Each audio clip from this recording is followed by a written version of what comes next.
I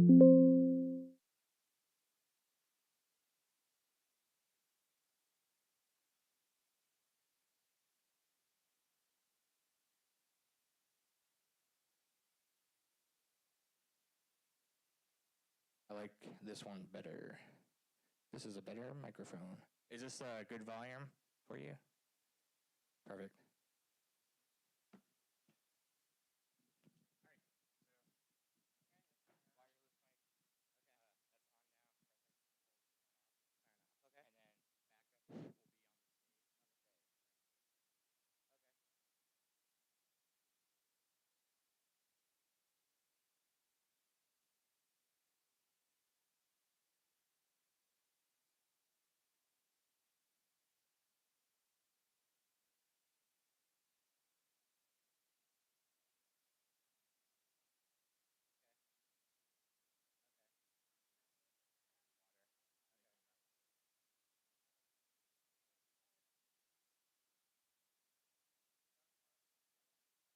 All right, everyone. Yeah, let's get started. We're going to kind of fill in right here, and then we'll have our first panel, Women in AI, right? Which is going to be a great panel that we have.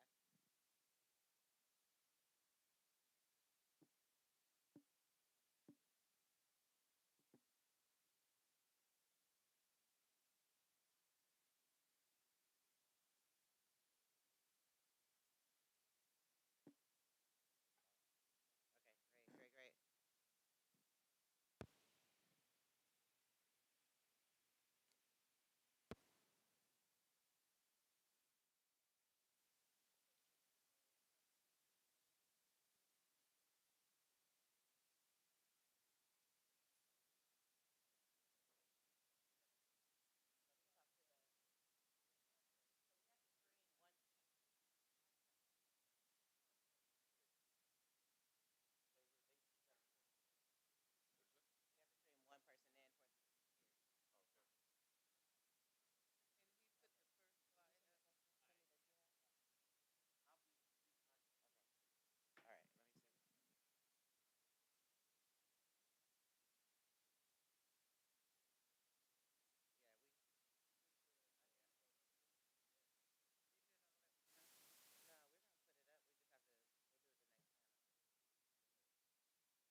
righty, everybody. I'd like to welcome you to the Elevate AI Conference 2025. Welcome, everybody. Woo! Yes. Alrighty. So our first panel today will be discussing women in AI with a emphasis on leadership and innovation. Our panelists today, our panelists joining us today, Seema Alexander. Yes, Yuvika Sharma, Caroline Dunn, Sherry Lujan.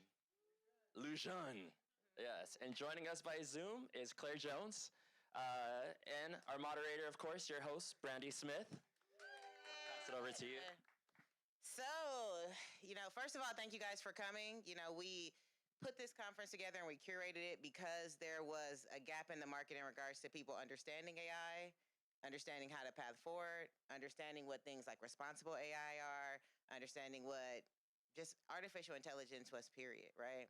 So we wanted to work together to be able to kind of bridge that gap so that people have a way to path forward, especially with so much job displacement right now and so much worry, right? So we curated this panel, or these panels that we have for the next 2 days, with really exciting people who work very in depth within artificial intelligence so that people can understand, what does it look like? What are jobs? What are women in AI doing? What are some of the responsible areas that they're working in so that people can also have some hope, right? So this wonderful panel here that we curated, we're going to start off with some great questions first, just talking about exactly what you guys are doing within artificial intelligence and how has it impacted your personal journeys? Hi, everybody. My name is Caroline Dunn. Thank you very much for having me, Brandy. I'm super excited to be on this very esteemed panel of women in AI. So I've been doing AI for my whole life, basically. I went to Georgia Tech. I have 2 degrees in electrical engineering from Georgia Tech. We called it computing back then. I don't know what we called it. We called it, getting through Georgia Tech. And so we've been doing it. I've been doing this my whole life, and it's amazing that people are now learning about AI. 2020, I published a tutorial teaching kids how to do facial recognition on a $35 computer. This is 2020. I published this on Tom's Hardware. So you can look it up, Tom's Hardware, and I was like, okay, yeah, let's do this. I think the turning point is more of a computing power, putting that computing power in our hand, and instead of just saying this is an electrical engineering thing for electrical engineers. The women part of it is, I went to school. There were 2 females in every electrical engineering class at Georgia Tech, me and 1 other. And this is a class of 30 to 35 people. But I was never told. I did not get the memo on why I was the only female one of 2 females in the class. I never understood that. And it was just, hey, this is what we do. And this has nothing to do with gender. So I'm learning about this women in AI, women in tech thing. And as I go out and talk to women who didn't go to school with me, they were systemically told that they were to fear technology, and I really have huge issues with that, which I'm sure that you'd like to expand upon. Hi, everybody. My name is Yuvika Sharma. The best way to remember my name is, UV rays, so it's short UV. And I've been in the data and AI space for 23 plus years. Seema knows the story a little bit because she and I know each other, but I was aspiring to be a doctor who accidentally ended up on Wall Street as a computer scientist. And now I'm the founder and managing partner for a consulting firm, and we help companies adopt AI responsibly. And we work with a lot of Fortune 500 companies, small to mid-sized businesses, and startups. I also mentor startups at Cornell Tech, HBS Startup Partners Program. And to what Caroline said, that there are not enough women in the space, it's still true. When I had started in data warehousing, I remember at the bank, I was still the only woman in one of the groups. And when I still walk into the rooms, I still see I'm the only woman in many spaces. And so we saw the gap, and then I'm Asian by descent, as you can already tell. My friend and I, we co-founded a community last year, and one of the reasons why we were in DC is also we are celebrating the one-year anniversary for Asian Women Advancing AI. And the mission is to empower 1 million women to shape the future of AI by 2030. So, but yeah, super excited to talk about women in AI tech. And thank you so much, Brandy, for bringing us all together for such a great event. Hi, I am Sherry Lejeune. I have to say that the right way because if my husband sees this tape, he'll kill me because as the Marines go, they say Lejeune. I think I'm the oldest one on this panel by far. My roots go back to venture capital back in the 1970s. In terms of AI and data collection, I was the person given the responsibility to analyze all the proposals and travel throughout the country, also overseas, to validate the pitch. And so at a very early age, as a graduate, an English lit graduate from Boston University, I immediately went very deep to understand the world of entrepreneurial results. And living in Cambridge, Massachusetts, the heart of Harvard, and MIT, you were always surrounded by innovation. They always chase innovation. They still do today. I did so many things. I was a writer for the Today Show. I had my own sports marketing company that allowed me to travel the world because of an event called the America's Cup, which is a sailing race. And I learned from the seat of my pants, just like Brandy knows, to chase sponsors and put packages together and create value. What I learned when I worked for NBC was the cameo. And as I said earlier on to some people before we started this, Brandy has a family supporting her here today. And that's my story in terms of you aren't artificial, you're the real deal, bringing a message together of what it takes in terms of the human portion of the technology. What I do today, because I'm in that zone of not having to chase a paycheck, which is a value, and I am very lucky, is I have volunteered for a very long time with the neurodiverse. I had a habit of hanging out with old people. I don't know where it came from, but people would say, "Oh, my mother really likes you, Sherry." And these were people who were suffering with either dementia and Alzheimer's, and I would visit them and I would create pathways with technology to have association. I remember going back to the first iPhone and Google Images. I would just show them images to connect. What I do with AI today is pretty innovative, and I have created what I call recreational AI. People make fun of it. People in corporations say, "Oh, are you making a poem? Are you doing a Valentine card?"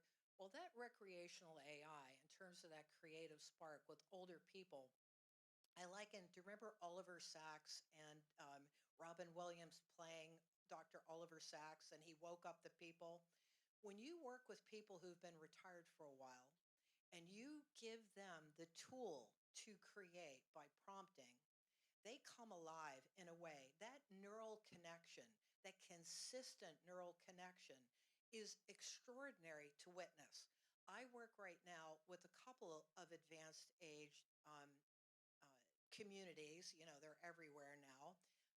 And the one I particularly work with is HUD supported, meaning they're old and their income levels are capped. But they are now, we're flipping the switch.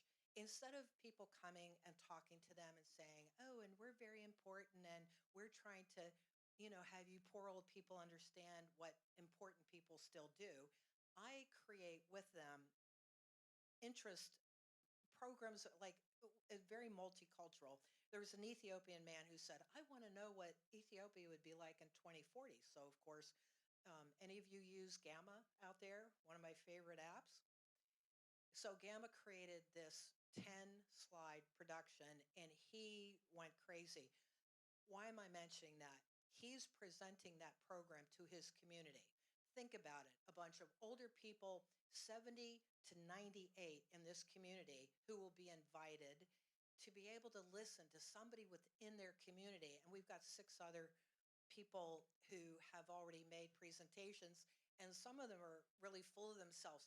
Well, where are we going to present this after we do it here? It's like put together a road show in the DC area for them to be able to do it. So that is my joy. Um, I reached out. A lot of you probably remember the MIT individual who went viral all across the world. Remember, she said she did a study for 4 months for 20-year-olds. And the statement was they used ChatGPT so much that their executive brain was eroding.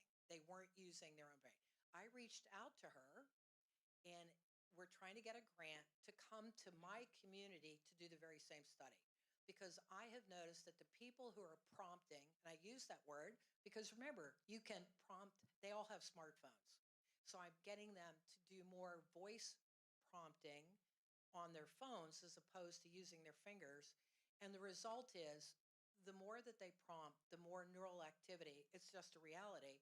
The dopamine and the endorphins, it's kind of like them doing drugs to see them come alive. And I want to democratize that for older people.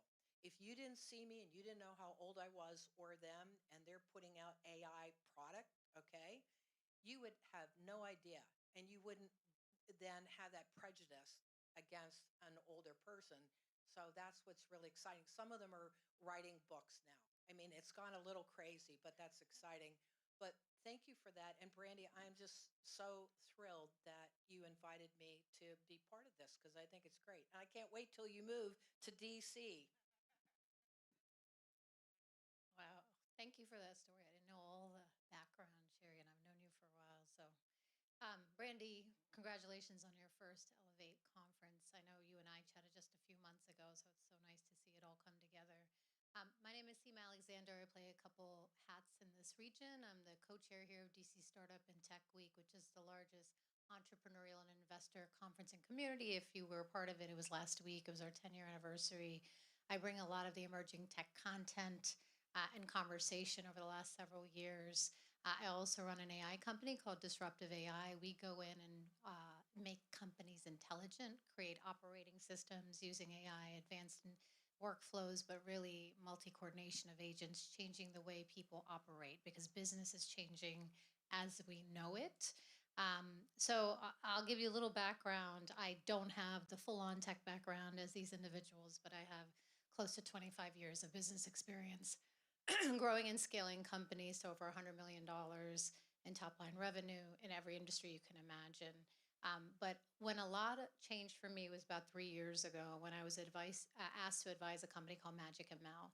Magic ML was one of the first earliest agent development environments before agents were a thing. Raise your hand if you know what an AI agent is. Okay, so AI agents are going to become the new apps like the internet, but obviously way more powerful. But 3 years ago, the co-founders of this company were what I would consider AI accelerationists. It was kind of crazy for me to hear, but they were also consulting the folks at Google. It was that early. We were highlighted at Google I/O. Once we started to get into the actual product and I really understood the power of agentic AI, I couldn't look back. I was like, this is going to change not only business, but humanity as we know it. I have a lot of platforms and a personal story around why I have so much conviction around this. Just quickly, my parents were immigrants from India, came here with nothing in the 70s. They started an Indian vegetarian restaurant and a travel agency in this area, and it grew to different locations. But in the 90s, they went from doing really well to close to bankruptcy, and everything changed in my life. Now you fast forward what happened in the 90s. It was the rise of the internet. There are millions and millions of businesses that are operators. They're companies, CEOs, business leaders that are operating their business and they're not paying attention to technology when it crosses the chasm. During the internet times, before the internet times, companies and businesses were brick and mortar, right? Digital changed everything. But think about if you were in the restaurant business, if you weren't paying attention to SEO, new things, right? Google AdWords, all those types of things. and your competitors were, that's a big shift, and that's what's going to, take you to a demise. That's Blockbuster. I mean, we're going to go into all of those companies. My dad had a travel agency overnight, and I say overnight, but it takes 10 years to build a company. Kayak, Expedia, right? Think about it. People buy for convenience, they buy to save time, they buy to save money, they buy for better experiences. AI is 10 times bigger than that. So I am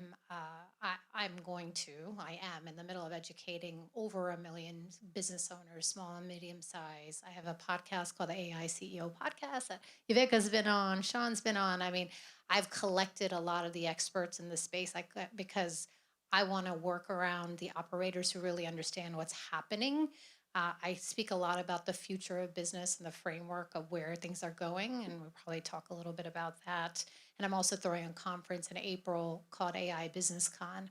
And the difference is that you will hear the word AI, but you're not going to hear about how the sausage is made. Business owners and leaders don't need to know how the sausage is made. They need to know how to solve real business problems.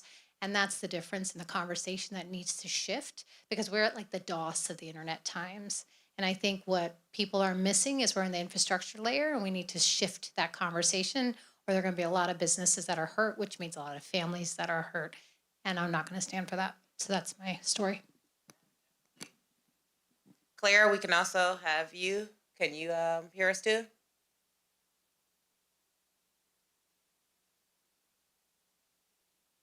I don't. Can you hear us, Claire?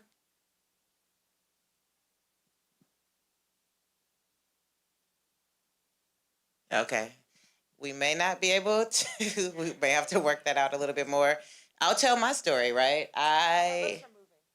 Oh, but we can't hear the audio. Okay. Well, sorry, Claire. We're gonna have to work this out a little bit more. So I'll tell my story then, right? About 2 years ago, I work for a company called Corpay. I've been there for 5 years. 2 years ago, I decided to start the artificial intelligence department. I sought funding from my department leads and my VPs and my presidents. I went around to everybody in the company and I talked about how important it is to do integration early on. What I didn't understand is you needed a lot of incorporation from your DevOps teams and your other vice presidents and other group presidents in order to really have to bring the whole thing to life, right? So, it took us 2 years. And I'll be honest, our first project completely failed. And just like the MIT study, we saw that, right? Most, enterprise organizations' first project failed, right? So we went in with a different kind of concept to be able to move forward. And we started to have more successful projects in regards to putting out our chat boxes and things of that nature, right? Because it's a lot of red tape. So really, I saw a need, I wanted to do it, and I pushed forward. And there wasn't anybody within our departments that was pushing for it. I guess as women in tech and women in AI, what were some of, maybe tell a story in regards to something that wasn't maybe the best story. Sometimes it's hard and you face a lot of challenges. And again, sometimes you're the only person in the room. Let's talk about maybe a challenge that you have in regards to being a woman in tech and, what that looked like, from either maybe a race perspective or ageism or anything in regards to you being there and maybe somebody not resonating with the fact that you were there. Where do I start? It's shocking to me, and I've been doing this for a long time, the systemic barriers that women are facing in tech, and now we're just going to face it worse in AI. This is before AI was big. I had a friend come to me, and he said he had a vision. He wanted to teach girls, like we're talking about middle school girls. He wanted to do some STEM workshops, from free 10 STEM workshops to help the community. And I was like, great. And I had just started Women in Wireless. And I was like, hey, we're going to do this as a women thing. And so I went to my Women in Wireless. These are women who actually signed up to be a leader in Women in Wireless. So they work in tech already. This isn't a bunch of women I just randomly approached. They had signed up to be Women in Wireless. And I'm like, we're going to do an outreach program. We're going to teach these middle school girls. AI. We were going to teach them how to do a Google Voice. They were going to learn how to make a Google Hub thing. Okay, and there's a kit and there's a video. Just watch the video. We're all going to do it. They looked at me like I asked them to jump off a bridge. They looked at me like I was crazy. Half of them came up to me and said, "Can I hand out T-shirts?" I was like, "No, no T-shirts. We're not doing T-shirts. Okay, you're going to teach them how to program that Raspberry Pi. There's a video. You're going to watch it beforehand." And they looked at me. I was shocked. I was like, "You signed up for Women in Wireless. Now it's time to deliver." And so they got smart on me. They were kind of scared of me, so nobody confronted me directly. They backed down on the T-shirt thing, and they watched the video. They went and bought their own Raspberry Pis. They went and did the project themselves, and we had a great event. As I had mentioned that the road, over the years has not been easy. I had been in rooms where I felt that I didn't belong, and I still get that feeling. But what I would recommend for, just in general, women, if you are facing challenges, trying to make your space in AI is make sure you show up, right? So you may not realize, some of you may know some of the stats, but the percentage of women in leadership roles is only 22%, right? So that's like a big gap. And the only way we can address that gap is by making sure that there is more representation.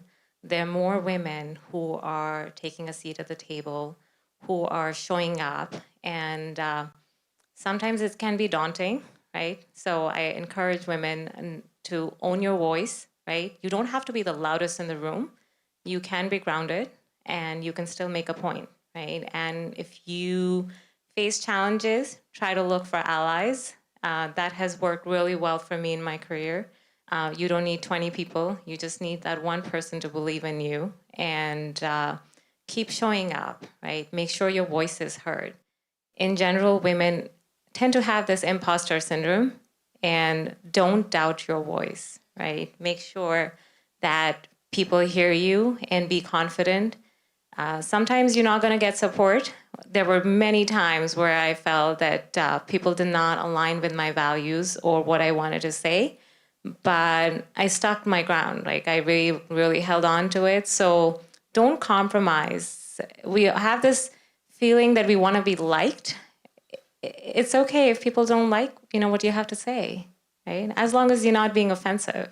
So I would say that those are some of the things that I would say, and it took a long journey for me to get to where I am today, but I'm extremely proud, and I share that with a lot of people and women who are aspiring to be in AI, because it is going to be a challenging space, but we need to make sure that women are there in AI. It's going to be challenging. You want to make sure you're there, but the technology is going to be better with us, for us.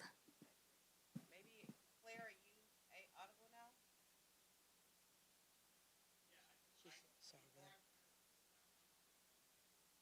Okay. So maybe we can have Claire come in and at least introduce herself. The technology is going to be better with us, for us.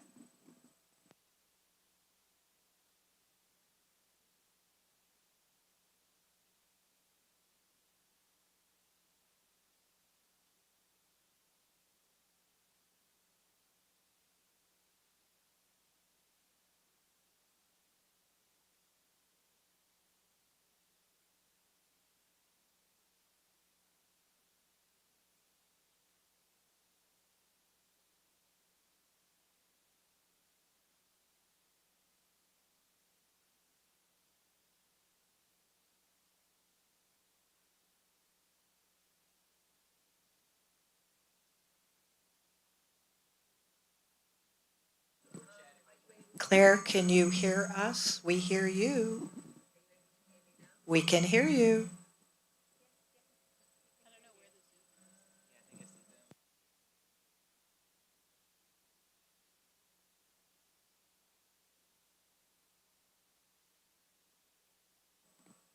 Claire, can you hear us?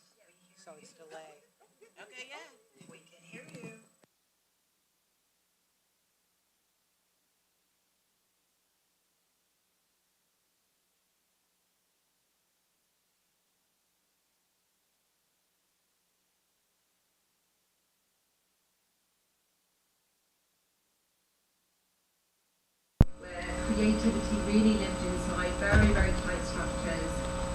think every frame, 30 seconds, 15 seconds, everything is timed and it's tested.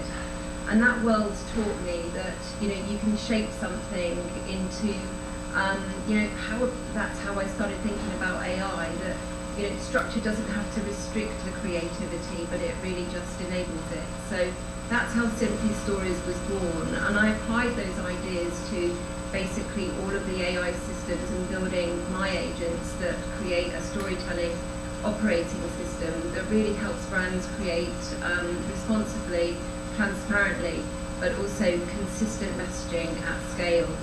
So, where I am today in terms of the challenges that I face with AI and AI leadership, as a woman, I think honestly the biggest challenge has been translating that creative energy and that creative credibility that I've built up my entire career, 30 years of working in broadcast advertising, into technical legitimacy. I've not been, and I am not a technical person, but I've always loved the marriage of creativity and technology. So coming from that creative background, I had to learn just how to speak AI without losing, like any of us, without losing, that perspective and that valuable perspective that we've earned and that we've learned. So early on, I felt that pressure to prove that I could really handle the technical side as well as what I was trying to achieve from the creative side. When I realised that, what I've realised that is, since that, it's all about the creative mindset. It's pattern recognition, it's empathy, it's narrative structure. What makes responsible AI design stronger? And I think that we need both of those worlds in the room, and that's what I'm here for today.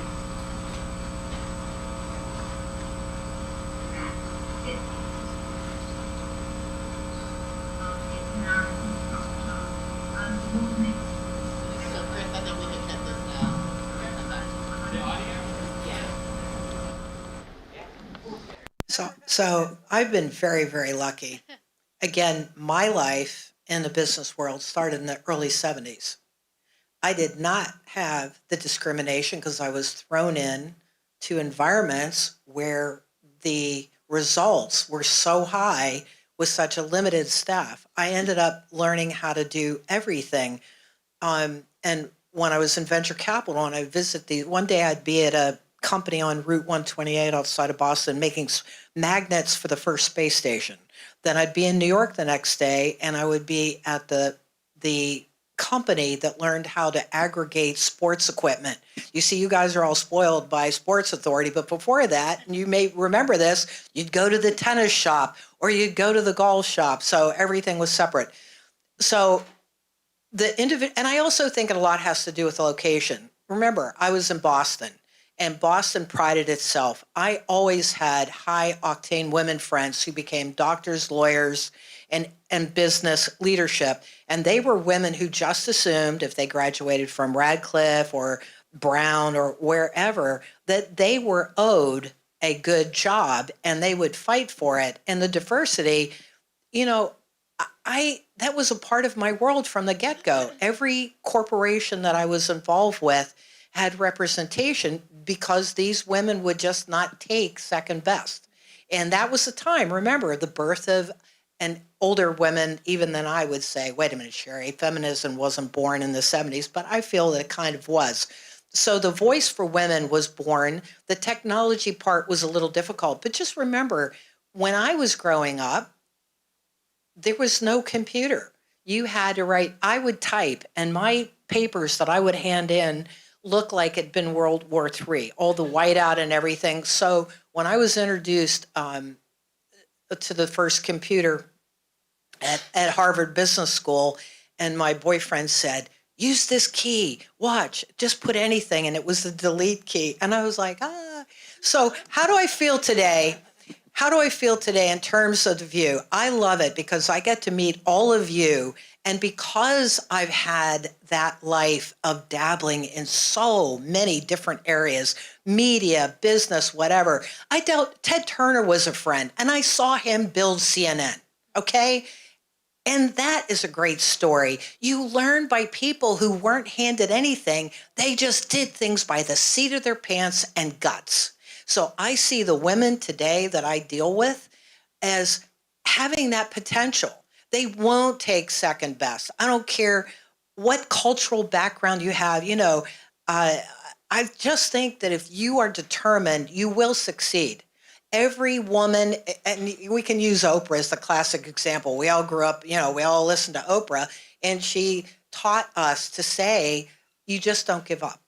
And so with AI, to empower people who can use prompting and have that assistant, when you talk about agents, my goal in the next 5 years is to have every person of a certain age have their own personal agent so that they can organize in their life. So they're not, everybody makes fun of older people like, oh, and they don't even know how to, jump from here to there in terms of skill sets. But I want them to have an agent because, again, I want to level that playing field.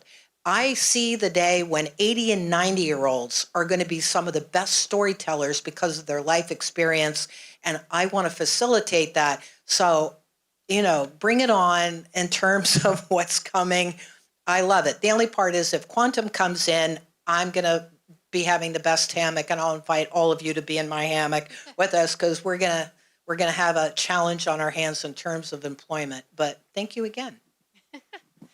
So I'm going to add to what you were saying. I mean, I'm an Indian immigrant from, when I started off in the financial services industry, and I was very lucky to have a lot of great female leadership in my life. There's a woman I always share. Her name is Michelle Ansbacher, one of the best leaders I've ever met in my life. And she said early on in my career, said, Seema, it doesn't matter if you're the only woman in the room. And mostly in financial services, it was me and a lot of older white men. And she said, always just add value, no matter where you go, no matter what you do. If you don't have the subject matter expertise, summarize what you heard, become an advocate for those individuals, ask a question, just be part of the conversation so you're not just sitting there and not being seen and not being heard, right? And I took that lesson, I've used it every part of my career. I've done a lot of things where I create environments when I don't see what I'm looking for. So in corporate days, I created something called Women's Life Experiences to get women to understand, just hear insights from somebody else who's been there and done that. Surround yourself with others who are champions, and you can get there too. When you think about DC Startup and Tech Week, you will not see one panel without a woman, without a person of color, because it's the environment I want to create, because that it's just the way it should be, right? And so I think for me, especially in this world of AI, I think women have a superpower. We have a lot of emotional intelligence, right? And I think this whole anchoring of fluency, which is going to be the number one thing in all of this, is getting people to understand what AI actually is in an anchorable way, because it's this big word, but we all know AI has a lot of different things: machine learning, computer vision, what reasoning is, what like intent recognition. People don't understand those Lego pieces. And what I don't want to see is another social dilemma, right? Where we have all these tech bros sitting in a room, because this is a business conversation, yes, right? And if you haven't seen Social Dilemma, it was about the Facebooks and the Instagrams and all of them thinking about how do we create more dopamine hits by nudging people with the dings, and getting people to stay on our apps, which we're all obsessed with, right? Because innovation has implication. I think women being part of that conversation, we're going to look at things much more from a design perspective, more responsibly, more emotional intelligence. We now know with social media, the impact it's had on our children, right? And I'm a culprit of that as well. I have an 11 and 15-year-old, right? Almost 16 tomorrow. But the point is, I think we actually have a superpower. And if we're sitting there just adding value, if we don't see what we need to see, create it. Create it. Don't complain. That's my focus. Create it, because you as a role model will change so much in other people's eyes. I think the biggest challenge that I've had is there are 0.03% of African Americans in spaces of development and in spaces of tech. There's 0.04% of Latinx that also represent those numbers, right? So as an African American woman, that it's usually not the track for, it just traditionally hasn't been for African Americans to go into development. So even approaching that, and most of the time, I'm not only just the only woman in the room, but I'm the only African American in the room. There's been so many different challenges that I've had to really, really, really fight. I've been questioned in regards to showing additional presentations rather than my other coworkers in regards to how well my work is, or show how my development actually are some of my my coding skills, how it actually because I'm a back end Java developer, right? And it's a little different because you're not on the front end where it's all beautiful. It's on the back end. I'd have to show exactly how I'd come to conclusions with my development path. So it's been extremely challenging that I didn't necessarily see some of my other coworkers go through. I'll tell a quick story. One of my other coworkers for 3 months showed PowerPoints of the front end development and didn't show actually one form of the actual interface being done. My development was done probably within a month, and still I had to do over and beyond to show what my completion points was. And he got fired because after 3 months, he never had anything that he actually showed. So, but he never did PowerPoint, so they never asked any additional questions towards him. And it was extremely challenging, right? And I fought my way to be a manager. I fought my way into being in the leadership. I fought my way in the executive room, So those are some of the challenges, right? But, we're taught to kind of push, pat us on the back. But sometimes you have to look at them head forward, and you also have to challenge those things too and step up and say that this is going to be a new room. This is going to be a different room. And we start to define what that looks like moving forward. Great, right? I know we're running over time a little bit with this great panel, right? Sorry we had some technical difficulties, right? But, I appreciate all of you guys coming out and telling your stories and really talking about what this looks like in regards to women being into tech. Let's do one closing word, right? We'll start with Claire first, right? Hopefully we can get you in, and then we'll come down to everyone else and we'll close out, and we'll start with our next really great panel. Let me turn this off.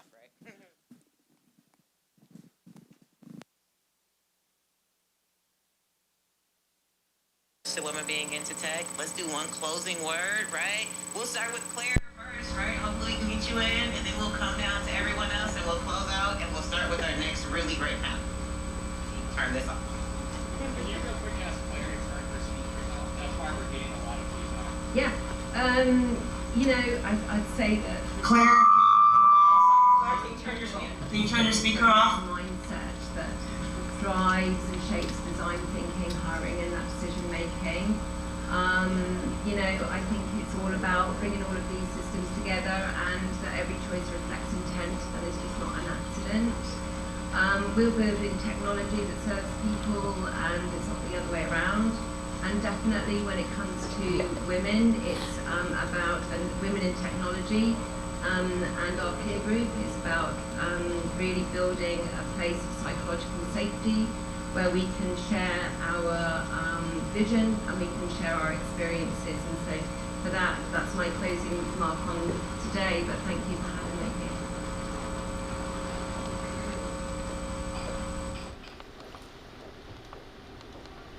Thank you. Thank you, Claire. Okay, back to, all right. So I am just so impressed by everybody on the panel here. Yes, I agree. It is about showing up. We absolutely need to show up. And that confidence, we need to be confident when we show up. And yes, we have to show our work. We have to go that extra mile. But I think on both sides, it's about representation. It would be really boring to just, we talk about tech bros. It'd be really boring if everything was just about women. I think it's about balance, that we need to have women in that conversation. We need to have men in that conversation. We need to have representation in that conversation. And I'm looking forward to that when it comes to AI and really learning from everybody. So thank you. I just want to say that you don't have to be a computer scientist to be an AI, right? The playing field has changed. So I would encourage for women to strengthen your AI literacy. We need women in policy, governance, ethics. And as Seema said, right, that women have a lot of emotional intelligence. We want to make sure that technology is used responsibly. And the only way you can do that is learn how AI works, but also think about not only what it can do, but what it should do, right? And at the end of the day, it needs to benefit humanity and society.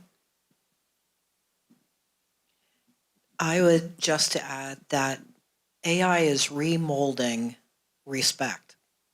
And I think that we are obligated as the humans to be able to pass on to our children the values of that respect, because that's the only thing that's going to keep us in control of the machines. If we don't keep that level of respect, we will all be swallowed alive. We know it, we see it. And I think that we hear it all the time. I deal with the aging space. That respect to the finish line of our lives is really important. And I think we should all strive for that, no matter what our backgrounds are, to be able to be inclusive. So that's how I see it. And I can't wait to see what the next couple of years are going to bring. So my 2 cents is be so good that they can't deny you, right? At the end of the day, if you're solving a real business problem and it's burning, and you have the fluency and you have a unique perspective, not just everybody else's perspective, and you're being consistent and you're showing up and you're adding value, they cannot deny that. And Brandy, that's what you're doing, right, with this conference and other things you're working on. I think that's what a lot of these women are doing. We've shown up, and we're going to continue to show up because we're on mission. And I think that's the other thing for women to really start to understand and think about is, why are you in this space? Why do you care? What's your why? Because once you start to bring all those pieces together, your story, it can't be untold. You can't unsee what's happening. Each one of you in this room, you're part of the 5% of business leaders that actually knows what's happening. Just so understand that this is the biggest entrepreneurial moment, also the biggest opportunity for the biggest divide, right? And I think, being in that 5%, we have the biggest opportunity to show up in ways that we could never imagine because of the world of artificial intelligence. So be so good they can't deny you. I appreciate you guys coming out, right? So now, let's give a nice hand, right? Sean will have your panel come on up. Thank you, ladies. You guys have a great day. Right. Thank you, guys.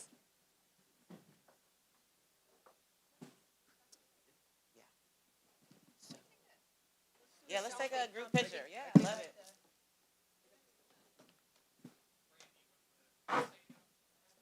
No, we're going to do the Zoom in another 30 minutes after their panel. We're going to do another Zoom after their panel. But maybe clear if you kind of come in the background. Yeah.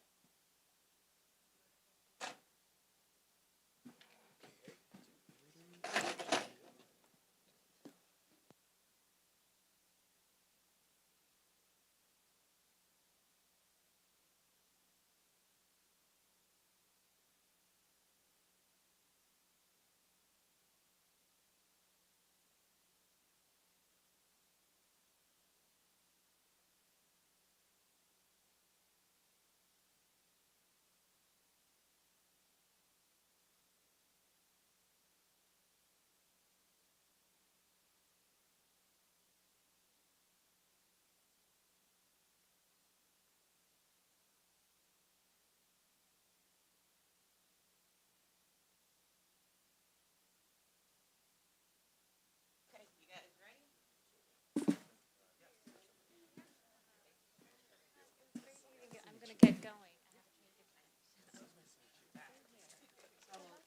Keep in contact with you. Okay. It's really funny. I'm already doing a Netflix series. Oh, you did? Okay, wonderful. Oh, yeah? Yeah, I'm storyboarding this whole thing. I'm serious, because you're all attractive, so not only could you write, but you could star. Yeah. Okay. Why not? Why not? Why not do it start with YouTube? Yeah. Okay. Get the numbers rolling and then get the deal with Netflix or. Let's keep it going. Right? Yes. That's my wheelhouse.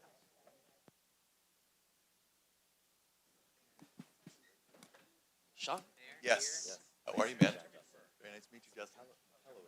McCullough. Yeah, it's a tough one. It Alrighty. Ooh, a little loud. Yes.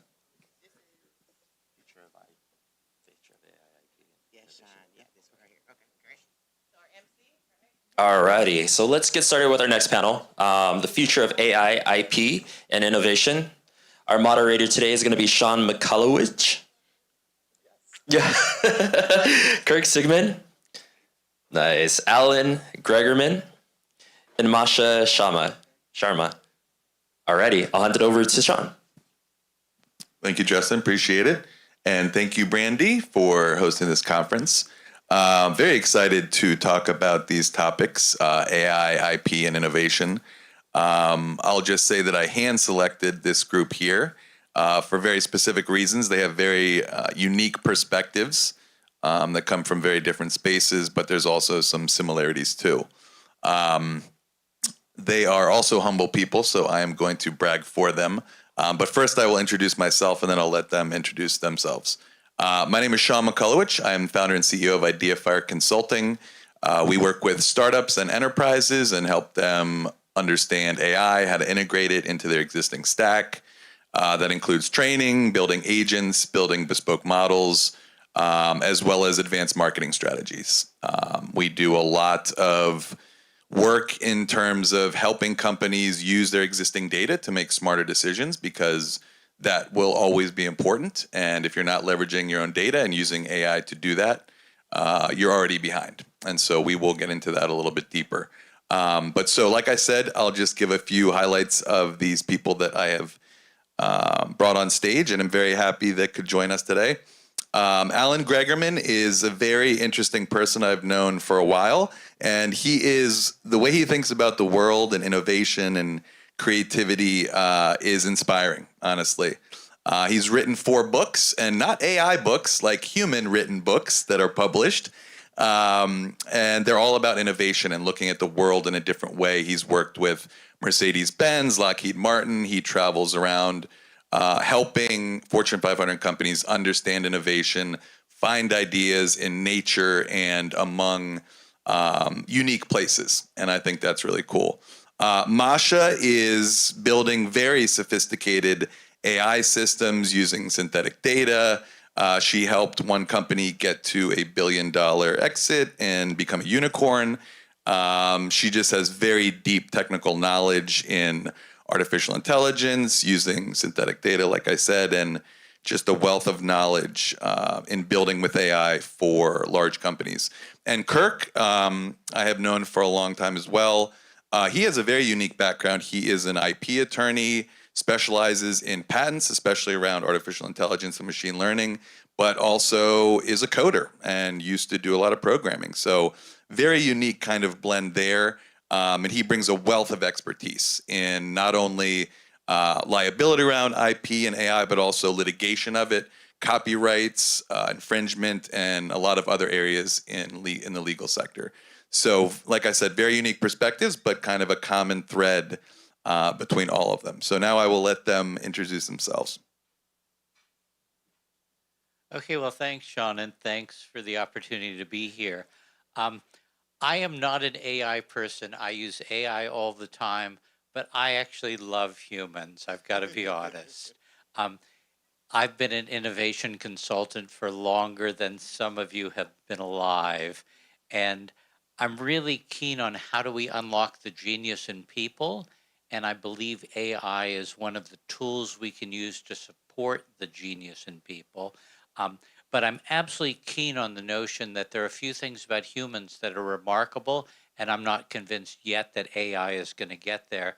And those are humans can imagine and humans can care. And so I hope as we talk about the power of innovation, we'll talk about the power of those 2 ideas as fundamental to how we actually solve problems that matter or create opportunities in business that are important and valuable. I'm Masha Sharma. I'm VP of Merchant Experience at Groupon. Prior to Groupon, I focused a lot in the startup space and DC tech ecosystem. My first experience with machine learning AI was at Millennial Media. I don't know if you guys remember. It was an ad tech platform out of Baltimore, sold to AOL, and my team was audience intelligence. We were analyzing mobile phone data and grouping mobile devices into audiences. At the time, working with a lot of machine learning engineers. Although I was an engineer myself back in the day, I was not a machine learning engineer. In the last 3 years, with the emergence of Gen AI, I got very much hands-on. And even though I'm in the executive suite, I actually build a lot of POCs and concepts myself, and I find that as a way to enhance the idea and the vision that I have. I've done all kinds of things. The latest one, I trained my own language model. I've done location framework using Uber Hex 3 framework. I've done multiple agents for the last 2 years, and I'm really excited to share that perspective with you. Thank you. My name is Kirk Sigmund. On the formal side of things, I'm a partner at a law firm here in DC. I specialize, like you said, in patents and AI, so I've helped a number of different Fortune 50 companies and universities protect their innovation when it comes to AI. So I used to be the guy they would call when we'd have to get into a big fight with the USPTO over whether something was allowable. They've calmed down a little bit, but not much. So that's still a big part of my day. I still yell at people on the phone a lot. But beyond that, I am a graduate student at Dartmouth where I'm specializing in AI. So we're doing a lot of developments in things like GANs and things like that. So a lot of programming, a lot of old stuff, implementing on FPGAs, that sort of thing. So I've been in this area for, goodness, well over a decade at this point, writing and or helping companies with it. I've been in the parts of it where we were still in the nascent stage, so boom, pre-CUDA cores, pre-everything, into the sort of flow into big data and things like that, and kind of seen it transform from there. I have the dubious reputation for going around the country and lecturing on it as well as around the world. So I've been helping out some universities in China and Thailand on this front for varying levels of success. But nonetheless, I'm very happy to speak about this, and I'm very happy to hopefully share some ideas on what's been going on. Wonderful. Thank you, guys. All right, so let's get into the questions here. Let me pull this up. We're going to start kind of from a broad perspective, and then we'll zoom in a little bit and dive into some more granular topics. So the first question is, I'd like you guys to speak to, really how AI has kind of revolutionized your field, what you do kind of on a regular basis, whether it's IP law, corporate innovation, or, tech entrepreneurship. Like, what do you see in terms of AI creating a tangible shift in how you do things, or augment what you're doing, or just kind of help improve in general?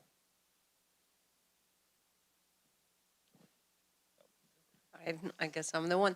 I can talk about this for hours.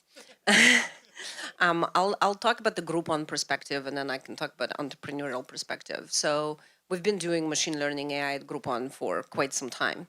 But until recently, we were predicting the outcomes using some good data, tons of good data. But we weren't really sure, right? We didn't have kind of the human lens that we have today. And we're in the business of creating experiences, much like the place you have here. If you haven't been here for brunch, I highly recommend it. It's an amazing experience. I've been here. The food's delicious. And the dancing is a lot of fun at noon. So we know experiences really well. For us to sell these experiences on behalf of the merchants on our platform, we also have to know our audience really well. And the human factor that AI brings in is that we're able to transpose kind of that creative, cognitive ability into the products that we build. So it starts with us creating and crafting that perfect deal. We push that deal through a multitude of AI agents we've created that analyze the deal from a consumer perspective. Would a working mom actually be interested in this deal? Are we communicating it to a golf fanatic, if we're talking about a golf simulators, for example? Are we really bringing the local experience to the local audience and resonating with them? We can now not just predict it, but we can analyze it ahead of time, right, before we push it out there. The next thing there is kind of the matching, right? Now we have the perfect deal and we have the audience. Now let's do the proper matching, search and relevance side of things. So that's the just one sliver of the example of what we're able to do from the Groupon side. On the entrepreneurial side, the world is our oyster, right? And I built startups myself. I co-founded a couple of them. I wish that what we have now was available 7 years ago, right? You can bring your idea to life very quickly, test, measure, and learn before scaling it out. And that's the big differentiator. You know, speaking back to the local commerce, the local merchant, local entrepreneurs, they do not have the same resources as large companies, right? They don't have the marketing know-how, they don't have the funding, they don't have the knowledge of the audiences. And what AI is able to deliver to them is that expertise. And what we are seeing is that this kind of local commerce is now getting really, really strengthened by the experiences that AI is delivering into it. So in general, I would say it came in two waves. One of the first waves really came, I guess, with regard to modern AI at least, when we saw it finally possible to take what would be conventionally hand program algorithms, old school classification tasks, old school regression tasks, in which, you know, back in the 50s, you'd have a bunch of guys in a room calculating things out on graph paper, and move that over into a computerized format, right? So making it a bit more responsive. And then eventually what ended up happening was once natural language processing techniques became a bit more doable, given the technology we have, we ended up seeing a rush of now what some folks are referring to as agentic AI, right? The idea that we have these models which replicate substantially human language and then we can use for translation and, you know, chat bots and things like that. The interesting thing is that in some ways nothing is changing, yet everything has changed, because this is an area where, I mean, the concept of AI has been around since the 1956 Dartmouth Conference. It's been around for over, was it 70 years at this point? We're good. But the doability of it now removes it from the theoretical, right? So I was just speaking with some folks at Smithsonian, basically begging them to let me get access to some of their paperwork on this, because this is probably, if we are to assume we're in an AI boom now, we're actually in the second one. There was one theoretically in the 80s where a bunch of folks were using, you know, old school IBM 5150s trying to make this happen. Guess what? It didn't work, but there was an effort. So this has been something that has been developing for some time, and ergo, it hasn't changed much. But now that it's actually practical, it's been a very useful thing. And what I mean by that is we're seeing leaps and bounds improvements in terms of areas that might not necessarily manifest themselves in a very public way. So some of the most valuable startups I've been seeing on that front have been ones that are doing things on the back end, right? So by way of example, computer or cybersecurity. Most of that stuff, we don't see it. We don't care if it works. We're happy. But the leaps and bounds improvements they've been making, at least insofar as they can do it quickly enough, not slowing down packet traffic, et cetera, that's been fantastic. That's been a major change for all of us. And really, it's been, in some ways, transformative. But again, I want to underscore to some degree that it really has been an evolution of something that folks have been talking about for quite some time. It's just that now we have the power and the teeth, and most of you can go to a store and buy the equipment to do it right now. So it's democratized in a way it used to not be. Yeah, so I have a somewhat different perspective because I don't know. I mean, I use AI, but I don't know a lot about the technical part of AI. I've been an innovation consultant for 37 years, and I've worked with 400 companies around the world, all of them trying to solve a problem either for business or make the world a better place. So my bias is the following, and that is begin not with AI, but begin by picking a problem that matters, something you're passionate about, something that will help your customers to be more successful and remarkable, or something that will help people in the world to live a valuable and more meaningful life. Begin with that and then say, how can we use AI and all the variety of AI tools to help to get the result that we want, but start with something that matters. Let me give you a simple example of AI that I use every 6 months, and that is I've had a history. 30 years ago, I had my heart removed for 8 hours and reconstructed by a team of surgeons. Now every 6 months, I wear a heart monitor. The heart monitor is by a company called iRhythm. You can look them up online. I wear it for 2 weeks. Anybody want to guess how many heartbeats you have in like 2 weeks? It's about 1.3 million, okay? So this records all 1.3 million of my heartbeats. It analyzes all of them. It looks for anomalies, and then it sends a summary of the anomalies to my electrophysiologist, which is a fancy word for a type of cardiologist. And then he calls me and says, this is what we discovered now. So that's kind of awesome. It's made my life better.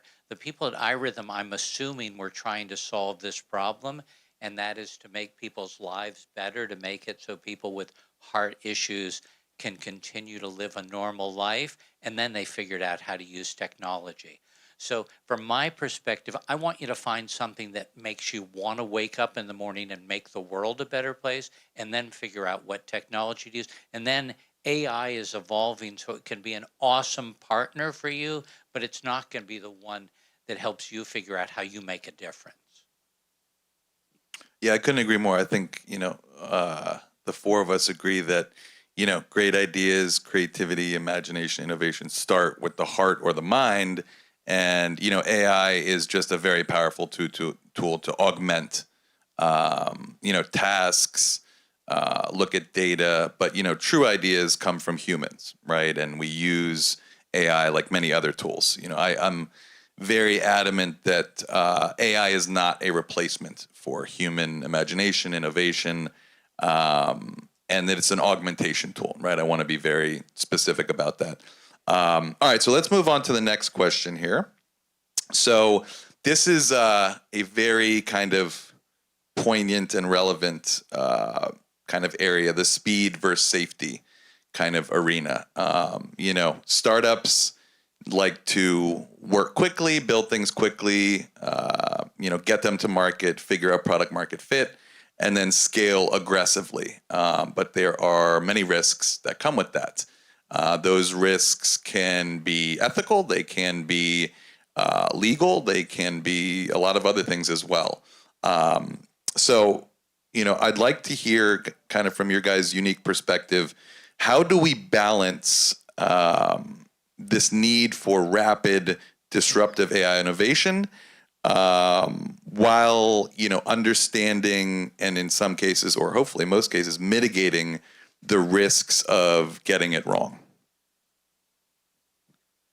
Well, so I just published a new book. I hope you all read it. It's called The Wisdom of Ignorance. It's about the power of not knowing is the real key to innovation, not the power of being an expert. But what it suggests to me is the world is moving like super fast.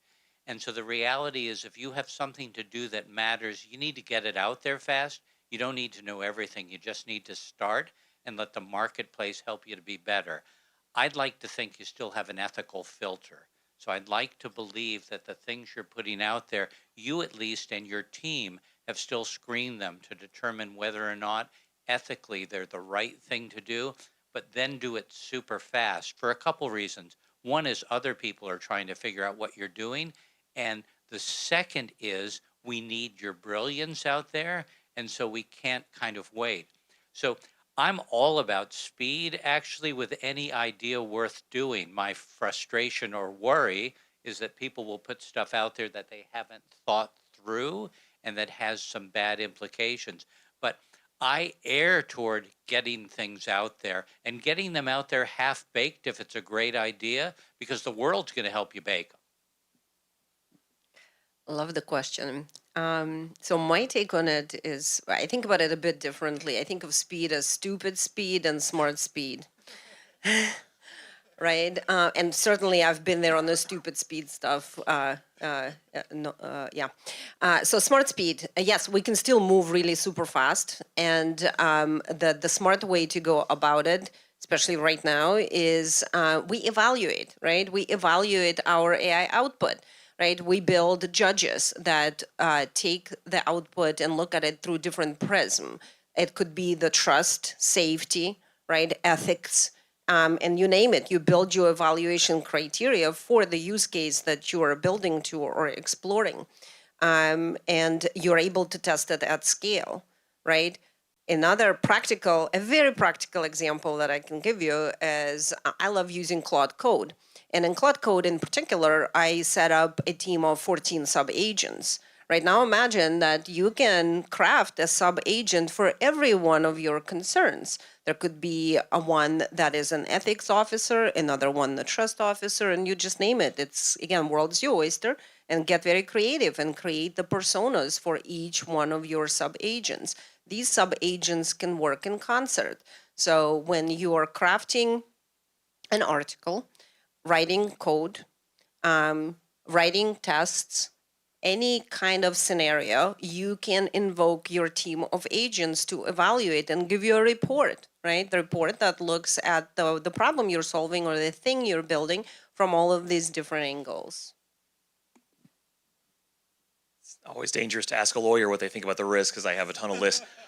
So here's the good news is that in general, my experience has been, so I oftentimes go to various major companies and my job is to kind of be either like a cheerleader or the grim reaper, depending on the situation. So either I'm killing their idea and telling them to go back to the drawing board or at least encouraging it.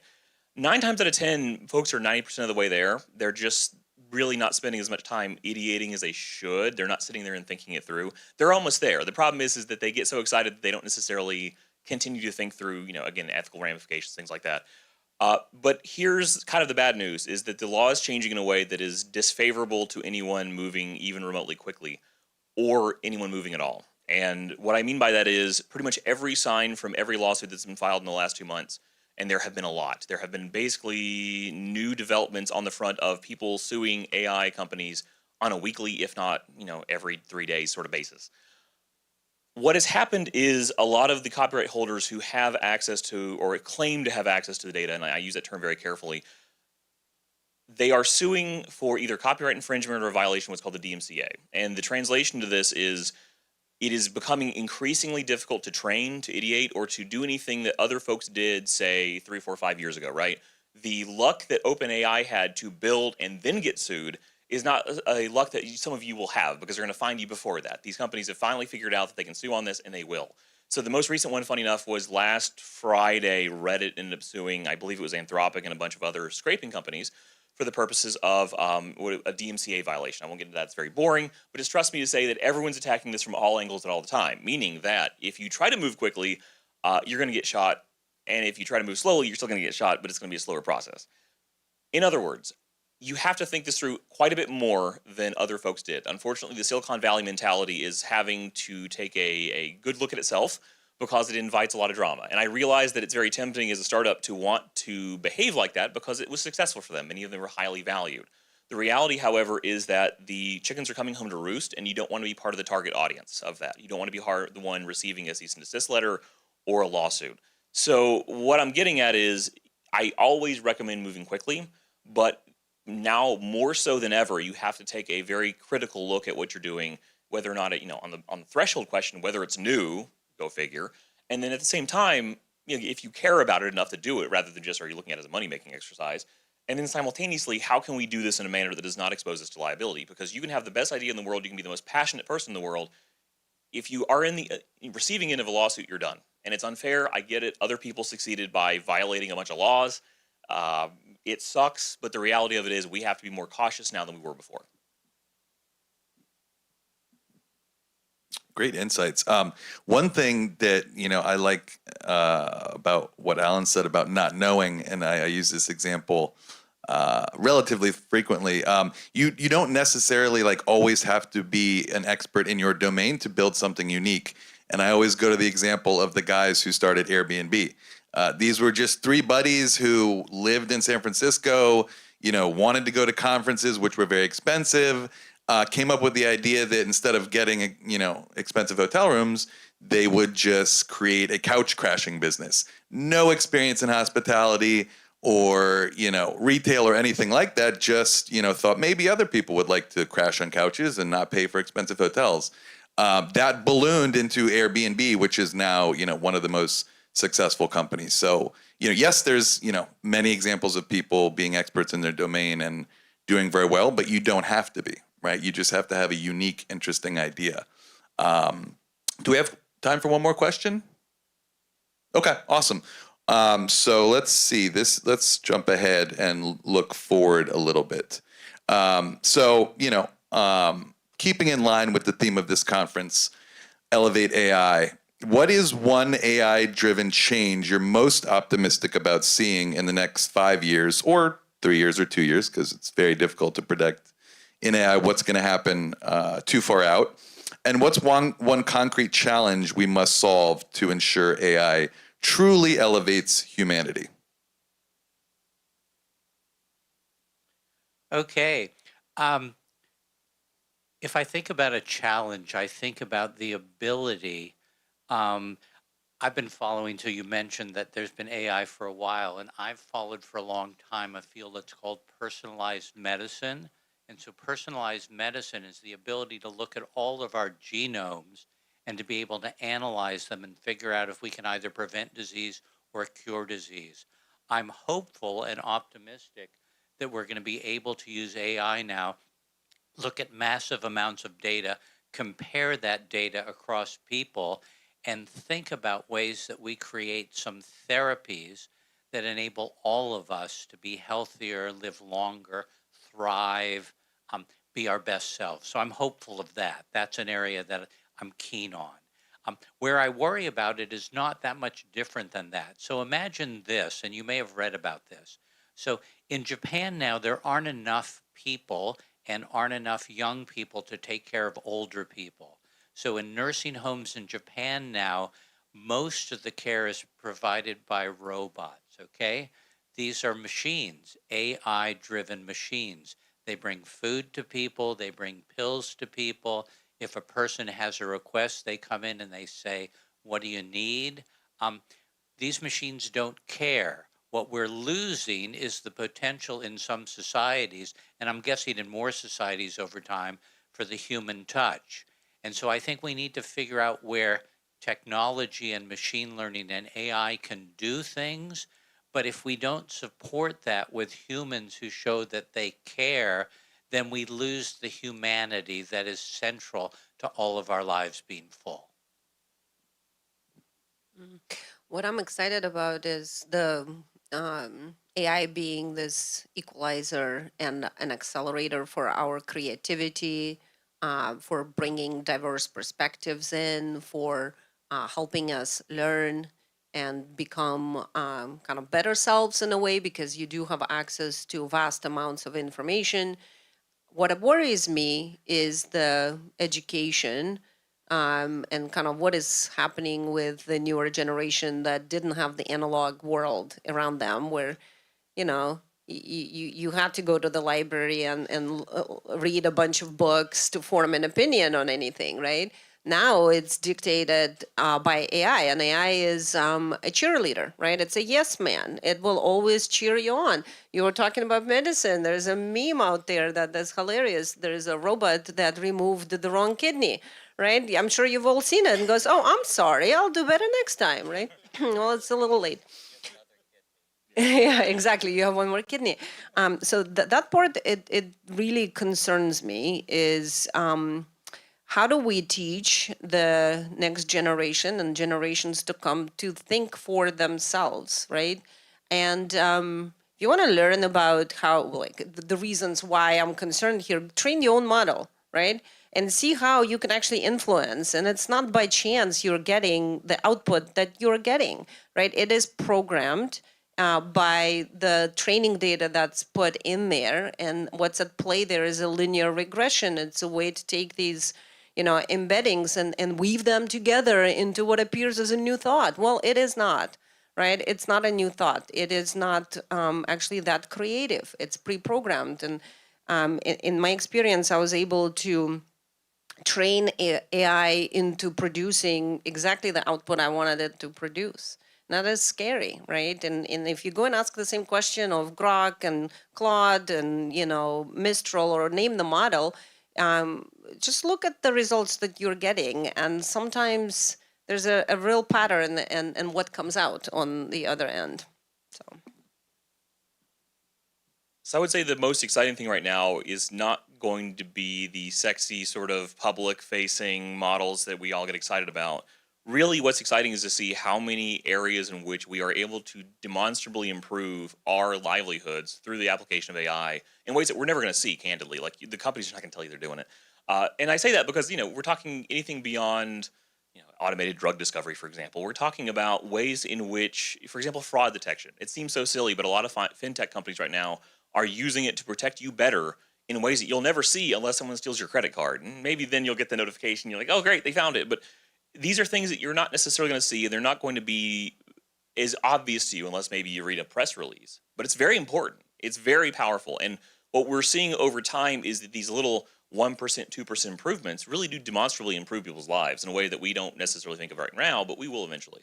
Now, the scary part is it really has to do with training data, as you were mentioning. That's an area that scares the pants off me. And I'll explain why I say this. We're hitting a logical limit of what we have.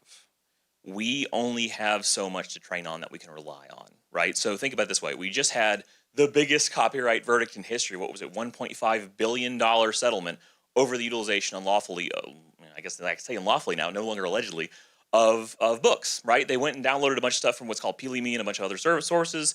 They used it unlawfully. They didn't give three shits, and now they're in on the hook for a lot of money. And now we have this Reddit case. We have another case from Encyclopedia Britannica and, Merriam-Webster, where they're alleging that use of web data is going to be copyright infringing, or at least a violation of the DMCA. So at least online data of that nature seems to be increasingly off the table. So we have books, which even if we were allowed to use books, half of them are incredibly offensive, racist, whatever you want to name it. If you're using anything, pre-God, like 2000, you got a problem on your hands. We're running out of stuff, and we don't know where to go get it. The stuff that's available to us has been, at best, cleaned up a little bit. If you go to Kaggle, for example, in these, training services for those when you're teaching this stuff, even that data is not very good, and it's made to train these kids, right? Most of it's broken on purpose. I mean, they do it on purpose so you learn how to fix it, but we got a problem on our hands that we're running out, and we don't know what to do about it. Our LLMs might have hit a point in which all the improvements come from architectural improvements, not necessarily training improvements. I don't know where we're going to get the rest of it. And that's not to scare you. What it really is to say is that we are getting to a point now where we have to fixate on what we can do to train better. That is, again, architectural improvements. What we can do to be more efficient with it in terms of power consumption, because that's obviously a concern. And then at the same time, what we can do in view of the fact that we may, at this point, have hit a roughly logical limit, a plateau of what we can go get and use to train, much less trust. And again, trust is going to be a whole different issue, right? We don't know what we're training on half the time, and it can be wrong. So it's a scary thought, and it means that we may have to be sort of circumspect about the way in which we engage with it. We might have to realize that there will always be an inherent unreliability to what we're using. That's fine. We just have to be cognizant of it. We might get to 99% through architectural changes. We might never hit 100%, and that might have to be okay. On top of it, if you add that most internet data was generated by male behavior, so yeah. Yeah, there's a lot of problems with training data. I think we can all agree that the onus is on the company and the person training the model. I always say garbage in, garbage out. You are accountable for what you train models on, and most data is inherently biased or has some inaccuracy, or there's dirty data at some level, and you can't train a functional model on data that's not accurate or is biased in any way, because the output will always be inaccurate or, not something you can use or scale. So you have to be very, very cognizant, like Kirk says, of what you put into a model, because garbage in, garbage out. Thank you guys very much for listening. This was a lot of fun having this conversation with you guys, and I will close it out there.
Yeah.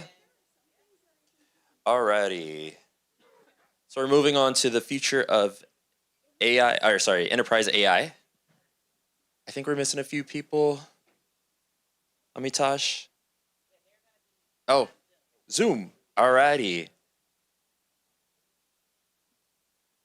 So we have everybody else joining by Zoom.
today is going to be Adi De La Cruz.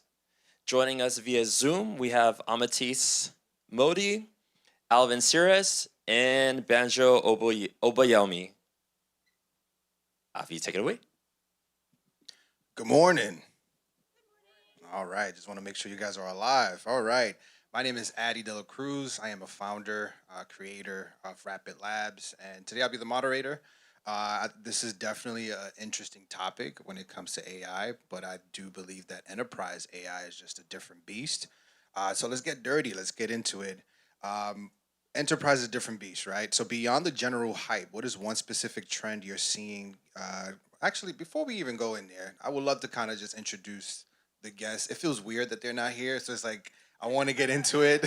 So first, let's let our virtual speakers introduce themselves. I'll start with Banjo, because Banjo, I'm familiar with you.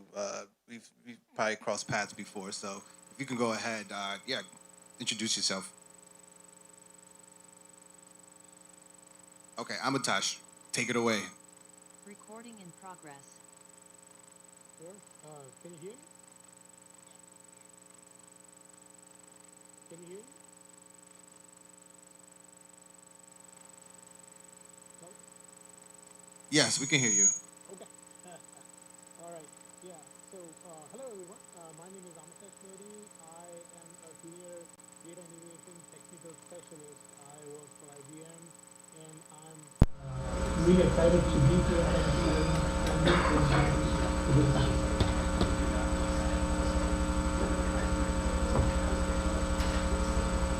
Yes, I'll go next. My name is Alvin Sires. I'm also a technical specialist, and my specialty is in data intelligence. I have a background of being a director at a couple Fortune 500s, doing data governance and AI governance, so looking forward to talking to everyone here.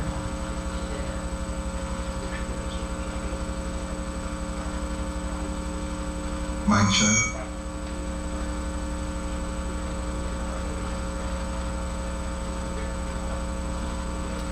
Mic check. All right.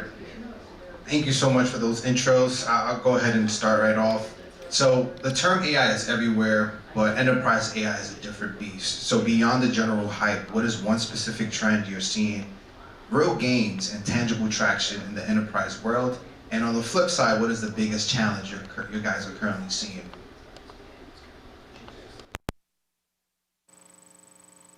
You want to start off, Amitesh, or you want me to go? Yeah, go ahead. Cool. At least from my world. Like I was saying before, I'm on the data governance and AI governance side of things. And what we've been seeing a lot is a lot of companies are kind of hopping into the new AI craze, which we kind of saw in the last panel. So people are hopping in, purchasing AI, getting the AI chatbots, just using all kinds of different RAG models, you name it, right? And at the end of the day, they just don't know what their LLMs are actually doing. So what I'm seeing as a trend going forward, and this is actually a very, very good trend, what I'm seeing is a lot of people are kind of diving into the AI governance world. So the AI governance world, they're going to be able to hop in, actually look at their LLMs, not only just one specific to one enterprise, they can look across the board with all the different vendors, like we've got IBM, Microsoft, you name it. And we'll be able to take a look at everything, aggregate it together, and actually be able to run test scenarios within their different LLMs, and also be able to apply different regulatory items. A big thing coming up is the EU AI regulatory items. So people don't know if they're compliant. So what they need to do is be able to run through AI governance, be able to check and see if they're compliant through everything, see what their drift is, different kind of elements, and be able to track it all and make sure that their LLMs are doing exactly what they want to do. And I believe the next portion up here is to make sure how we're being able to do this on scale to make sure things are done correctly. And let me see, is there a share screen option on here? Here we go. Oh, I guess a request to give them a share. Is that something people share now? Let me see if I can just do a quick share of my screen. I just want to give you a quick kind of show of how we're looking at how we're taking care of our data when it comes into the AI world. So this is something that we put together in IBM, kind of how our data fabric works. So we start of, obviously, we're going to bring in our data, and we're going to bring it into the data governance world first. And why this is important is if you don't trust your data, then why are you putting it into an LLM first? You got to make sure you come into this portion over here. You got to run your data quality checks. You got to make sure everything's curated. You got to make sure everything runs through governance panels to make sure that the data is exactly curated for what you want and make sure the quality level is 100% before you push it through. And then these are some different areas of how you would actually make it available to your consumers. Then the consumer level over here will come through where you start training, deploying your AI. You do the governance I was talking about earlier. You run your reporting, your systems, code assist, and then this is where the AI portion starts coming in, and this is where you start running through all your models just to make sure everything that you're looking to run is actually in place. Pop it out, and you start mastering your data and portion of it. So this is the whole cycle of how you manage your data through a full data fabric portion of it. Right from the beginning of bringing it in, all the governance of it, how you're going to make sure it's good for your consumers, and how you're going to pop it out at the end of the day to actually make sure your data is mapped properly through your data set. So that's kind of where the challenges we've been dealing with, at least from the governance side of it. So you want to make sure you have your AI governance, and you want to make sure you run through your full trusted cycle over here. So that's kind of how I wanted to start off my section over here. So if anybody have any questions? I think the questions might come later. Yeah. So some of the challenges, and again, there was a study done by MIT that 90% to 95% of the AI projects, and one of the biggest challenges that they say that organizations are facing is the data to support those AI projects. Their AI models are also less than 1% of enterprise data is in the AI model, right? So in the panel that was going on seriously, they said that in terms of performance, we'll have to make the AI model more performant. But as far as data is concerned, where do you get additional data? Well, I mean, there is a lot of enterprise data that is out there, which is not in the model, right? So how to optimize that data? Basically, enterprises will have to go fix their data and bring the relevant data. As one of the I believe the moderators of the panel said, garbage in, garbage out. So once you're able to bring in the data within the organization, even the smaller models, that will be more performant, will be able to do the task and get the relevant output. Producing less hallucinations and more reliability into the data. Back to you.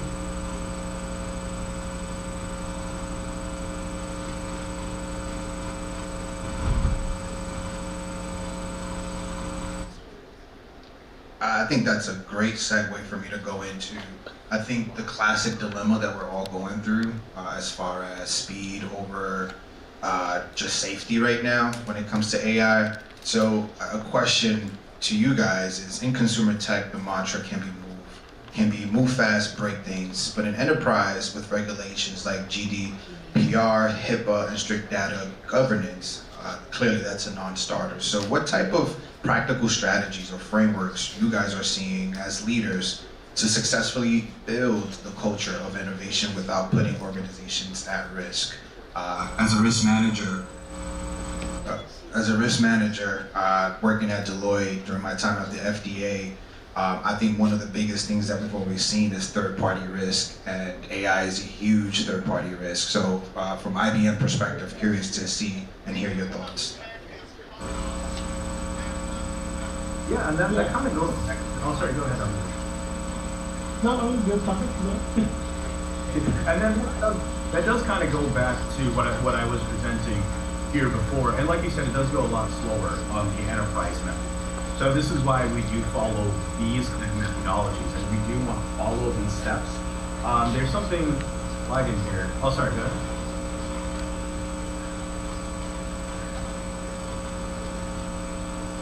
I'm sorry, I couldn't hear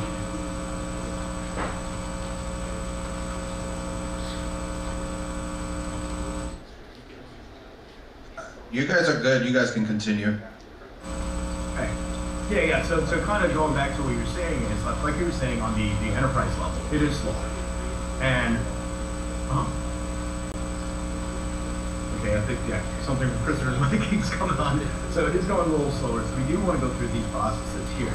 So on top of actually going through this, and I'm going to find another slide to show you what we do, is not only do we have to go through this fabric kind of framework on there too, you actually have to put the data governance practices in place. So you have to have the right different organizations in place to have the different data governance policies applied to each one of these before it goes through that whole cycle. So I'll take a look and see if I can find that slide. But in the meantime, I think Amitesh, you were going to say something. Yeah. So, I mean, when we talk about moving fast and while staying secure and compliant, the things that we describe is, start by keeping the end in mind, which is basically thinking about what is going to be your ROI, right? I mean, it is very tempting to be able to take the largest model available there and run through it so that it can do anything and everything for you, right? But when you try to scale it for an enterprise, your operational cost will determine how much, what kind of models, what kind of AI models that you are using, right? So in terms of being able to move fast while remaining secure and compliant, you need to have those factors in mind. What is your operational cost? What are going to be your ROI? And the way you would make sure that it is secure and compliant, all of the AI regulations that keep on coming out. You need to have AI governance, robust AI governance that will determine, your models do not run off on a tangent and start hallucinating with, right? Because once your reputation of providing data which is not trustworthy to your AI model or AI systems, it is very difficult to reclaim that.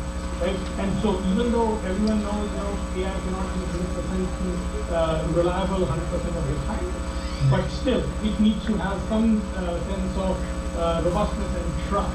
And that's where AI governance and data security plays an important role. So back to you. Thank you guys so much for your answers. We often hear a lot about theoretical potential when it comes to AI. So I'm curious to know, what case studies are you guys seeing? What are some measurable wins you guys either observed or gone through at your time at IBM right now at an enterprise level?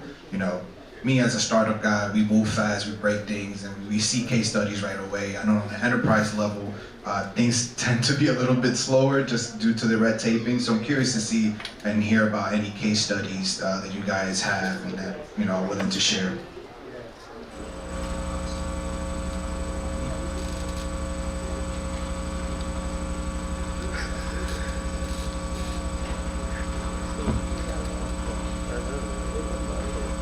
I think you're on mute.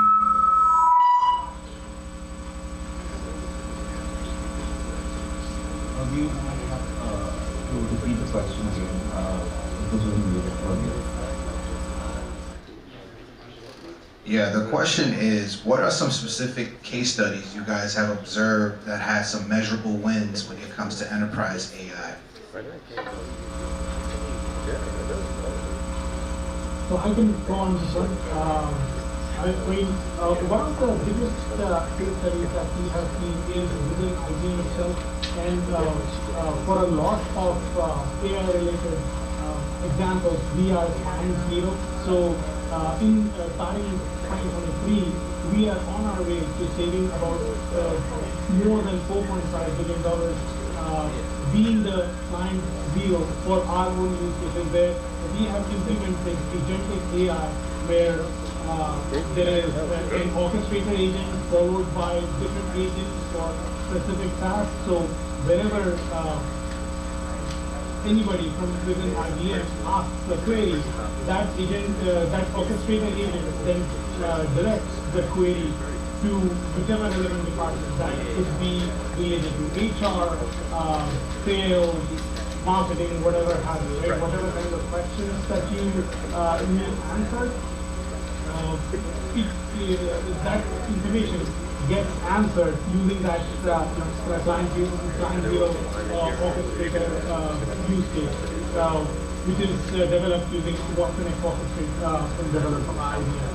right? So this is something where we have a tangible, measurable asset where we are able to, like I mentioned earlier, save over $4.5 million in the last couple of years. So this is, there are several other use cases that as you can see throughout this conference and through this panel, but that is something that comes to the top of my mind. Khalid? Right. Yeah, so I was actually able to pull up a couple case, just a couple like clients. And this is for the AI governance side. So, this is a little more difficult to do virtual. Let me find my slide again. Right, but basically what I want to show you is some of the clients using our Watson AI governance, how they've actually been able to save, and they've actually been saving more on money and also on just like a lot of manual effort that they're doing. So you can see here. So you can see here, we've got a couple of our client stories on here too. This is just purely from the AI governance portion too. So it's when we want to see like things on the bias, things like that. We increase the court clearance times on the US Open from 71% to 82% just by being able to govern their data in this AI governance. From over here, we can see CanSense informs genomics over here. Now they have a 90% sensitivity to ensure results. Over here, we see this integration portion, which this helps a lot with being able to integrate separate models. Infosys was able to integrate with using our governance. And then responsible AI approach over here. And here you can just see that there's months of audit work that's taken away. And manual effort on these last two over here. But what I'd like to show over here, at least from the AI governance side, is that we can start reducing hallucinations, start reducing a lot of bias efforts. And I know something in the previous panel was kind of funny to me that they're saying most of the data that's in Google or anything that's on the internet is more male-based. And so what's nice about here is we can start removing the bias from things like gender or any other items. And stuff like this helps us get through Does that help out a little bit?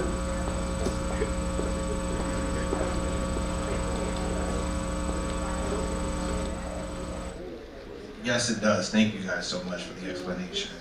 I think cloud and AI is an interesting synergy. So I'm curious to know just the nature of the relationship, being that it is changing as models get larger and the data gravity becomes a real issue. So how are you seeing enterprise compute strategy evolve? Are we moving into more of a hybrid model, multi-cloud? Curious to hear your thoughts on that. Yeah, I mean, what we are seeing with our customers all across the world is that a lot of them are utilizing the hybrid model of cloud.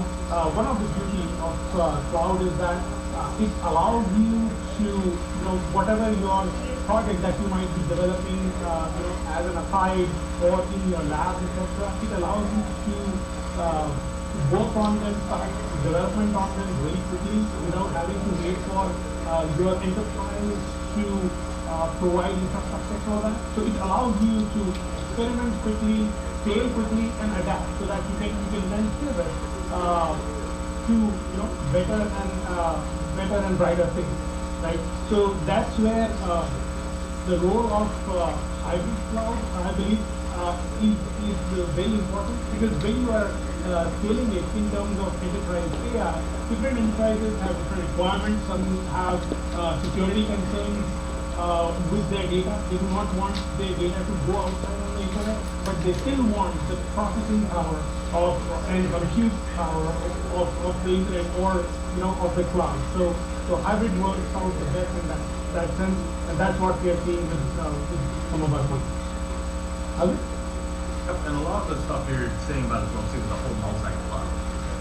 We're seeing a lot of trend out there, a lot of clients experimenting on different cloud strategies to see which works best with their environment. And what I've been seeing with the trend with a lot of AI is the transportability, which is is becoming really, really important these days, especially when people are moving to, let's say, like Azure to AWS, things like that. So the whole multi-cloud part too, we have not only the ability to transport, we have failover capabilities across the board too. You can actually run multiple models that will be able to communicate across the multi-cloud as well too. So that is part of the growth. But to Amitesh's point, the hybrid cloud is what is kind of the key point right now. Is there is a lot of movement from the on-prem solutions to cloud, and a lot of the companies that are in this AI space are larger enterprise companies, which is going to take a lot longer for them to actually completely move to a full cloud solution and a multi-cloud solution. So the hybrid is pretty much where the majority of the larger enterprises are already doing.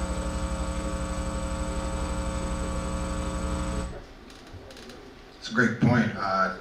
Speaking of AWS, I think one of the things that come to mind is how do we, I guess, move forward. Recently AWS went down. It was a huge outage.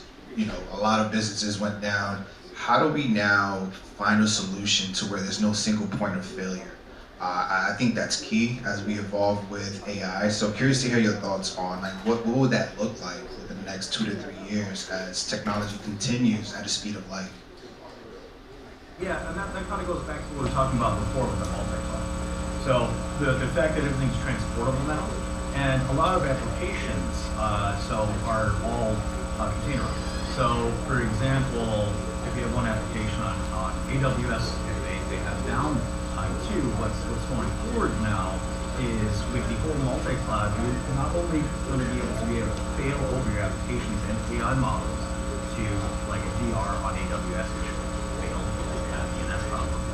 Or what you can do now instead is you can have that failover using a multi-cloud solution to Azure, GCP, IBM Cloud, you name it. So that's kind of what's going forward, which is going to be a level base. There's going to be multi-cloud solutions, and you're going to be able to run your applications, AI models, everything the same across the board. So look at it as like a DR, failover, things like that. That's kind of what's going to go forward using that multi-cloud.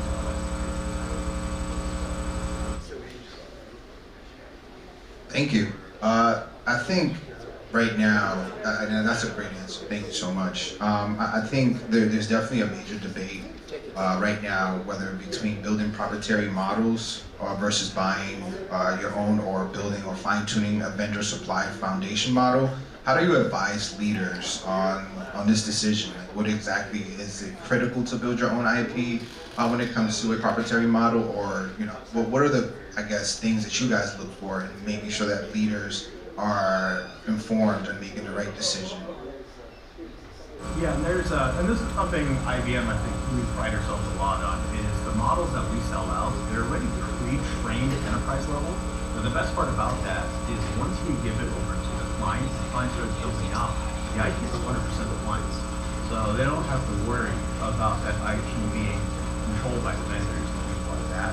So that's one thing that we pride ourselves at IBM, to be able to give that kind of option for you. So personally, I believe if you're going to be doing an enterprise one, it'd be better to buy something that's been built out by a proof company and make sure you own the IP of that. So, Amitesh, anything to add on that one? Yeah, it's just that, also you need to keep, like I had mentioned earlier, the operational cost in mind, right? So if you are going to buy a proprietary model which does everything under the sun, which may be like a 500 billion parameter, your operational costs are going to be astronomically high. So you need to make sure that you have your return on investment in mind, your operational cost in mind, and then go with a model which could be, a smaller model, maybe a 10, 20, 30 billion parameter model that have been trained on your enterprise data to be as performant, if not better, than the big proprietary model out there, and then take it forward to get your results at a fraction of the cost that a proprietary model might allow you to get. So yeah, that's what I would do. Thank you. I saw Deloitte up there. So as I mentioned earlier, I was a senior risk manager for Deloitte and for the FDA during my time during 2020. And one of the challenges that we went through was just unstructured data. What is one thing you would advise leaders or builders who have decades of enterprise data to now be able to put this into a model? Like, what is that one practical thing you would advise leaders or enterprise leaders to do to get their data house in order?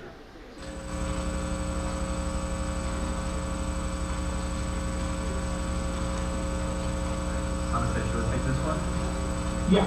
So, as I mentioned earlier, like less than 1% of enterprise data is within those models. And a lot of IP, lot of knowledge for the companies is in their unstructured data, their documents, their training manuals, that drive their company processes and move it forward. So that's where you need to make sure that your AI systems are able to effectively utilize your unstructured data, be it utilizing the RAG technique where you are able to ingest some of the documents that are there containing the unstructured data from within your organization, and then move it to your AI model such that it is able to utilize that unstructured data effectively, making it taking full advantage and getting to the end zone where you are getting the results that your organization is looking at. So very effectively, utilizing the models by utilizing the data within your organization and utilizing some of the techniques, the auto RAG, etc., that are coming through, having a robust strategy to create that ecosystem of ingesting those documents effectively, maybe in a scalable fashion, and taking advantage of the enterprise data, because that is what is going to differentiate which organizations succeed with the AI strategy and not be a part of the statistic where 95% of the AI comes.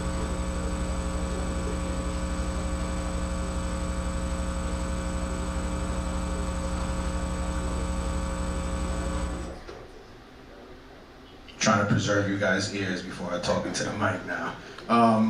Great answer. Thank you guys so much. This will be my last question. Generative AI is like this new shiny object, and a lot of leaders are running towards it. What would you advise leaders in balancing investing in the new shiny thing with optimizing the boring AI that already delivers value? One piece of advice that I would give them is, again, to slow down to speed up.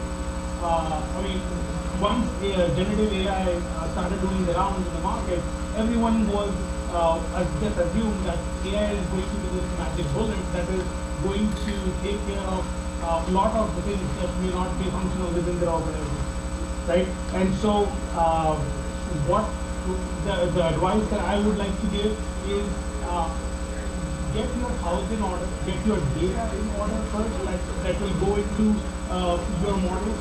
Slow down a little bit, have a proper strategy, consider your, again, I keep harping back to it, consider your return on investment, your operational costs, how are they going to be, so that when you start with an AI project, start small, have your house in order, and then once there is adoption, once you start seeing tangible results out of that, then you can start scaling it to your enterprise. So slow down, have a strategy, and then you can scale it.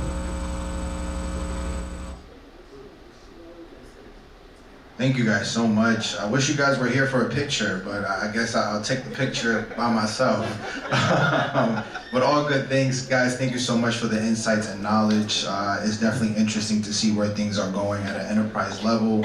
And kudos to you to keeping that train moving. So thank you.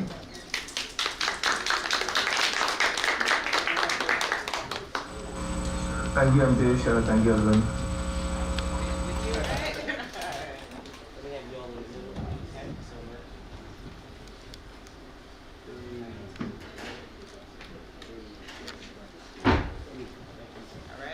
So now we have marketing and AI. So Carolyn, also Abraham.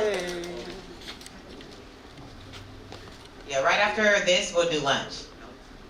We have plenty of food, so eat up. Hello. Abraham.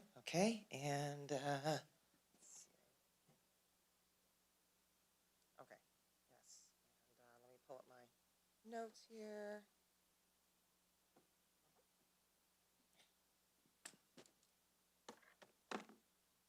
Welcome. Welcome. So are we pulling? Oh, okay, just go ahead. Okay.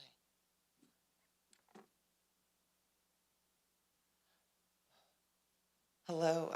Hopefully most of you saw my introduction earlier, but I will go over it again. But this panel is on AI in marketing, intelligent engagement. Abraham, thank you for joining us. We're going to talk about how AI is shaking up marketing and how do you make it personal yet powerful. So let's start with Abraham. Why don't you do an introduction?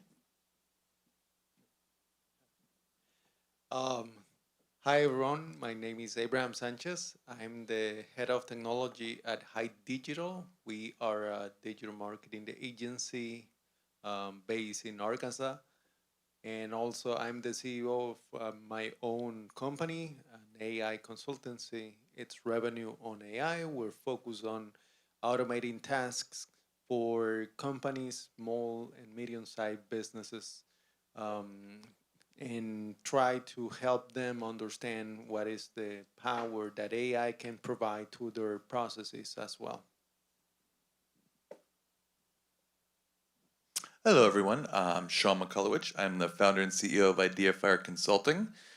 We work with startups and enterprises primarily using advanced marketing strategy and sophisticated AI tools to better understand their customers, their data, and at the end of the day, make smarter decisions. Thank you, Sean. Thank you, Abraham. My name is Caroline Dunn. I introduced myself earlier, but I'll just go through it real quick again and really talk about how I'm relevant to marketing. So I've had a 20+ year career in marketing.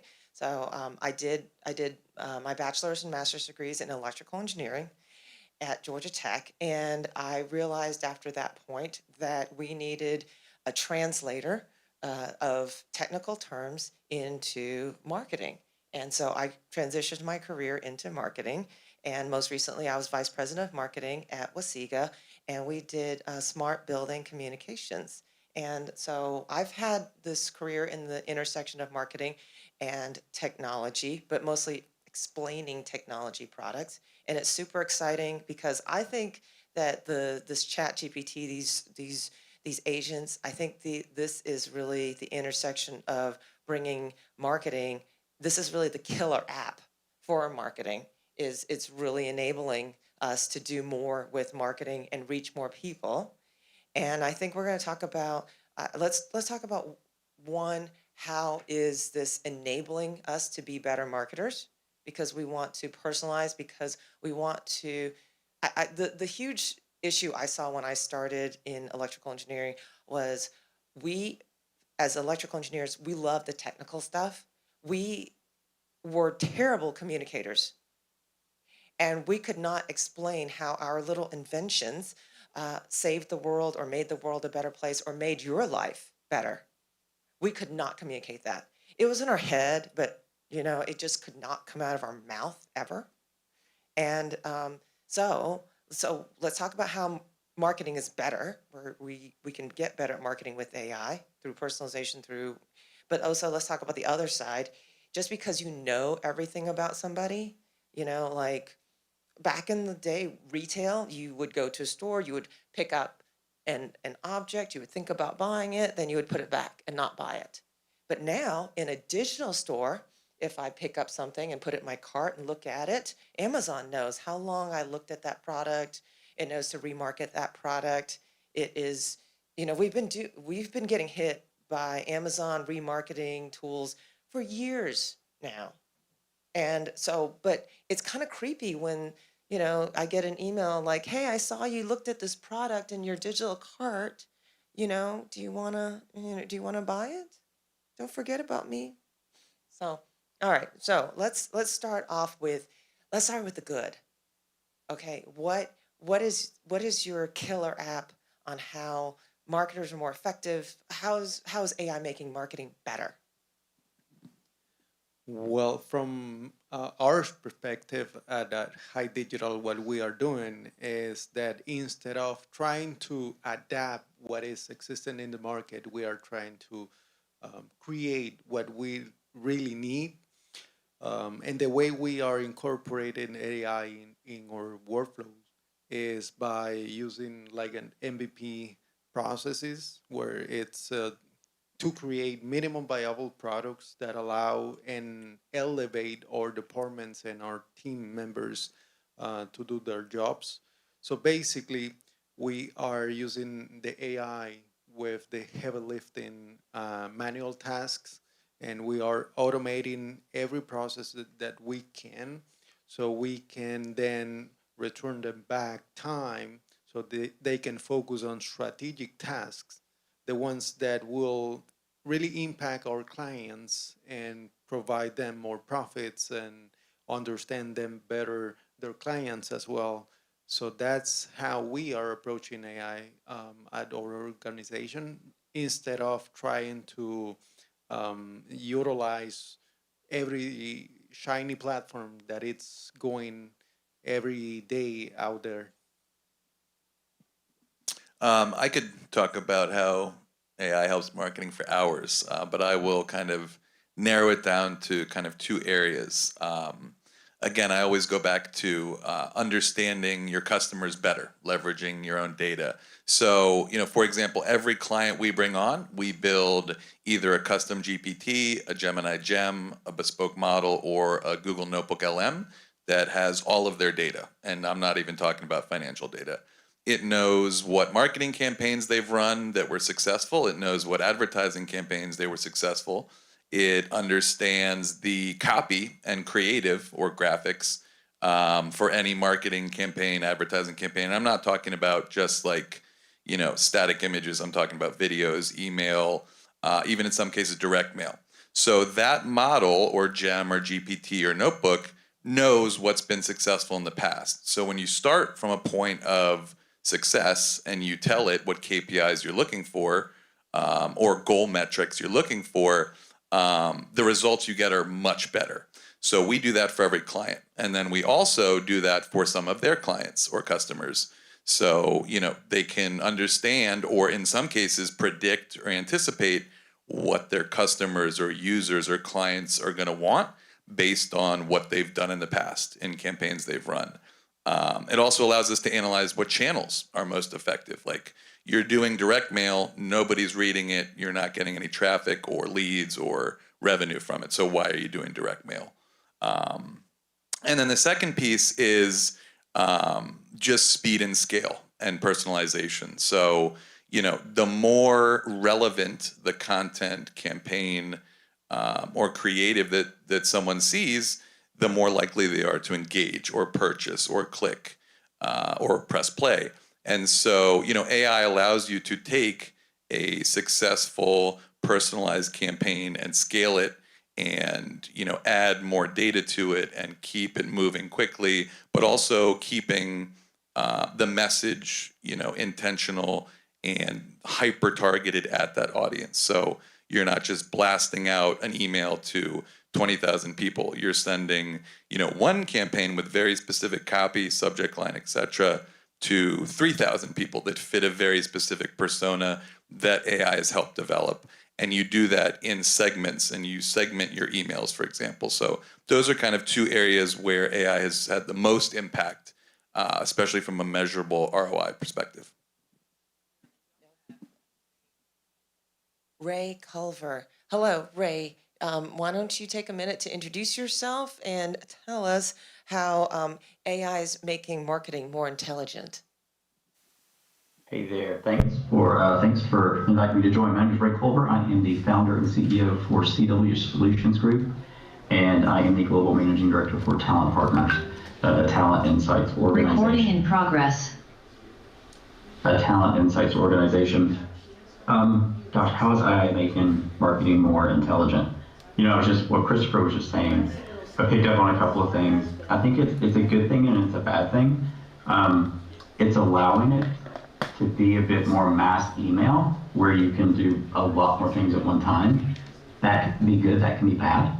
I do think the ability to kind of hyper-personalize and the ability to utilize AI to produce insights and, where should you be sending these emails and who should you be targeting and that type of thing, it helps you to build those insights quicker and at a much more rapid pace.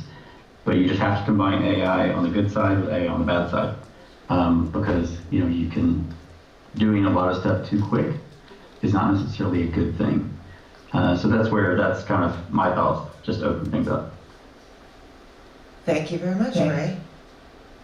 So let's move into, I think that was a great segue into how is this hyper-personalization turning creepy, and where do we draw the line?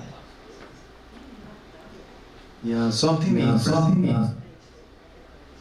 interesting is going back to your previous question with this one as well, is that we have now the capability to ingest a lot of data that we haven't before, and because of the AI, we can now process that data in order to have or see patterns across all this data, right?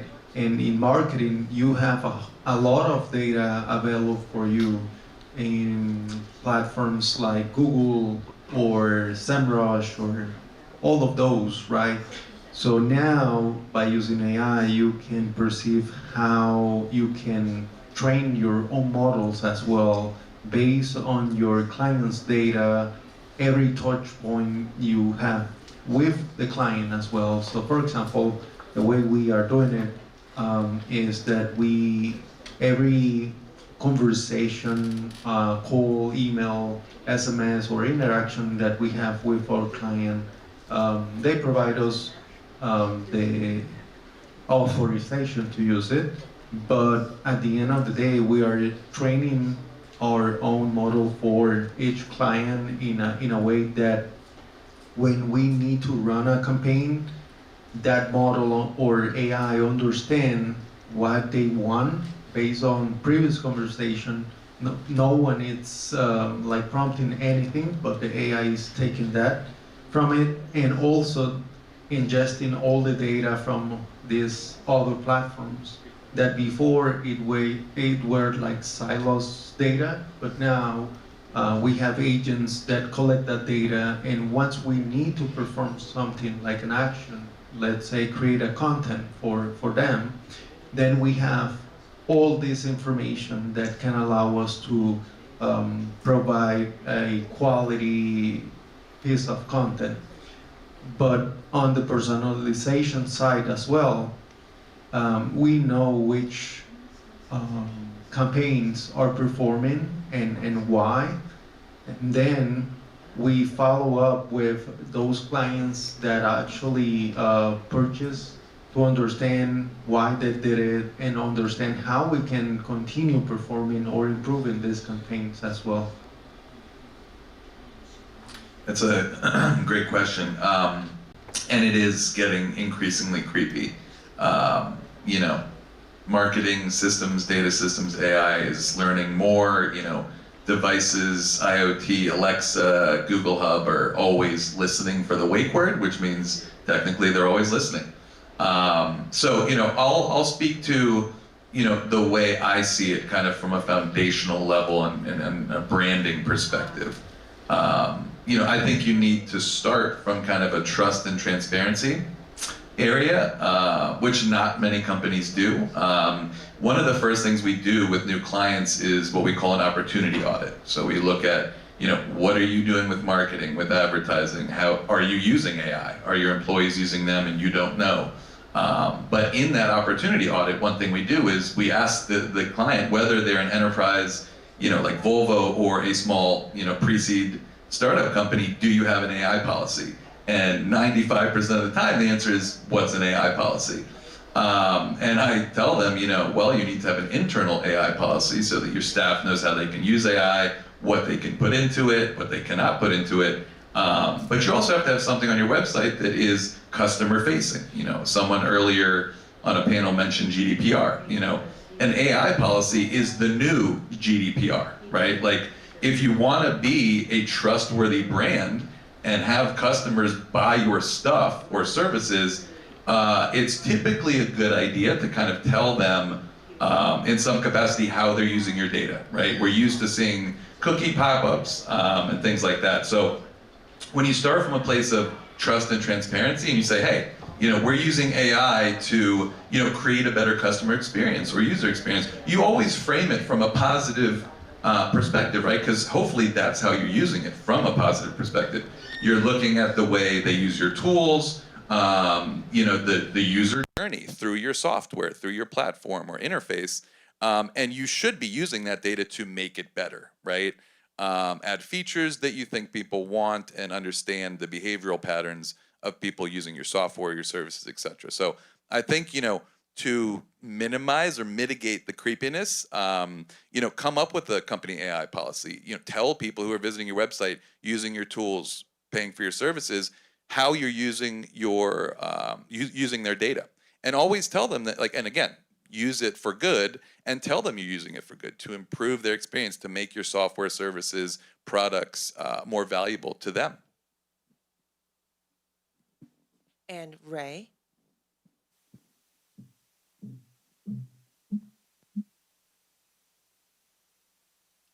He's muted himself. Hey, sorry about that. Repeat the question one more time. Let's talk about, you kind of segued into the negatives of AI in marketing. So let's talk about, how do you control the creepiness factor? How do you control the negatives? I think, to Christopher's point, I love the getting creepy, because it is going, you can take it to a point where you're just kind of being very, getting too much information. And I think to keep it from going there, just really, in my opinion, being very hyper personalized as far as what is it that you're wanting to get across to these folks and that type of thing. I think doing very high value lead scoring and such, so again, as you're going out to these folks, you know exactly the message that you're wanting to deliver to them, and you know the message that they're wanting to receive. So I think that's from what we do in my company and my interactions with utilizing AI in marketing and going out to folks. Typically, I know that they're going to want to receive the messaging that we're sending. It might not be well received the first time because they might not open the email, but once they do open the email or open any kind of communication, it is information around a topic that they've shown significant interest into. So I think that's also a way to kind of keep it less creepy, as Christopher said, and again, I love that. But to really be very hyper-personalized, hyper-focused. Okay, Abraham, I want to circle back to your answer here about the information being siloed previously, and now you're feeding more information into the model. And so can we be more specific about this integration of different siloed data? I've been told as a marketer, I've been told for the last decade, we're getting rid of third-party cookies. You can't do this, you can't do that. Can't, won't. So when you say, hey, we're feeding in more data, I mean, I get a spam email every 10 seconds. People are still buying email lists, and I'm not opting into these emails. I'm just receiving these emails. So how do we balance that really with hey, I'm getting more information? Can we ever deter people from buying email lists? And what do we do with this?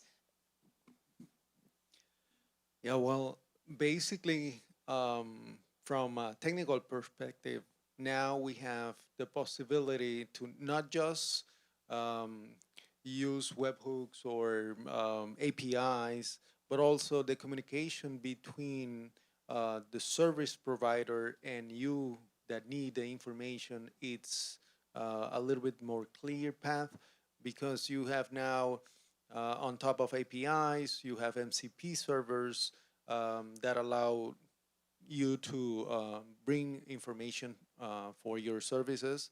You have A to A protocol, which is from Google as well, that allowed you to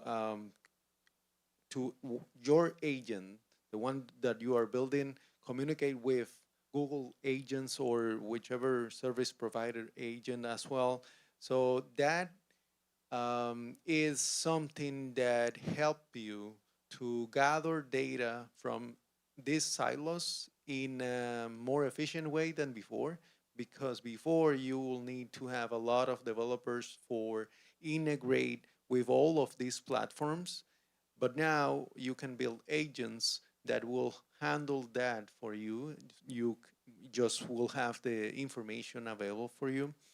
Then talking about the personalization on the email side, because you now have the data about what is working, what is not, and going back to Ray's answer as well, because you now know the open rate, which are the clients or the emails that are interested in specific things. Now the important piece is how you incorporate this in your campaign as well in order to improve it, not just but for the sake of improvement, but also to share value with the customers of your clients as well. Because if they open it, it's because they like it, right? So basically, you have all this information at your disposal, and how you will use it for provide them value is the key. Yeah, I mean, I'll drill down a little bit more. I think, agents are, a powerful tool for, understanding data and breaking down some of these silos. Unfortunately, the bigger the company, the more silos there are, and there's a lot of nuances to silos and humans, and ego, I think, plays a big role. I know sales, I don't need to know what marketing's doing. I don't care what HR is doing. But at the end of the day, the more collaboration, the more success, right? And I think it's really important to break down those barriers. And I think, agents can help. You can develop agents, that have very specialized tasks, right? So Abraham mentioned A to A, agent to agent, and MCP, model context protocol. So these agents can now talk to each other and delegate tasks. So you can have an HR agent, you can have a marketing agent, you can have an SDR or an advertising agent.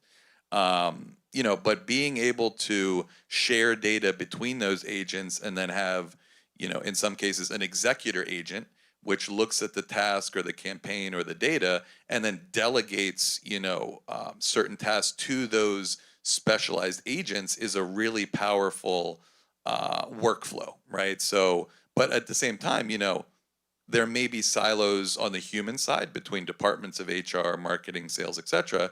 The agents, at least, are collaborating, right? So they're sharing data from HR. They know what sales campaigns are working, and those sales agents can communicate that sales data to the marketing agents, and they can execute on the data they're receiving. So, unfortunately, I think silos are going to continue to exist because people still have egos, and companies operate remotely, and people aren't in person as much. So unfortunately, I hope those silos break down, but at least we can move in a forward progression by having these agents that communicate this data to each other, even if the humans in the different departments are not, right? So I think these agentic swarms, these agent groups with specialized tasks that share data is really powerful, and that's one way to do that. Ray, would you like to comment?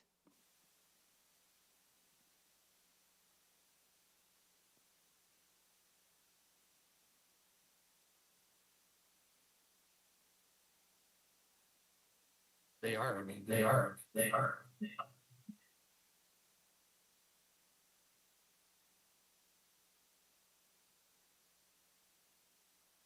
Yeah, I think touching back on Caroline, what you opened up with as far as the, buying list and that type of thing, what we tell our teams, because we do a lot of outreach, what we tell our teams is really focus on the engaged contacts.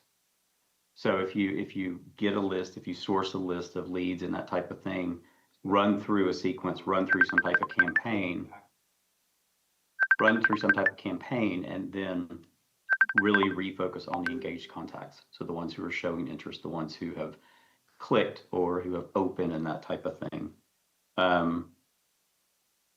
That again, that's my biggest thing. It's just really take the list, narrow them down, and focus on the contacts who are showing engagement with you. Because to your point, we are all getting so many spam emails and so many emails that it's like cutting through to figure out, okay, what is something I should be reading? What is something that I want to be reading? And then starting to develop that relationship with the agents.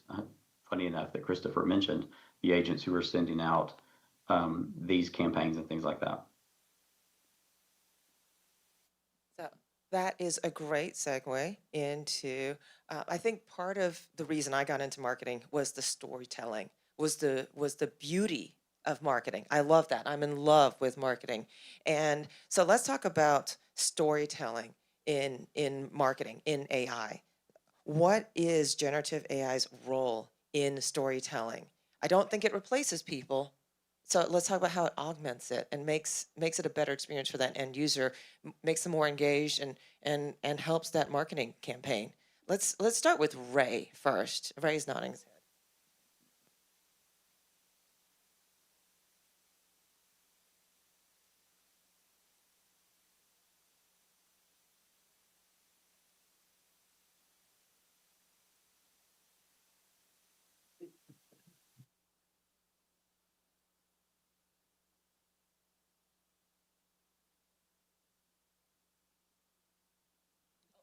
Ray, do you want to go ahead?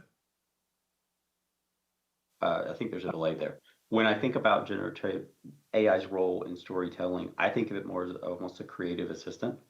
You know, when I go to start to put together some type of an article or a blog or a new conference idea or an event idea.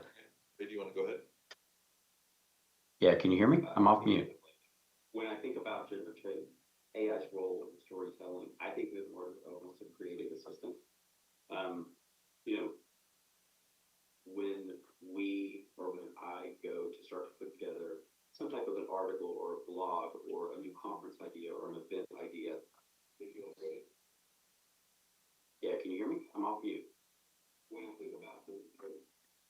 So let me jump back in here. So anytime I go and start to, brainstorm idea creation, creating outlines, helping to structure the story or the article or the blog, and then really researching characters on topics and things like that. So I think of it as more of a creative assistant for myself and for my teams. So let me jump back in here. So anytime I go and start to, brainstorm idea creation, creating outlines. Hello. I think you always have to start with the human story and then use, AI to create the visuals or, help develop the, creative side around that, right? But you always have to start with the human element of that. And it's very effective in marketing, obviously. I work with a lot of startups. I've been a mentor, advisor, and in some cases, investor with Founder Institute for 8 years. And we have 2 cohorts a year, so I've worked with a lot of startup companies. And I always tell them, when you're building your pitch deck, when you're, defining your mission and vision, investors love to hear that, your idea comes from a personal experience or, a story, about something that happened to you that drove you to start this company or try to solve this problem. So when you can create a narrative around your business, just as a human, that resonates with people psychologically instead of, yeah, I think this would sell a lot of stuff and I want to build this and then, sell it. Like, that's not really an effective strategy to get someone to buy into or invest in your company. Also, when you're like hiring team members for your startup, people don't want to hear that. They want to hear that you have passion behind what you're doing.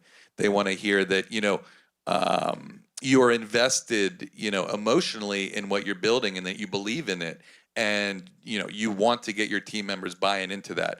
And a really effective way to do that is building a story, building a narrative around that. So startups that have a really compelling story to tell and are pretty good at creating visuals and messaging around that, and obviously with the help of AI, whether it's generating video, generating images, or even a storyboard or a plot line, or outline of the mission you're trying to achieve, building a narrative and a story that comes from a human place first, and then uses AI to kind of either build the visuals or the things around that human experience, is incredibly effective. Similar as Ray and Sean said, basically the AI, it's like a brainstorming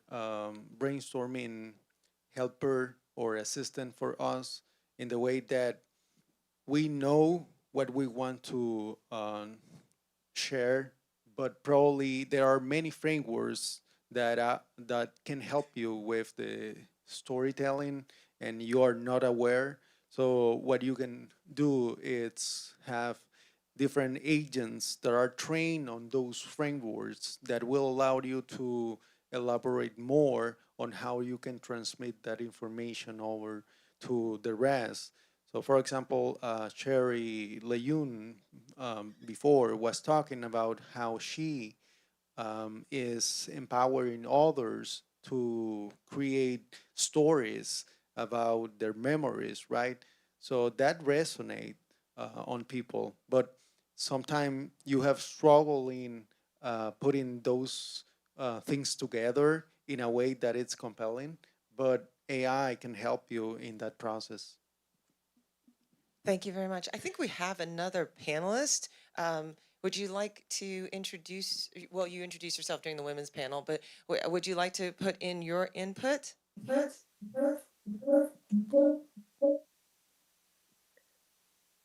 Is that me? Am I ready now? Yeah.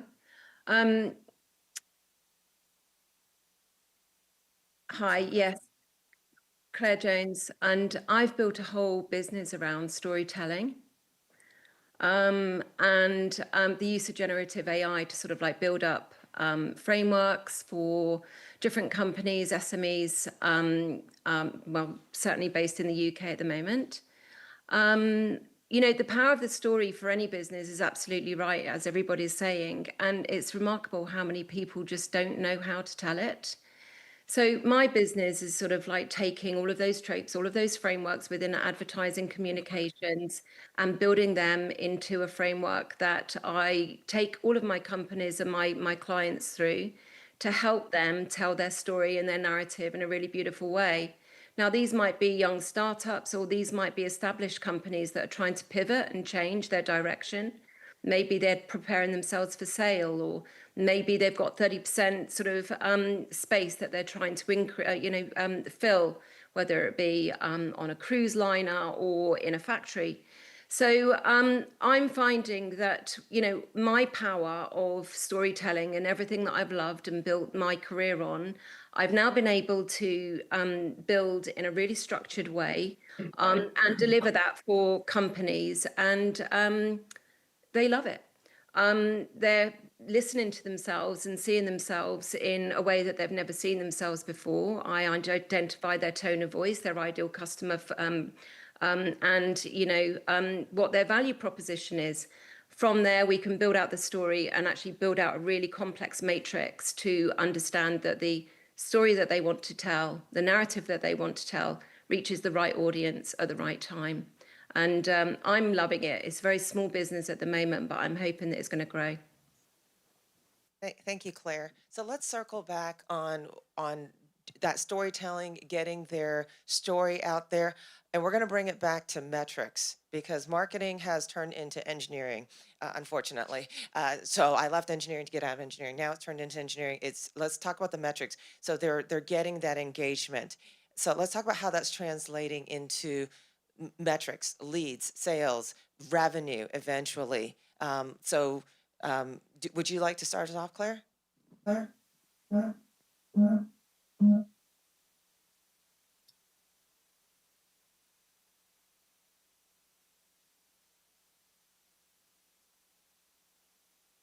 Can you repeat that question, please?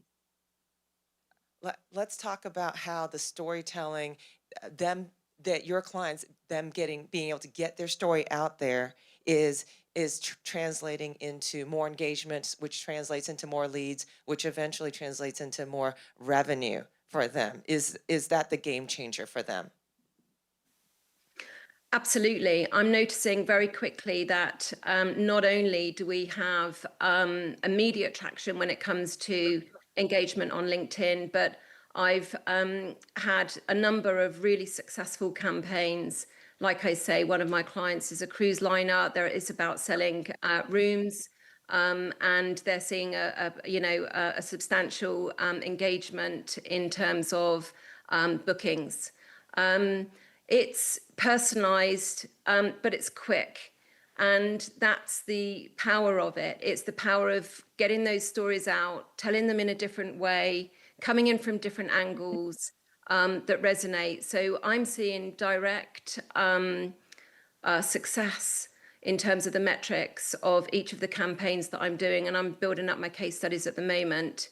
But for example, the first LinkedIn post that I did for one particular client reached 200,000 impressions, within 6 hours, and that's pretty successful.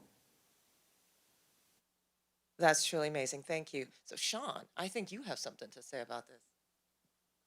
I do. And I'll go back to what I said in an earlier question, maybe just expand upon it. When you start from a place of successful campaigns and you define what your goal metrics or KPIs are first, and then you feed that data to a model, that's really effective, right? Because the model understands not only what copy and creative in that marketing or advertising campaign was effective, but also, what you're trying to achieve, the end goal. Is it open rate? Is it click-through rate? Is it, downloads? Is it leads? Is it impressions? And so, when you train a model or give a model data on previous marketing or advertising campaigns that have been successful for your company or your clients or customers, that's a really strong place to start. And that's how you achieve more of those goal metrics, whatever those metrics are. But this just goes back to, it has a lot to do with having reliable, trustworthy data. And so when you have a lot of data on successful campaigns and you give that to a model, it's very good at creating similar campaigns that will probably have a similar result, right? And you tell it, this is the metric or metrics, we're focused on getting. It tries its best to achieve that. And again, when it knows what was successful before and achieve those KPIs, you can create, these large scale campaigns that are using success data to get you more success and allow you to scale up, whether it's, Google advertising, email, videos, LinkedIn posts, or social media. That's a really strong place to start, as opposed to just saying, I want to create a campaign that makes people click. That you're going to waste a lot of time with a model, as opposed to starting with trustworthy, reliable, successful campaign data. Similar to what Sean said, it all starts with the KPIs that you want to pursue or your client, and from there you can think about how you accomplish that one and feed the AI, the model, with that information over. Because it's no longer about throwing a lot of information to your client and see what stick, but it's about how you can provide them value with what you already know, what is working in the past for them, and you have all that information available at your disposal. So it's about how now you can use AI to elevate your team and be more strategic on other tasks as well. All right, Claire, well, we're going to wrap this up now, unfortunately. So I'm going to let Claire go first. Final thoughts. What is your one big takeaway you want this audience to understand? For me, it's about it's about consistency and making sure that all of the guardrails are in place for clients to make sure that their data is sort of safe and you deliver everything in a structured way. Yeah, I think that's probably it.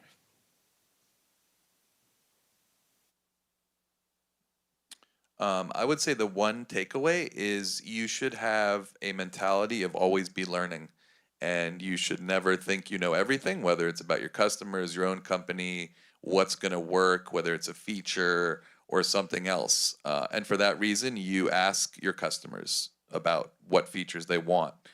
You create things like feedback mechanisms where people can tell you what they think of your products or services. And AI can be incredibly helpful with that. But everyone should be open-minded and continue to study AI. It's changing literally on a daily basis. Is it a very unique technology? So, I always tell people, clients, friends, startups I mentor, literally in your calendar, create a 30-minute task every week to study relevant applicable use cases for your business or whatever you're trying to do, whether that's learn a new subject or, sell more products or whatever it is. Literally dedicate and allocate time every week to learn, because this is something that is evolving. We are still at the very, very early stages. You compare it to computers, we're at like floppy disks, dial-up modems. Like it seems like we're very advanced, and yes, AI started in 1950 with Alan Turing, but we are just getting started. So allocate time every week to learn more about it. For me, it's don't use AI for the sake of using AI because everyone else is using it, but because you are facing a challenge, a pain point that you want to solve, that it's worthy, then you can start with an MVP of it, and once it gets traction, then you know that you have something to put budget on it, and it will be a lot of sense for the company as well, talking about revenue. Thank you, Abraham. Thank you, Sean. Thank you, Claire. Ray, thank you, Ray, as well. Ray had to drop off. So just to summarize, don't use AI for the sake of using AI, right? We are here to solve problems. That's the amazing part about marketing. That's the amazing part. That's the intersection of marketing and engineering. We are solving problems. And so consistency is key, according to Claire. So yes, as a YouTube creator, yes, we are very consistent and always be learning. Thank you, Sean. Yes, thank you so much, everybody. Thank you, panelists. That was AI and marketing. Brandy? Yeah, right now, hold on one second. My aunt wants to come on and we're going to do some lunch. Get you guys pumped up, right? It is AI. Elevate AI. All right. I don't need a mic. What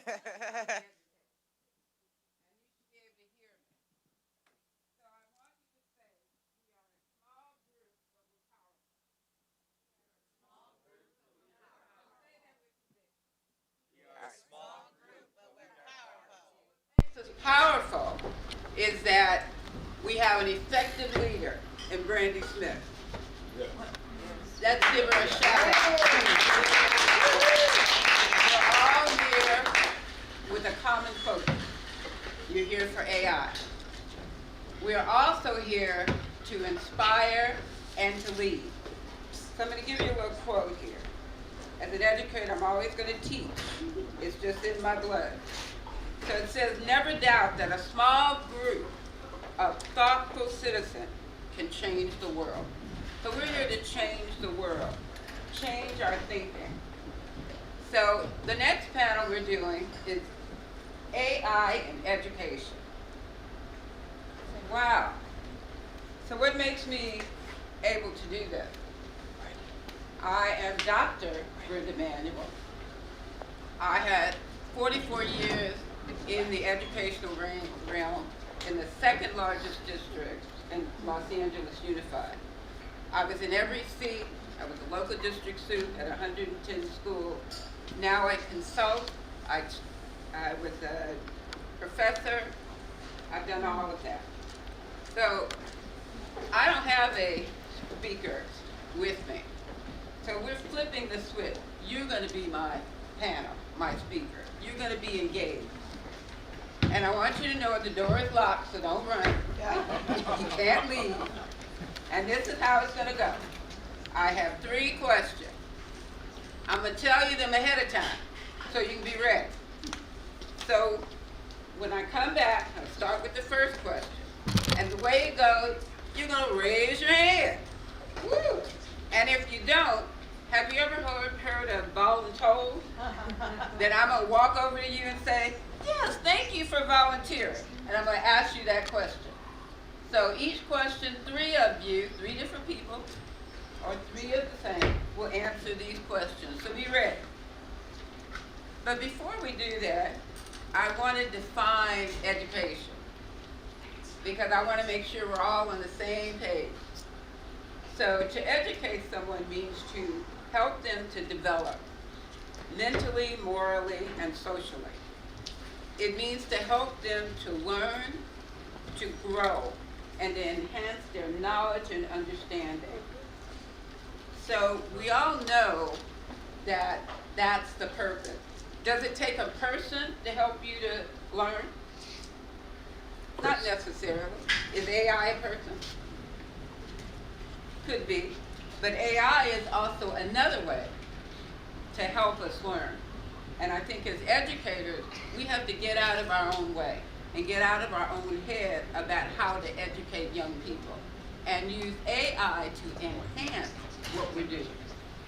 So the first question, what do you think the advantages of AI would be to education? Not yet. When we come back after lunch. You'll be the first one. Thank you for volunteering. So the question again, what do you think the advantages of AI would be to education? Question number 2, what do you think are the challenges or concerns of AI to education or to educators? What do you think are the challenges or concerns of AI to education and educators? And the third one, how can educators utilize AI in more effective and productive ways so that it can help to increase student learning? How can educators utilize AI in more effective and productive ways so that it can help to increase learning? And then the last question, I throw this in on you. What is one thing that AI can give all of us more of? Think about that. So be ready to volunteer or to be what? I can't hear you. You got it. Oh, you get the prize. Hey, for the day. All right, it's lunchtime. I'll see you after lunch.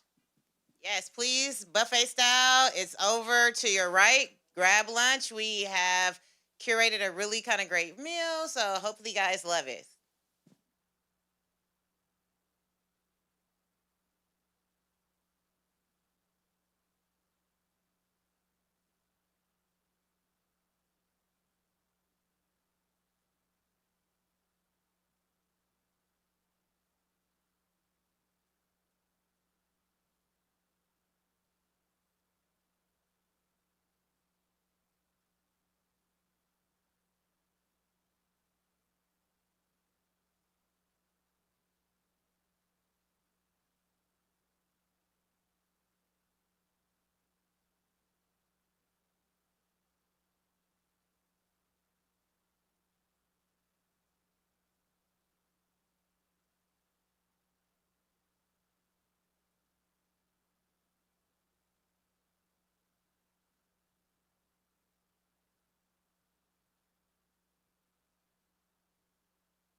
Nice, nice.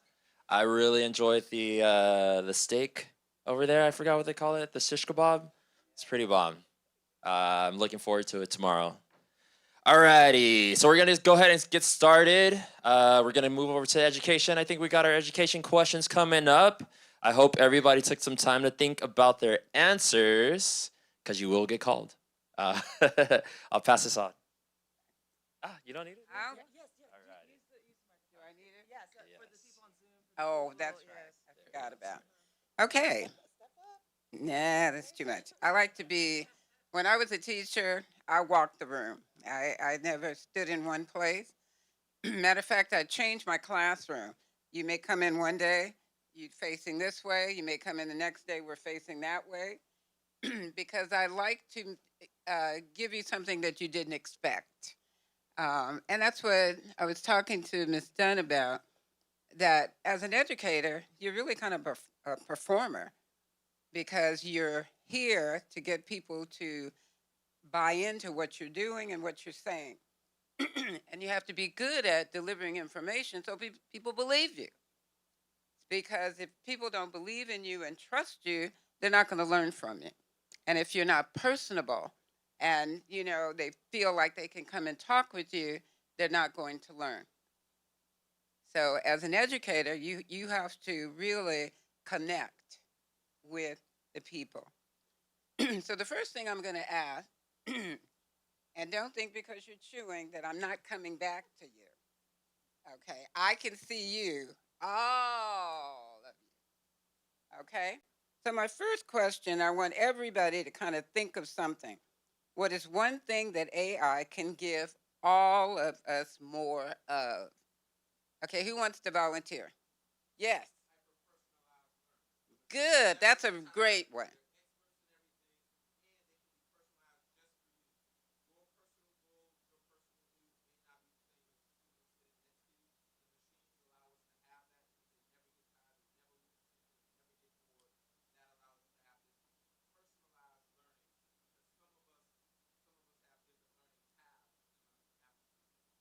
And learning styles. Some of us are kinesthetic learners, some of us are visual, some of us are auditory.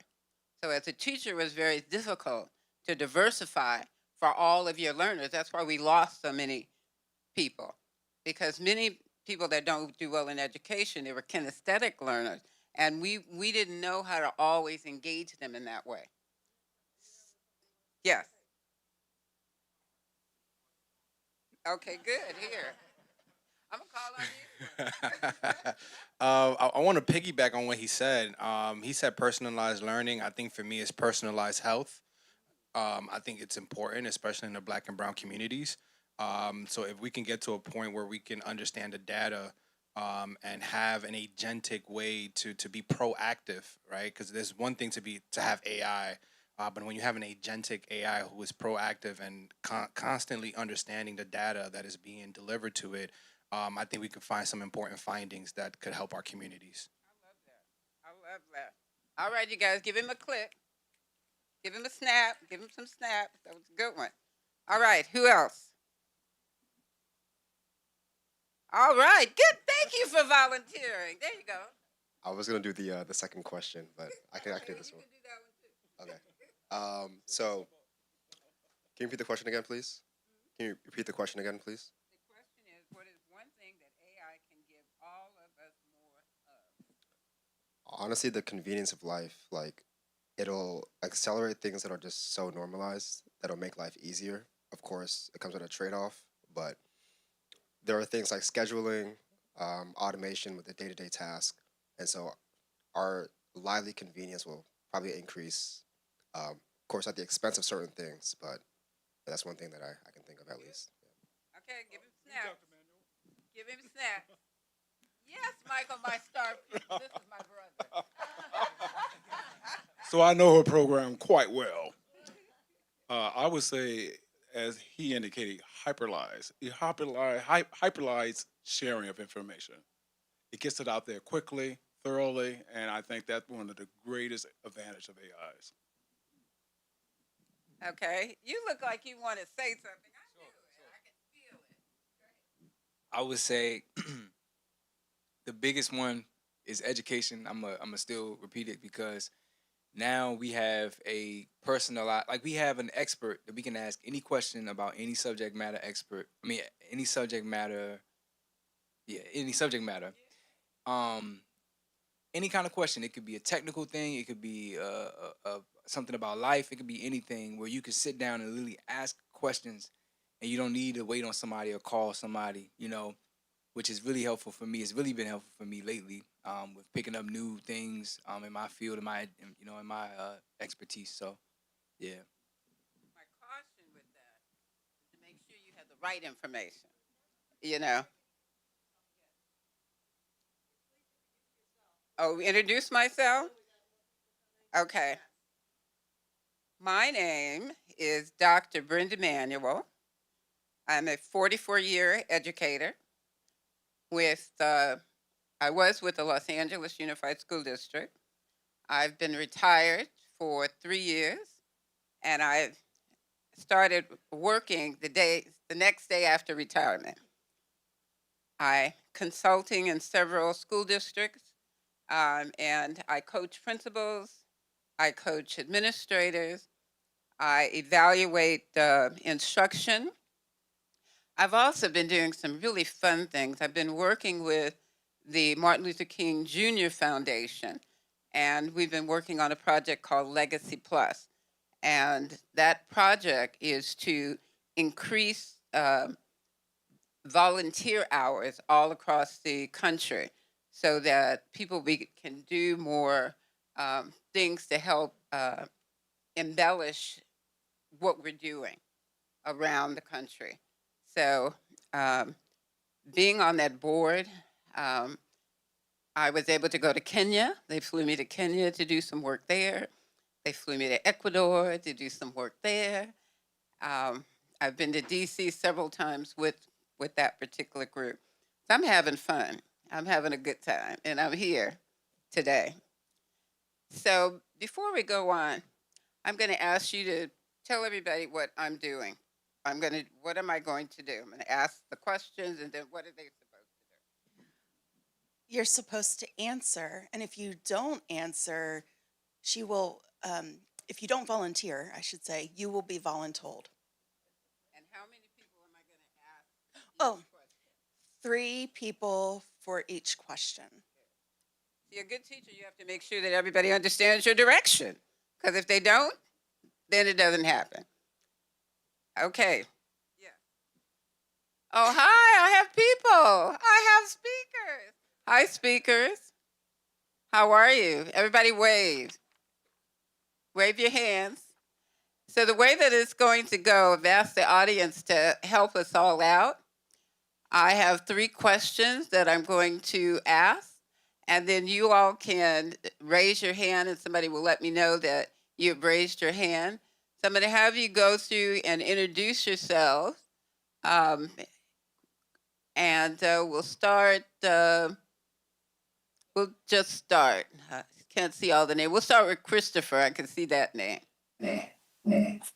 So let's actually start with Darius, then we'll go to Carolyn, and then after that we'll go to Manis, okay? We'll turn our mic off.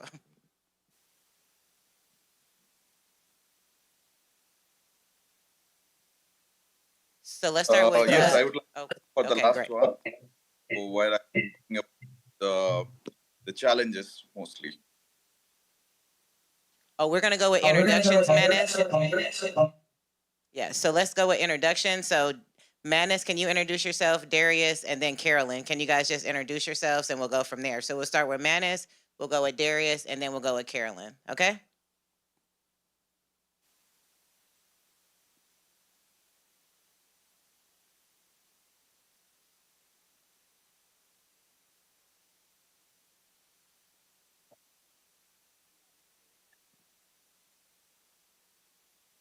Oh, Manis, can you hear me?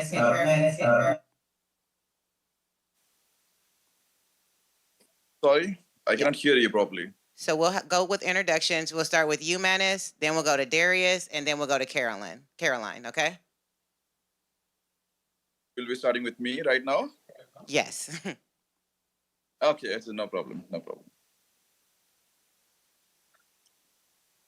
So how would like to get started with I should be speaking about the first question? No, we'll just go through introductions. Actually, your voice is very lagging. I don't understand what is happening. We'll go through introductions first. Oh, okay. Introduce myself, right? Yes, and everyone individually introduce yourselves. Because your voice is having some echo. I don't know why. Is it with me or somebody else? I don't know. There is some No, I echo. can hear the echo as well. It's intermittent, but there is an echo. Ah, okay. Yes, because I was not clear. Okay, well, thank you so much for giving this opportunity, and let me just give a small introduction about myself. I am Manas Kumar, founder of L&D Nexus, which is a platform we are building to connect all the L&D professionals throughout the UAE to organizations where they can easily find the opportunities, job, and projects, and at the same time the companies, organizations, they can easily find the right kind of professionals. So this is basically my idea and the startup I'm working on. Apart from that, I have been doing startup mentorship and advisor for almost like 4 years, and I have been guiding them how to make your proper planning strategies, how you can grow your business. And as an executive coach, I used to conduct training workshops related to education sector mostly, and started doing workshop related to AI, how you can use the AI, especially in education industry and training. And yes, I have like more than 8 years of experience back in India and also here in UAE. And this is something brief about my profile. And yes, if you would like to get to know more about me, definitely we can connect in LinkedIn and we can share more thoughts. Thank you so much. Okay, now let's go with Darius. Great to be a part of this. My name is Darius Gant. In terms of AIs, I probably got my start around 2017 working in private equity, built a thesis around investments in artificial intelligence, so got to see the emerging technology that it was at that time and what a lot of the startups were trying to do to create AI. I stayed in that space, moved to Latin America, spent a lot of time in Medellin, Colombia, where we built out a team.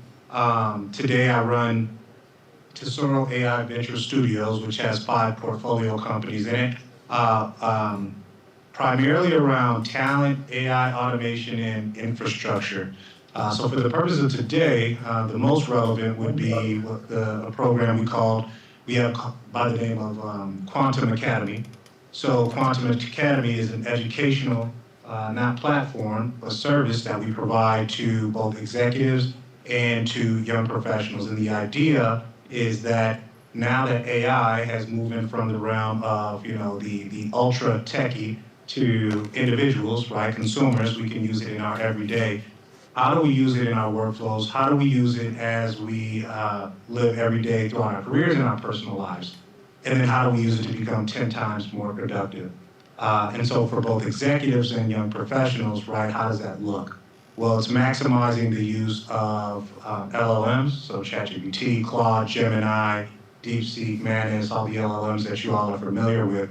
But then also going on the API side, right? This is more for the new grads where they would be learning to work with workflow automation tools, as well as identifying processes and workflows within inside organizations that can be streamlined, automated through reinvention.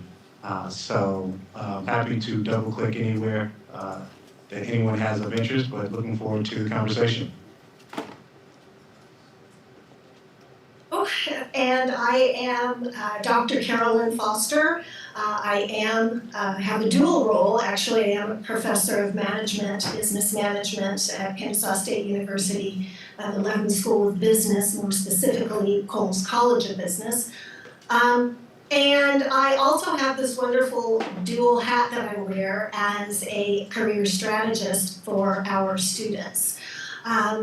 My background is interesting in the fact that I did not grow up in academia. I actually grew up through the hard knocks of corporate America. I've had some amazing opportunities as a human resources executive to be part of the HR team for companies like Amgen, Allergan, Disney, Verizon Wireless, and a couple of others. So I think both my background in corporate America, which actually fueled my pivot into higher education, actually helps me really educate our students, specifically with what Darius was saying, how these new graduates, whether they're undergraduates or at grad school level, how they're going to pivot and use AI in the workforce, and what we as educators, as university professors are doing to assist in that education.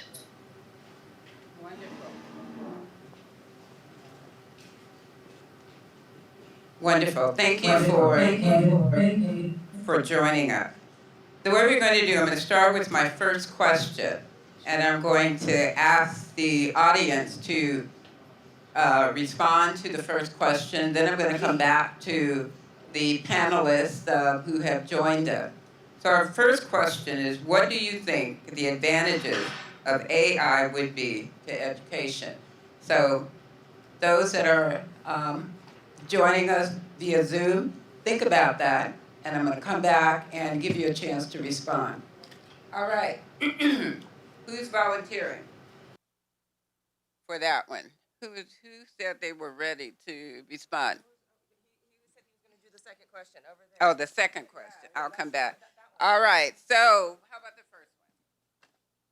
What do you think the advantages of AI would be in education? What is the advantage? And I think we mentioned some of them. So what do you? From my point of view, is create create more ideas and more opportunities in terms of learning opportunities, and what's next. That would be my perspective on the benefit of the AI. Creativity, which is a great one. All right, let me come over this way. Yes. All right, use your playground, boy. Good afternoon, everyone. My name is Joe Wynn, president of the Vets Group Training Academy. I'm glad you asked that question, because I've actually been sharing with folks from day to day that now with the AI tools we have available, everybody can be the smartest person in the world. Every time you ask about a particular topic or question, all you gotta do is Google it or ChatGPT it, and you've got the answer easily. So that's what I feel about it. It's a great advantage for education for all. And this is our third. I think one of the things that, and especially for me growing up in New York City, born and raised, one of the things that we lack is just the accessibility of tutors. So to be able to get personalized tutors, I think would be so fundamental, but it's also so impactful for those kids or in needs that need that tutor. So yeah, that's my answer. Just to piggyback on that, great point. ChatGPT 5 brought out a tool called Study and Learn, and it's a Socratic method for learning.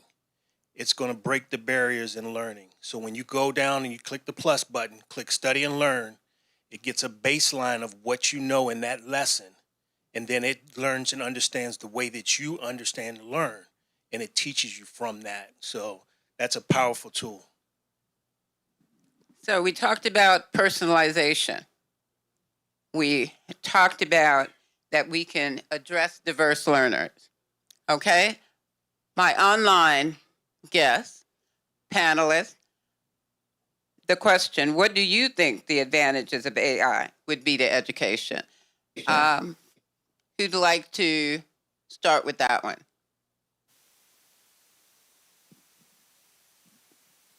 I'll go ahead and start. And I think a lot of the panelists,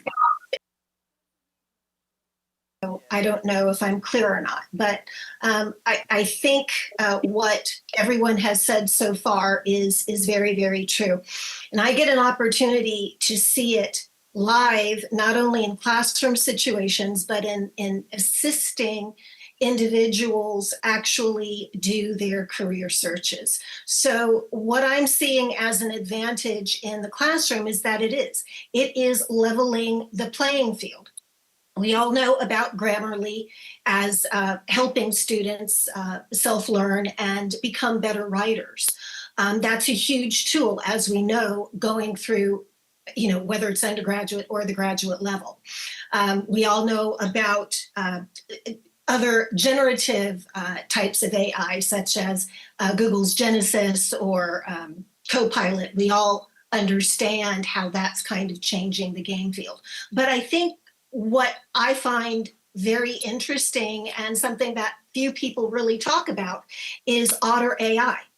Otter AI is actually a note-taking tool. And we all know that the basis of diverse learners and the basis of basically higher education is going to be in the lecture. So you are leveling the playing field. If you ever had an opportunity to take the, oh, hang on a second, I'm getting verb here. If you ever had trouble taking notes in class, and a lot of diverse learners do, we're dealing with people who have very small attention spans in the classroom, their attention is elsewhere. So having a tool like Otter AI is a game changer. Not everybody is equal who gets into college. So sometimes school is a little bit harder for some than it is for others. But if you can get the basis of taking notes, if you can go back and review and take a look at those notes that were given to you, that's going to help set the playing field in the classroom. And I could go on and talk about what happens on the career side, actually using AI to help, and I'm going to say help, clarify certain points that already exist in your resume, helping write your cover letters. That also really helps students move forward. Thank you. I love that. Help and clarify. All right. Anyone else would like to weigh in on that one? Manis, go ahead. I like to add a few points. And I do believe implementing different AI tools, definitely it will actually enhance your performance. At the same time, teachers can get more idea how to prepare content, and also student get more personalized learning experience. And also you can use AI Copilot, AI tutor, AI coach for different purpose. So now things are becoming very easier for everyone, even not only for the teachers, for the students. But the only main concern is about how you are using AI exactly. Because if you keep depending on all the time, definitely you will not use your brain to think more about the problem to try to find out the solution.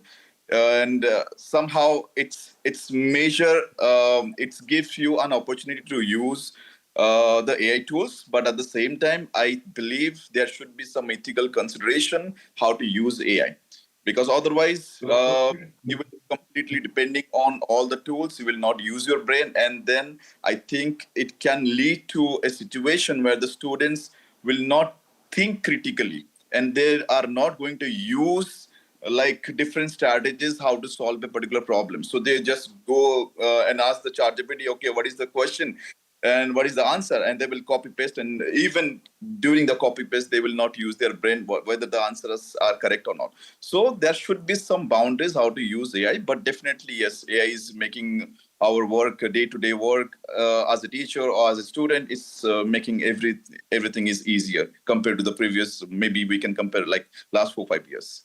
Thank you. I'm going to move to the second question. Darius, we'll come back for you. What do you think are the challenges or concerns of AI to the education or educators?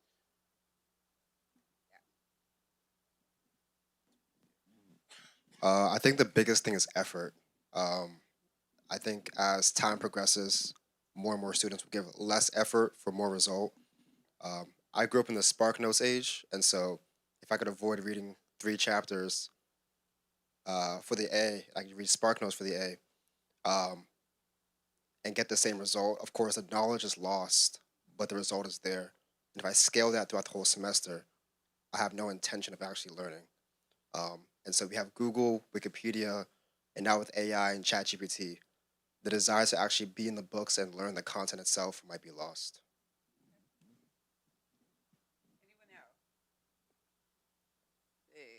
Oh, I see you thinking. I know you wanted to say something. So what do you think the challenges or concerns for educators and education? Yeah, I was thinking about what Manas said, that students and will lack critical thinking and lack time for reflection about what they are learning, just getting thoughts that they are not their thoughts out of the ChatGPT or other tools. So yeah, lack of critical thinking and reflections on what we learn about.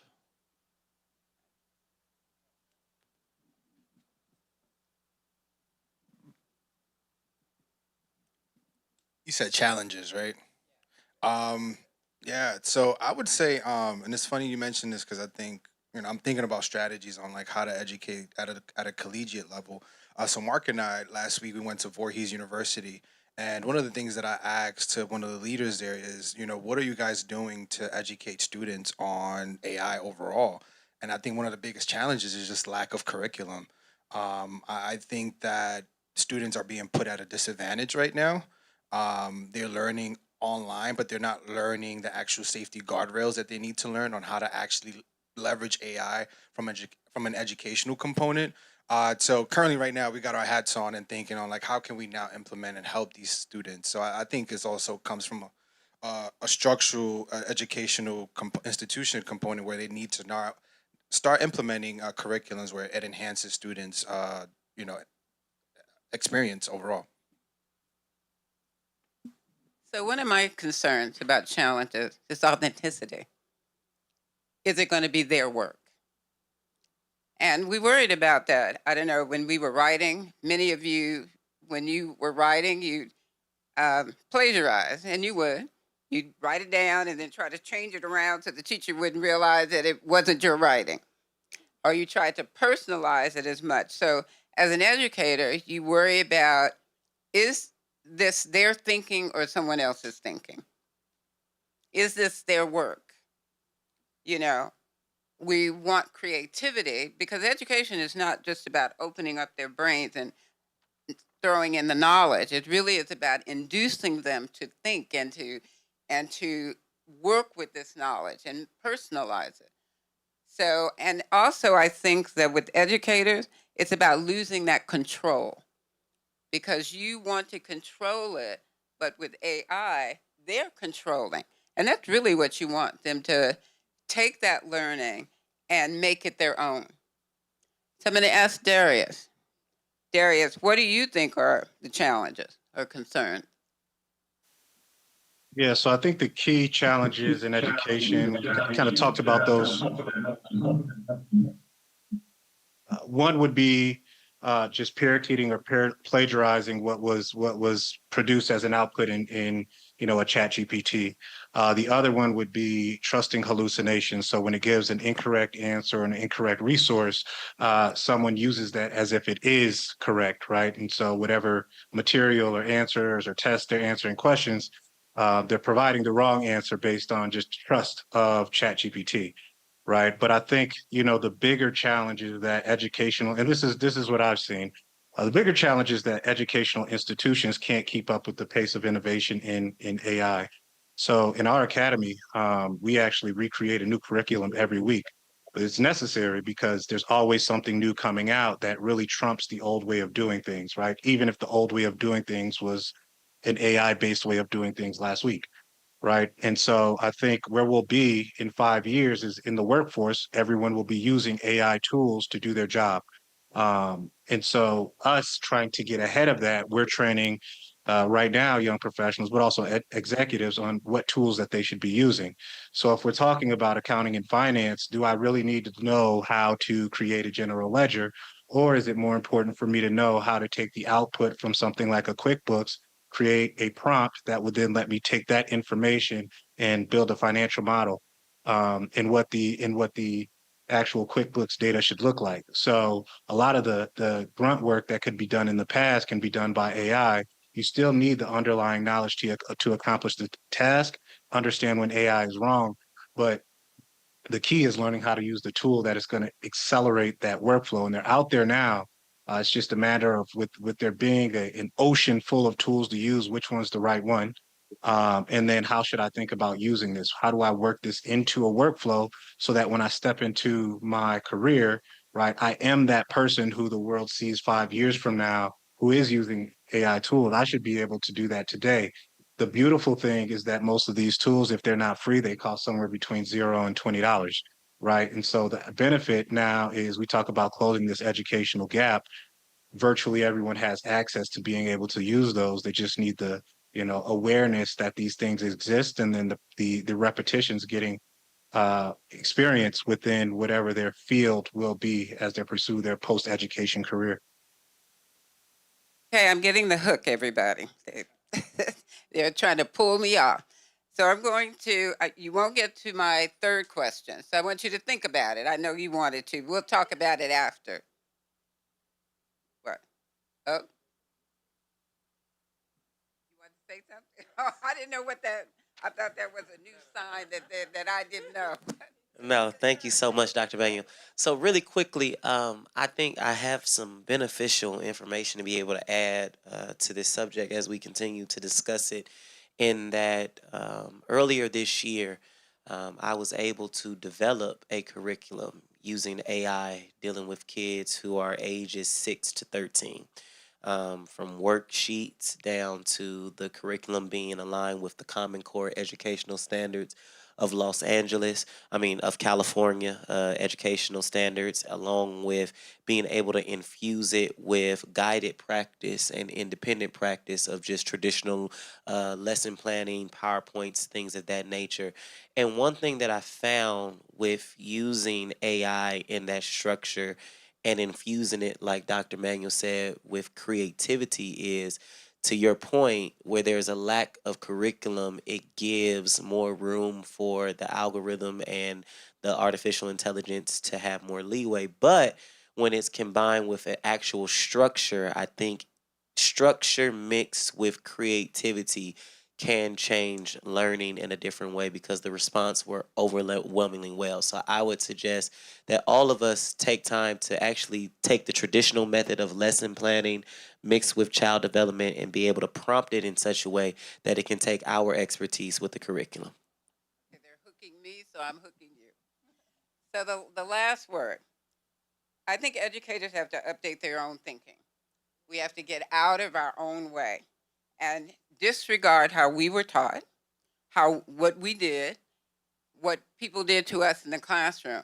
And we need to focus on what students need to be successful in this day and age. I think we also have to teach our young people about ethics, honesty, and responsibility. They have to be responsible users of AI or any other technology. And that's part of our job, is to teach that. But we also have to learn it. I think we also have to be the promoters of allowing them to be creative, allowing them to learn and get out of their way. I find that most educators are in the way of students. What I do is I like to jump in, give you information, jump out, and let you move on. So I want to thank you all for participating. I'm sorry, panel, you didn't get to say a lot. Let's give our panel some snaps. Let's give you all snaps. And let's give me snaps. All right, have a great rest of the day. All righty. Thank you, Dr. Brenda Moon. Manuel, sorry, it was coming out somehow. It took me back to class there. So it's a nice refreshing. We got another, nope, we're going to switch it up a little bit. We got a workshop for you guys. You guys ready? We got Sean coming back to the stage, and he's going to be discussing the magic of, don't have my glasses on, Notebook LM. You guys ready? All righty, let's do it.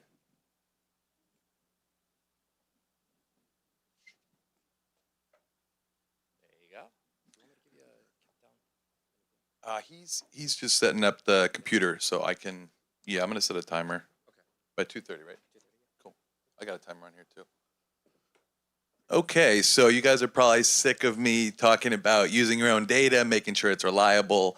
So I'm going to show you a tool that uses your own data as the ground truth. So if you don't get reliable results, it's on you. It's called Notebook LM. Who here has used Notebook LM?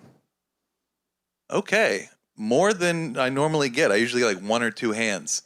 It's an incredible tool not many people have heard of. The best part about it is it's free and it uses your own data.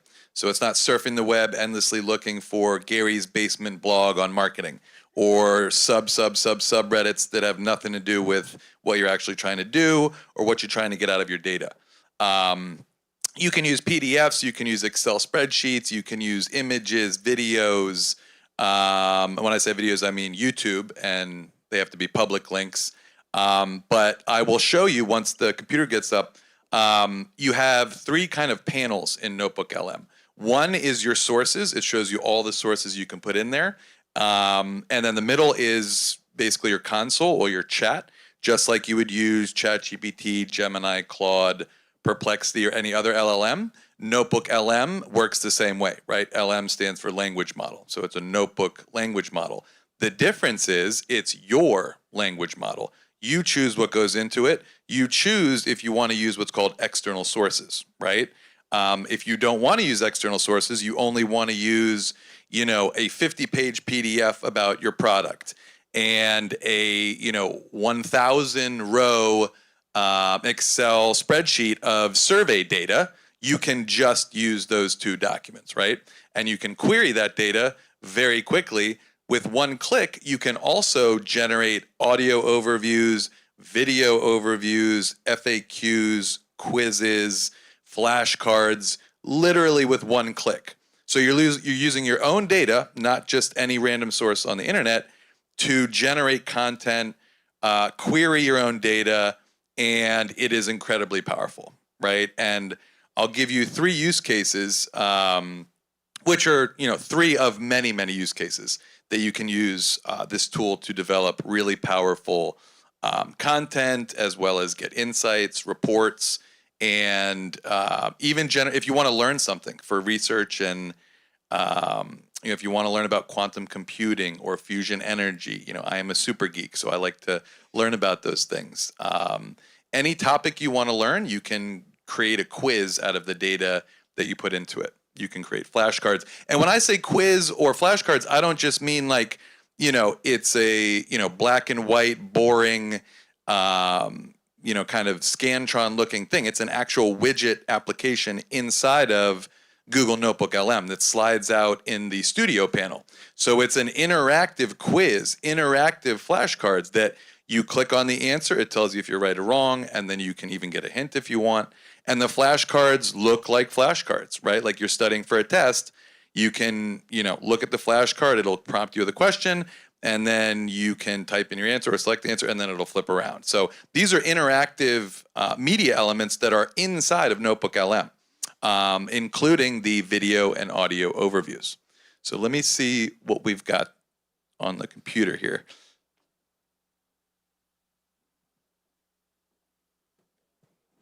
Yeah. I don't need the internet either. Oh, okay. Yeah. Sure. Sure. So let's do this. Let's have Joe come up, right? Because we need a little more setup time. Addie, let's have you come up, and then Abraham. So we'll go ahead and do this panel, and then we'll come back to the workshop because we're having a little technical difficulties. Sorry, some conference details. But we'll have this panel come up, and it is a great panel. right? So, and just so I'm on, right? This is Agentic AI, right? And yeah, just so I'm on point. Oh, here's my MC. Sorry. Go ahead. No, Take it away. Take it away. Agentic AI. Alrighty. So we have our moderator today. It's going to be Abraham Sanchez. Joining him today, Joe Paul and Addie De La Cruz. And the main focus is going to be AI architecture and secure systems. So I will pass it along to Abraham. Let's do it. Thank you so much. Well, you already know me, Abraham.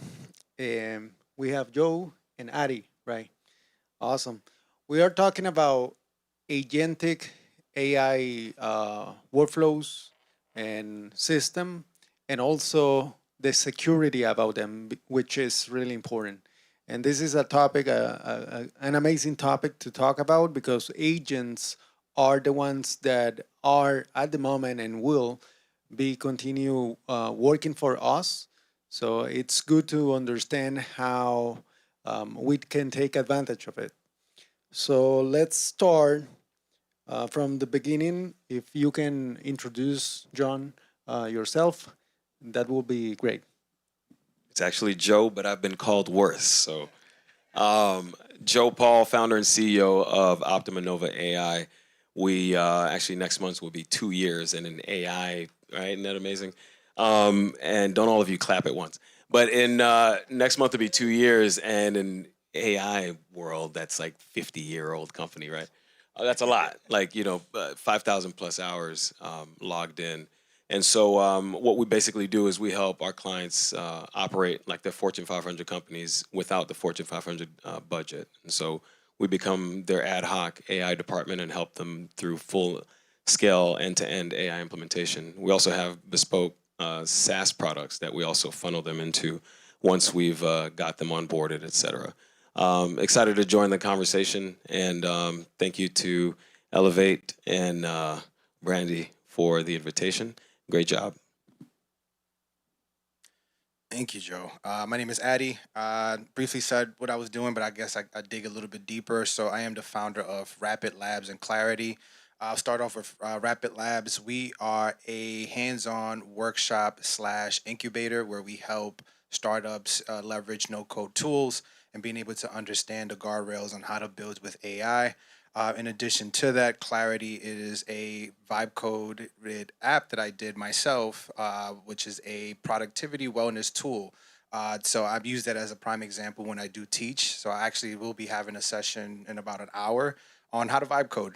So that's kind of my bread and butter right now. Thank you so much.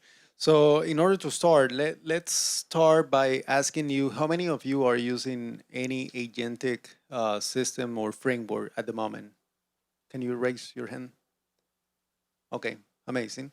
So let's start by understanding what is agentic AI systems and what's the difference between this and traditional LLMs. Can you explain a little bit more, Joe?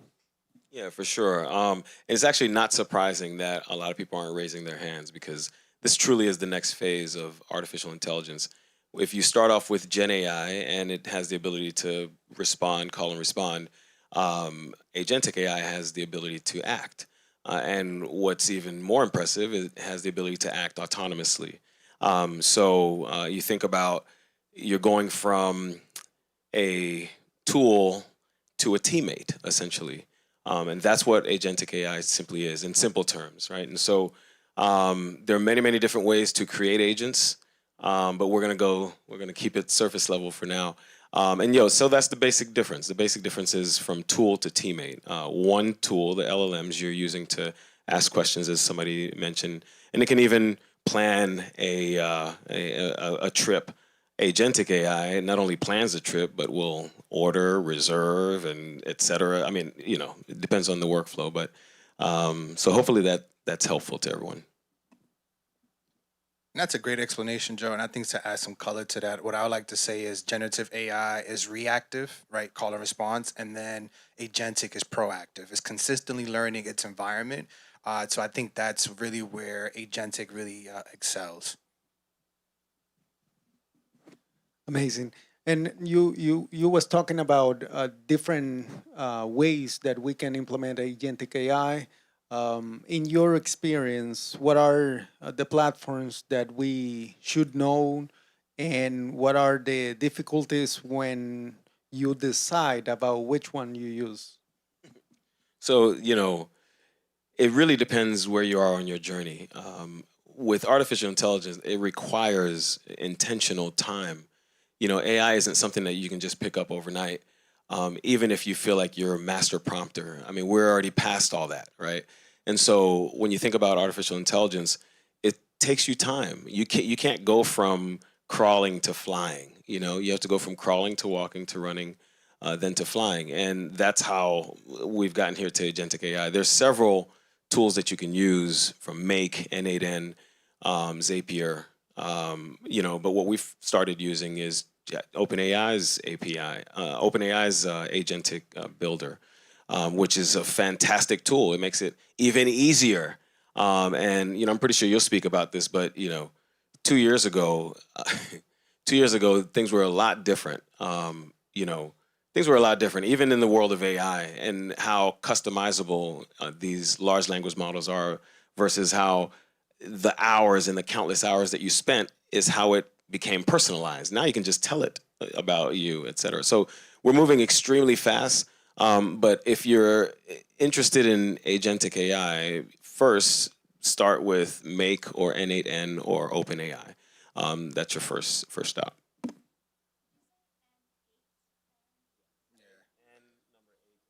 I call it Nate for sure. No, yeah, but that's great. That's great, Joe. I think you really spoke on like those platforms that everybody know. I'll go ahead and kind of throw one that a lot of people have not been kind of in the weeds with, and that's Opal from Google. Opal is really good. Opal, think about think about Google and your workflows and how it ties everything in into really creating an agentic workflow, from your Google Sheets, Google Doc, Google Slides, Google Drive, right? So you have the data. So I would say start there too, right? If you have data that you can feed into it and kind of play around with it, I think it's a powerful tool. It's in the currently experimental phase right now, so I've been playing a lot around with that. Powerful tool if you are a really heavy Google user. If you do content creation, I think that is also powerful because it leverages the Google V0 API. So, just another tool to kind of get started to as well. I think it's powerful and it does make life easier. I did a risk management workflow. I was talking to my risk friend right here, and just ideally making a risk management workflow where it does a risk analysis and it provides us risk cards. So I used to work at Deloitte, and one of the things that we had was unstructured data. So if you're looking to structure your data, Opal is really good for that. Thank you so much, guys. Amazing answer. Joe was talking about the entry point, right? Platforms. There are many others that allowed you. I remember back probably 2 or 3 years ago, getting dirty myself, talking or working with Crew AI, LangChain, and many other of those. How do you balance and decide whether you go that path or a simpler one? So the priority has to come based on workflow, right? You have to truly understand, what do you want to be faster, better, stronger at, A, and B, what is something that you do that you wish you can just hand over to someone else, right? And so when you're prioritizing that, because if you wish you could hand it over to something else, and tool, in this case an agent, then that frees you up to be more intentional about things you want to do, right? Your time. And so the first step is identifying what would you not like to do, right? In all the things that you're required to do. For example, for me, we built an internal agent for the company where I hate emails, okay? If you want me to not know about something, send me an email, right? If you want me to respond, send me a text. That's why the phone is closest to me. Really, really hate emails because they just incredible waste of time. And so I built an agent for the company where it goes through all of our emails. It drafts a response. It prioritizes it based on whether it's business, et cetera. And of course, and probably the most important piece of this, there must be a human in the loop, right? And what does that mean? When you think about agentic AI, it has the ability and the autonomy to act without your consent, right? Without your approval. And so you have to build in approval points where you say, this is a stopgap. I need you to come to me before you send an email, right? At this point, I trust it, so I'm like, send it away. I'll deal with it later. But the rest of my staff doesn't feel that way. So, so they all receive a draft before it's sent and approve or disapprove, and then it goes, et cetera. But that's an example of how do you focus. Now, once you know about that workflow and that problem, then you find the solution that can best help you get there. And the goal is easiest, right? Don't stress yourself learning code and you're wasting your time. The easiest route is the best route. And you have a tool, whether you use ChatGPT, Claude, or Gemini, or whatever, that can help guide you, right? And leverage it. Most people use AI as a vending machine where you put 50 cents in and you get a candy bar. The best way to use AI is as a strategic partner, and you talk to it in that way. If you garbage in, garbage out. So I'll stop there. I think I've said a lot. And somebody, would you mind taking a picture so I could tell my mom that I did this, because she asked about it earlier, right? So. I think that again, great points, Joe. I think for me, and I'm probably gonna twist this a little bit. Me as a creative, I think.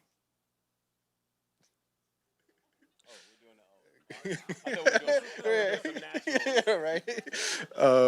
I think that for me as a creative, what I like to focus on. I mean, yes, workflows is cool, but as a creative, I like to focus on what problems can I solve. Like, and I think we all go through very niche based problems, and I think that's where we're going towards too. Even with vibe coding, even with agents, right? Like, how can we find problems that we go through on a day to day that can actually be solved through these tools? So what I would say is start with a problem that you're going through yourself. I think that's how I got into the rabbit hole, and I'm still in the rabbit hole. Because I'm just a tinkerer of tools. I love to explore, I love to experiment and see what's out there and how I can teach individuals on how to leverage these tools. So, for example, I mentioned Opal. Opal is a very powerful tool through Google. So, just start with problems that you're going through, right? I think you don't really have to overcomplicate it. Just start with what is that one thing that is a pain point for you, and what are your desired outcomes for that. And I want to plus one something that you said. This is the age of creators. You know, if you're a consumer, that's a dead end for you, right? This is the age of creators. Anything that you've ever thought about, you can actually do. And you know what? I'm gonna. Where's my phone? Oh no, you're actually recording. Don't worry about that. Keep going. But anything that you can think about, you can actually do. And I'll give you an example. So I was going through my voice notes, and I don't know if anybody else has beats in their heads all the time, but I do. And so I will record those beats on my voice notes, right? And I went through them. I was going through. And how many of you have heard of Suno? All right, okay, couple, great, perfect. Another attitude. I'm like, I'm just all in business stuff. So I went through my voice notes and I found a whole bunch of beats. I probably had 200-300 literally voice notes of about 20 seconds long of concepts that I had in my head.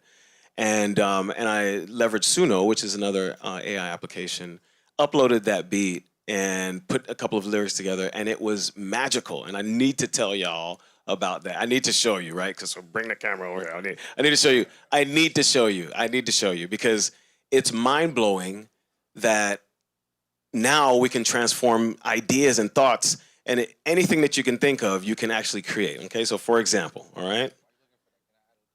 Oh, of course, please. It's right here. Suno is very powerful. I'm a DJ, so when you said Suno, my eyes lit. Yeah, my eyes lit up, and like the things that you can do with it is amazing. So I'll go ahead and have him show you. So this is the beat. Okay, September 3rd, 2016. Listen.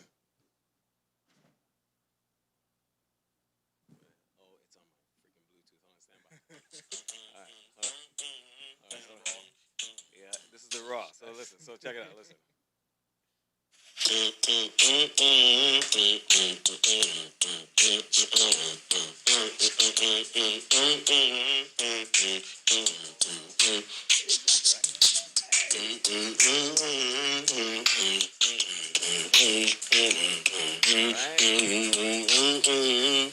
Okay, now that was in my head. That was in my head, okay? 2016, September 3rd. Now this is what I produced today. Check it out.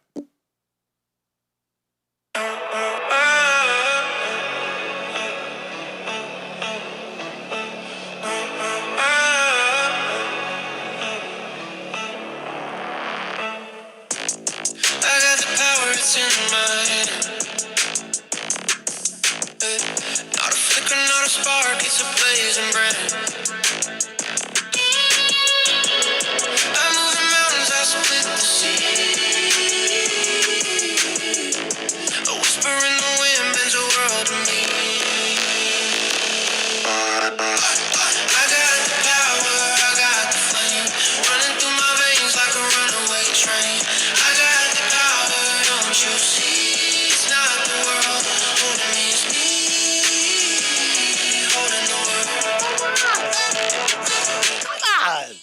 Come on. Come on. The power of artificial intelligence, right?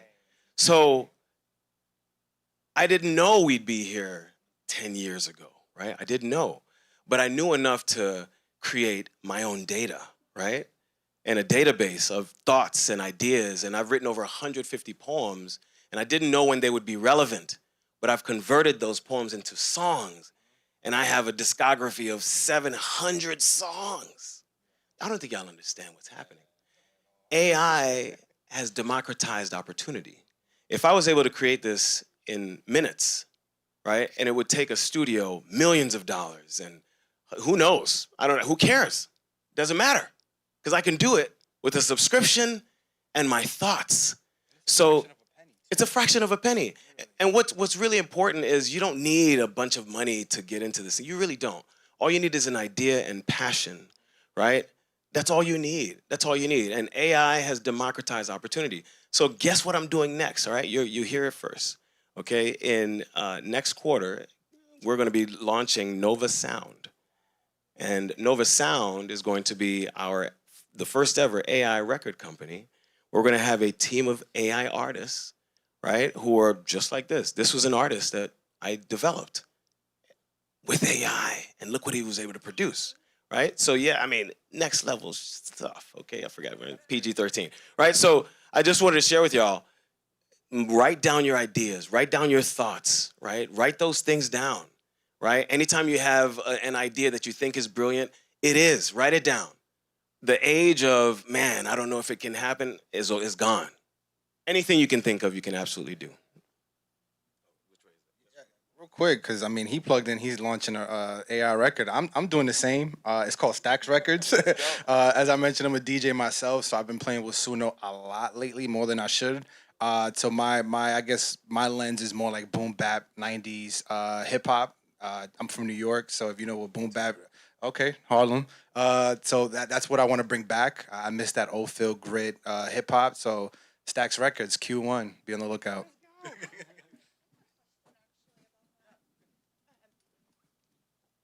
Thank you. So I was watching a program the other day, and it was talking about AI creators and how there are Instagram accounts where the person is actually AI, and it looks like a real person having real experiences, but it's just an AI product. So for your record companies, are those that's really inspired by you, right? Like it's your poem, it's your beat. You've just used AI to refine it and produce it. So is it an AI artist or is it an artist assisted by AI? Because they're two different things, I think. And then I think it gets to like the ethical or responsible, like how do you think about that in terms of having other creators do AI artist and then I also think about the attention, like trying to get eyeballs or ear holes on this thing. If everybody's doing it, then how are you standing out? So I'd love to know. That was a lot of questions. I'm sorry. And I'm gonna try to answer the ones I remember. Yes, right. Our first artist is Phoenix Knight, This is what Phoenix looks like, okay? On November 3rd, on all platforms, Spotify, iTunes, TikTok, whatever it is, Phoenix Night's first single, Love Yourself, will be released. And yeah, looks exactly like you and I, right? A human being. So we're humanizing the experience. And I'm a futurist, right? So I think about tomorrow all day long. And the way I see this, again, as I mentioned, AI is democratizing opportunities. So it means that there are going to be sections for AI. And what does that mean? The Grammys will now have to have Best New AI Artist, Best AI Ensemble, best, right? And this is where my brain is. No, this is the first time you're hearing this. You've never heard this before, because my brain, I'm thinking about tomorrow. And I'm preparing for that. These are the seeds that you're planting now, right? That will turn into bamboo trees. And it doesn't happen overnight. But I know that if I get my kid out there, if I get this Phoenix Night out there, right? If I get them out first, you just can't be afraid. And this is not the time to be afraid of trying or putting it out there for fear of failure or rejection. This is not the time. It's not the time. Because folks are with people like me. Hell, I can just be on a train and hear something, boom, next record, right? That's dangerous. But it's also awesome, right? And so I don't think about, and here's the other thing too, the copyright is mine. I wrote the song, right? And I had to go through those actual processes. Phoenix Night performs it, but the writer is Joe Paul, right? The producer is Joe Paul. The company is Nova Sound. Like, it's LLC. Like, it's fully, yeah, it's legit, right? And so this is what I mean by democratizing opportunity. This is the only way I can compete with a Def Jam or a big label. And now I can. Before last year, I couldn't. I 1,000% agree. I think for me, it's just a new layer of music, and it's just more or less how do we adapt to it. I beatbox, but that's it, right? So how do I now go into a record studio and say, hey, I want to beatbox this beat? They're gonna look at me with like four eyes, right? If you could get in, right? So I think Suno makes that possibility come true, where I'm able to kind of like have that raw, as he had it, like that raw instrumental, and still, my pen works, right? Like, I do poetry myself, so it's like, all right, if I can beatbox it and then I could also write it out, it's still true, authentic to myself. It's just I don't want to be in front of everybody and and sing. I think that also with social media, because you mentioned something about social media and authenticity. I mean, let's be real. Social media is just a highlight reel, right? And I think I think that more or less with AI, we're providing an experience that it is humanized, but at the same time, it's going to be a different turntable when we think about just AI characters overall. You got influencers, you got music, you got a whole bunch of spectrums of AI influencers. So it is an interesting topic, but I just think that social media right now is just full of highlight reels, and it's hard to even say who's who now. So it's just like kind of just go with the wind now.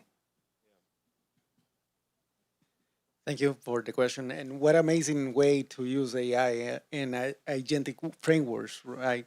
You mentioned, Joe, about human in the loop as well for agentic framework. At what point do you think we should provide the agents autonomy in order to produce the content or create things on our behalf without us being in the loop, if that's something that could happen?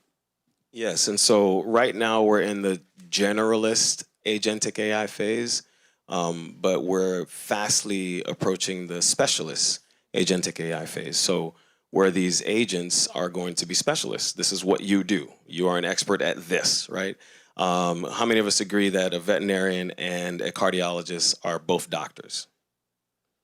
Now, if someone had a heart issue, which one would you send them to? Well, I mean, a veterinarian is a doctor too, right? So you would choose a specialist, and that's how agents are being built. And so those workflows will be repeatable, right? They'll just repeat. They'll be autonomous. They'll just happen. We won't even think about them, right? And a lot of this happening right now. Yeah, I would say as a risk manager, and this is where my hats come on, I think is a huge third party risk. And I do see a future where we still do need human in the loop. Just because you don't want agents to start making decisions that could be impactful. When I think about risk, I think about impact and the likelihood. So I think for me, this should be always a human in the loop to a certain degree. Um, just because, again, just the impact of it, you just never know what could go wrong. Hallucination or just wrong data. It's just we just always need to make sure that we're not overextending the risk when it comes to agents. Awesome. And talking about ROI, how by using agentic AI, how you measure the impact of it? What KPIs are you using at the moment in order to do it? Time saved, and money saved, right? Right? I mean, those are the top two. How long did it take us to do task A pre AI? How long did it take us to do task A pre agentic AI? How long does it take for us to do it now? And what is the difference? And how much does our time cost per hour? And that's how we quantify impact. Yeah, I agree with that. And I think just to add some color to that, I think also the quality output is important too. And I think that's something we should start looking at is what are the outputs that the agents are producing, just to make sure that the output is actually clean and we can actually use it to our stakeholders or whoever it is. So agree, time, money, but also quality as well. What's cool about these agents, though, they continue to learn. So there's not like AI where, or LLMs where you just ask it a question and it gives you a response. They'll continue to learn and get better. So this is great. Talking now about real cases and scenario or how we are implementing agentic frameworks and system within our organization. Us, for example, at Hyde, we have created multiple agents that allow us to create content. So we have an agent that is the writer, another who QA the content, and many others. And that it's allowing us to improve like 80% of the whole process. So before it took probably 1 hour to create a piece of content. Now it takes 10 minutes just in the QA side of it. It's more tailored, more quality content. So how are you using agentic framework in real cases and scenarios? Yeah, I'll tell y'all as we're winding down. In many, many ways, research and development. We have agents who do research around the clock, 24/7. I get an email, and the senior leadership team gets an email at 6 a.m. that tells us what happened in the industry the night before, and within that, emails already prepared, press release, the whole nine. I mean, and it saves us an incredible amount of time. We're also building agents per team, per department. So that way, each person will have access to this agent to be able to support them through with their work. I'll keep it simple. I think social sentiment is going to be a big one for companies to really understand where they're standing at. So I'll keep it very simple because I know in the last 10 seconds. So social sentiment from an agentic perspective is going to be very key in the next couple of years. Awesome. And the last question related to security, how do you remain secure while you are providing the agents more autonomy on the process? Yeah, I mean, you restrict by instruction, so they're not. They're limited. I mean, they can only go so far, so they're not going to just run off on their own. And the other part of it too is, bias and misinformation. I mean, if your data is no good, that feeds directly into the output. Your garbage in, garbage out. So you need to understand your recipe, your algorithm. How is this agent making decisions based on these set of rules, and who is it impacting? Yeah, I would say clean data and just constraints and limitations. Awesome. Thank you so much, guys. Alrighty. Thank you so much, Abraham, Joe, and Addie. Alrighty. I think we might be ready for Sean. Yeah. Let me grab that for you. I feel like I got a lot of takeaways from that one. Got to get my agentic knowledge up. Alrighty. Ready? 1, 2, 3.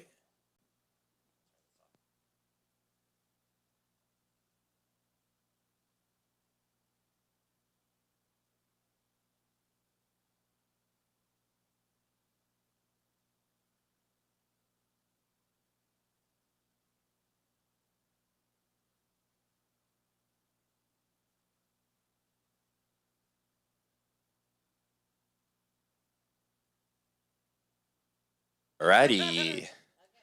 Sean, the floor is yours. Notebook LM. Thank you, Justin. All right, so I'm back, and we got the screen. So you're actually going to see me put my money where my mouth is, because all day I've been talking about using your own data, trusting your own data, and using it as ground truth. And several of the panelists have talked about garbage in, garbage out. So when you put in good data that you vetted yourself, you know it's reliable, you know it's accurate because you've read it as you have as a human. You can bet on it, and that makes the results much better, okay? So this is the AI magic of Notebook LM. As I already asked, a few of you guys already know about this. It is an incredibly powerful tool.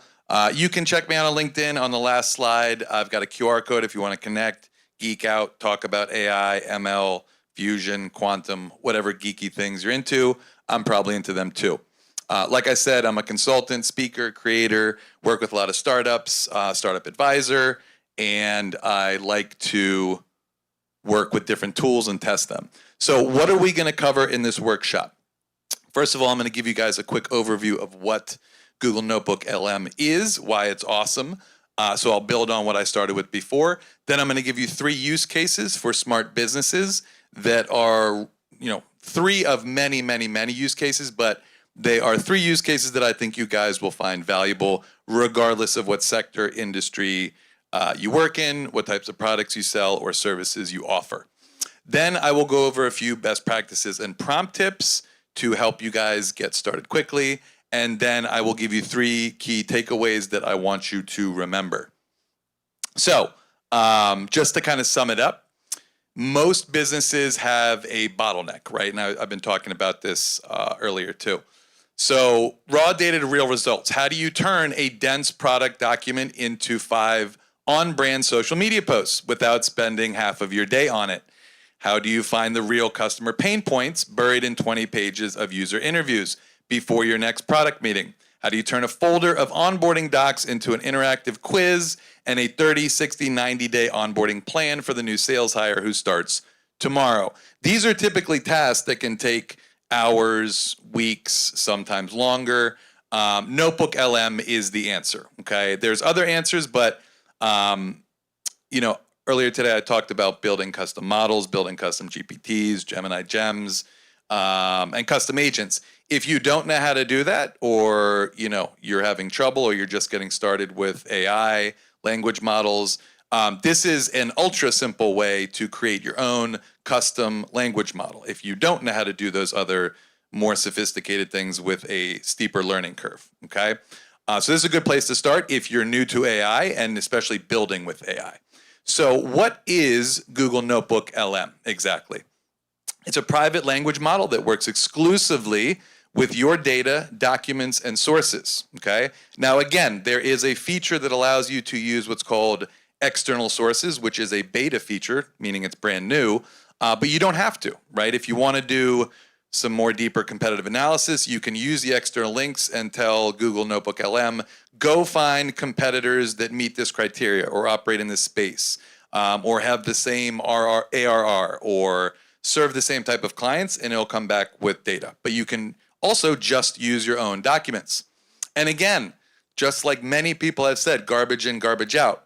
But if you put in good data, again, that you've vetted, validated, and verified, then you get really good results. And that is where the power of Google Notebook LM lies. So you can think of it as your personal research assistant that has perfectly read and understood everything you've given it, ready to answer any question. So again, I'll build on what I said earlier. What kind of files and data can you use? You can literally copy and paste text into it. You can use Word docs, slide decks, and that slide deck doesn't have to be a PowerPoint. It can be Google Slides. It could be some other type of slideshow. You can use spreadsheets. That could be Google Sheets. It could be Excel. Markdown and PDF files, literally raw website URLs of your competitors, of a landing page of your competitor, or any other URL that is available on the web. Audio files and YouTube URLs. The YouTube URLs have to be public. You can't use a private YouTube video link.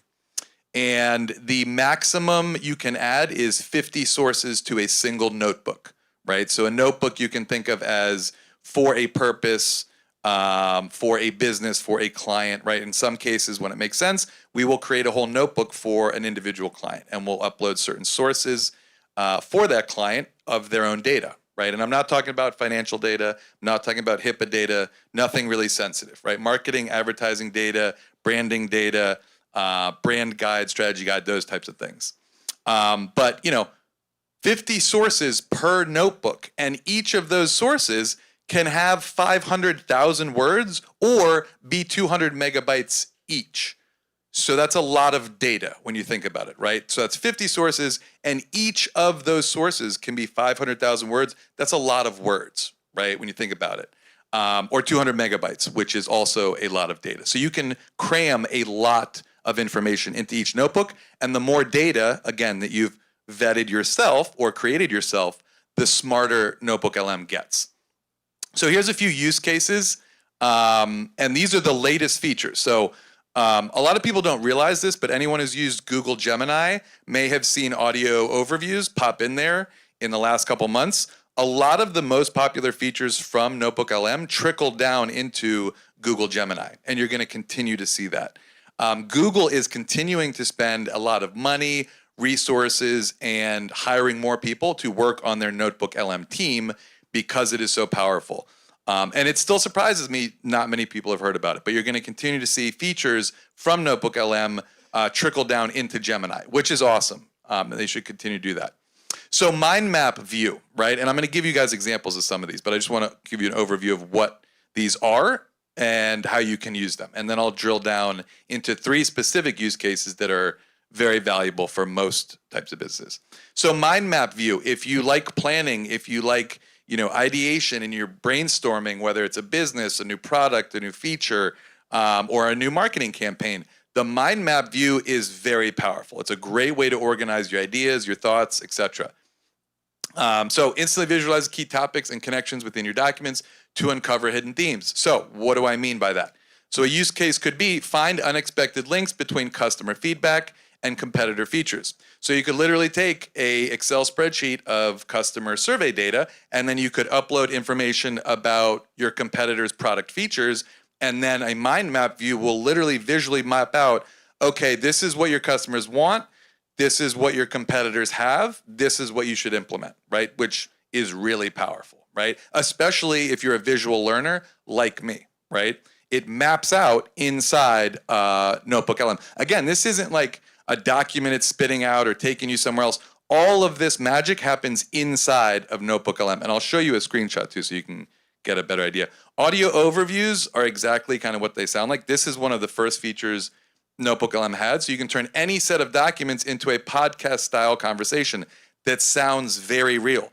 The people laugh, they stutter, they say they have like, human pauses. It sounds very real. And I'll play one of these for you because I downloaded the audio over and video overview of one of the use cases so you can see what this content looks like.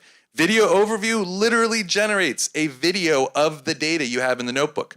So you can automatically script a short narrated video from your sources. So if you upload images of your product, data about your product, it'll create a product video for you.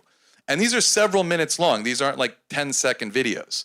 And I'll show you an example of that. So use case, create a quick video brief for a new feature launched to share with the sales team. And then quiz and flashcard generator, automatically create learning tools from your sources. Onboard new hires faster by turning your product docs into an interactive quiz or flashcards. Nobody wants to read your 100-page, HR manual. That's boring. No one wants to do that. Most people would rather watch a 3-minute or 5-minute video about your code of conduct, how to take vacation, how PTO works, how promotions work, right? I would, I own my own company, so I don't have to do that. But if I did work for another company, I wouldn't want to read a 100-page manual. I'd rather watch a video. So that's a great application. Also, you can create a quiz out of your code of conduct. If you want to make sure your employees understand your code of conduct, how they get a promotion, how salary payments work, things like that, you can create a quiz and give it to them. And then source discovery. So this is what I alluded to earlier. If you want to go outside of your own internal sources, especially for like competitor data that you may not have, you can tell Notebook LM to go find competitor data. So it finds relevant web sources to expand your research, and it tells you where it got them from. And you don't have to use every source for every query or every one-click generation. You can check each individual source. And again, I'll show you this in a second here. Again, use case, find web source to speed up competitive research. And then team and shared notebooks. So it has a collaborative element, right? So if I want to invite, if I'm trying to figure out what new product features to add to my my SaaS platform, right? And I have a product person, I have an engineer, I have someone from the C-suite. All of them can be adding to the notebook and interacting with the same notebook in this closed environment, right? So you can grant people granular access, right? So permissions can be view or they can be edit. So I can give one person who maybe is a new hire view permissions, whereas I can give the engineer, the C-suite executive, edit permissions. So they can actually edit the notebook collaboratively and in real time. Okay, so use case number one, and I'm going to go through these, relatively quickly. Again, at the end of this presentation, there's a QR code, and you can connect with me. It's my digital business card. If you want some of these prompts, use cases, tips, tricks, etc., I would be happy to send you a condensed version of this deck. So, again, these 3 use cases should be, pretty relevant and valuable to, many types of businesses. There's a few outliers where, unique niche businesses may not be able to do this, but majority of businesses should be able to. So generate on-brand content. This is really important, right? You want to create content that adheres to your brand tone, your brand personality, the way you speak to customers, whether it's, humorous or snarky or sophisticated or whatever your brand tone is. You should have a pretty good idea what your brand tone is, because that's one of the reasons people buy from you, look to you, and expect to see across social media, email, video, etc. So here's how you use Notebook LM to create content that is on brand, right? It uses your tone of voice. It uses maybe your color palette, right? That has your hex colors of your logo, things like that. So what are the sources, right? So sources and prompts. So the sources are what you put in this notebook. And then the prompts, again, the middle piece, and I'll show you this to you in a second, is just like ChatGPT, Gemini, Claude, anything else. It's a chat window, right? You can talk to your documents and ask questions. So that's what I mean when I say sources and prompts. So the sources are company brand and voice guidelines, right? Most established companies have this. It talks about your tone, your personality, your color palette, your messaging kind of style, right? Really important document to have. A technical one-pager about a new feature, and your 3 most recent blog posts. So again, you're creating a notebook. These are the 3 sources you're giving Notebook LM. So it's context aware, right? So when you ask it to create another blog post or a LinkedIn post or a Facebook post, it knows your brand and your tone. It knows what you wrote in your last 3 blog posts. So it has much more context and much more relevance. Therefore, the results are far better than just going to ChatGPT and saying, write me a blog post about, smart baby cribs or, these new headphones or something like that, right? It has all the data about your company. It's very powerful, right? And you get much better results. So what are the prompts you could use with a notebook like this, right? Like I said, write 5 different LinkedIn posts announcing our new feature using the tone defined in our brand guidelines, right? So you're telling Notebook LM to use the data it has about the way you speak, the tone, the personality of your brand to generate content that is very similar, right? And when you give it all this data as sources, it actually generates really relevant, accurate data. Again, because you're vetting this data, right? You're not just searching all over the web for anything that ChatGPT or another LM can find. And then another prompt could be generate a 5-point FAQ or frequently asked questions about the new feature based on the technical one-pager. And then finally, draft an outline for a new blog post that combines themes from the 3 existing posts. Again, the more data you give it, you could give it 25 blog posts, right? You give it 10 blog posts. The more data you give it that's in your tone of voice, talking about the themes and topics that are relevant to your brand, your products, your services, the better the output will be. Now, let me be very clear. you still need to read the output, right? Nothing is ready for prime time. I don't care if it's, ChatGPT or Notebook LM or Claude, Perplexity, Gemini, does not matter. Human eyes still need to read it, make sure that it is accurate, and also that it is still in your tone of voice, right? This is still the very early stages. So I keep saying, it's on brand, it's much more relevant, accurate. Yes, it's much more accurate than just putting something into, we'll say a naked LLM with no context or internal company data, but you still need to read it, right? What I'm saying is using Notebook LM, giving it your own data gets you 70, 80% of the way there, right? The other 20% is still on you to review, make any tweaks, edits, reviews, etc. So let's look at another use case. Decode users shape your products. If you're building products, you should probably want to know what your users or customers think of them, right? This is really important. I work with a lot of startups. I work with a lot of founders.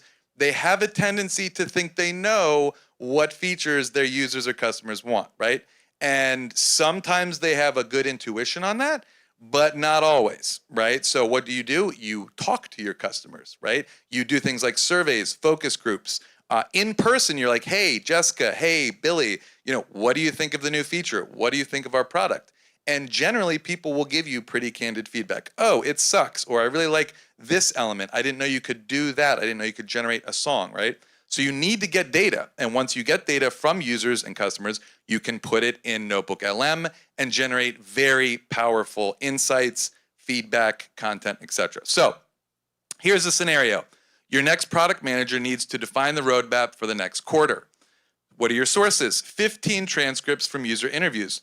So really detailed user feedback from interviews you've conducted with users or customers, right? This is human feedback, right? User interviews are people, humans are giving you data in these 15 transcripts. Then another source are results from a customer satisfaction survey. Also very valuable information, right? Especially combined with these other sources. And then notes from your product wiki, right? Or for those of you who don't know what a product wiki is, it's basically just an explain all of your product, right? It tells you everything you need to know. It's the type of thing your SDR, a sales development representative, your sales team should really know all about, right? And it's something that you can feed to Notebook LM to give it a really detailed picture of what your products are. So in this use case, what are the prompts you could use? And again, these are just examples of many, many prompts you could use, and also other sources. But I've tried to keep this kind of, simple and streamlined so that, you guys can get the most value from whatever position you're sitting in and type of business you're operating. Based on the interview transcripts, what are the top 5 most common user pain points?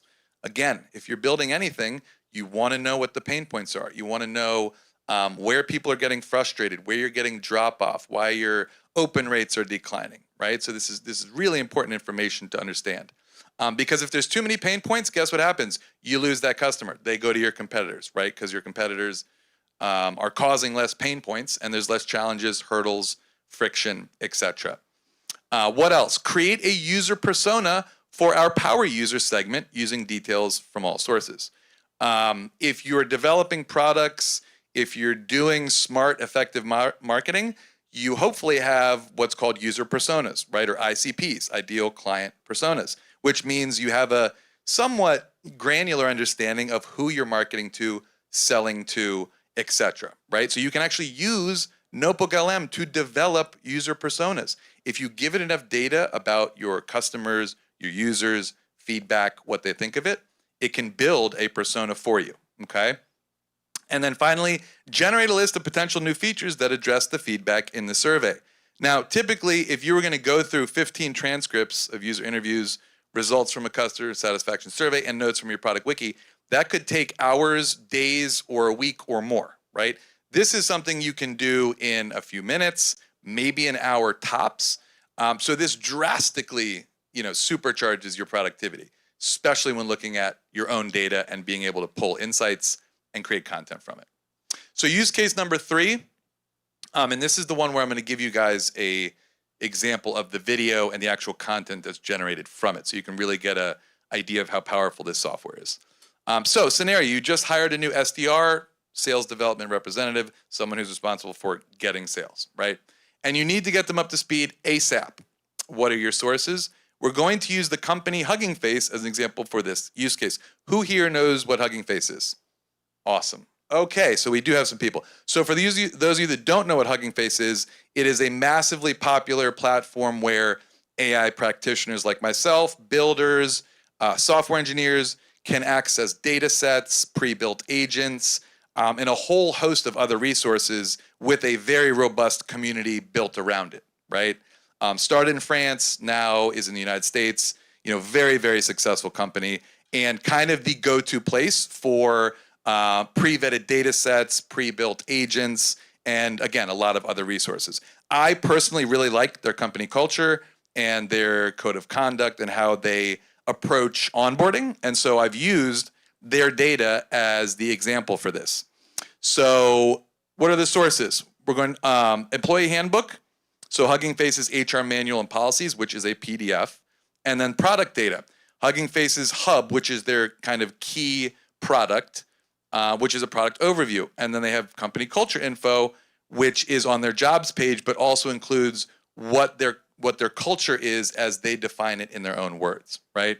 So again, if you hire someone today and you want to get them up to speed on not just the code of conduct, the company culture, but also products and want to get them selling your products quickly and actually contributing revenue to your business, this is a really effective way because no new employee wants to read a 50-page handbook or a long PDF of text, right? They'd much rather watch a video about company culture or take a quiz about code of conduct, right?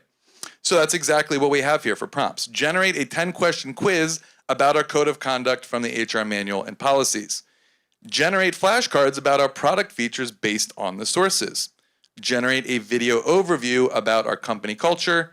Create a 30, 60, 90-day onboarding plan template for a new sales hire, including product overviews, key training milestones, and sales goals. So let me show you what the video looks like here. Just switch this real quick. Oh, it's over there.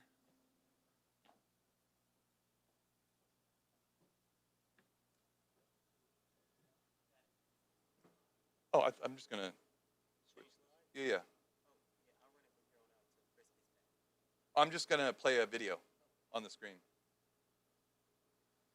Okay, so this is literally the video that Google Notebook LM created about Hugging Face's company culture, okay? So I clicked one button that said video overview.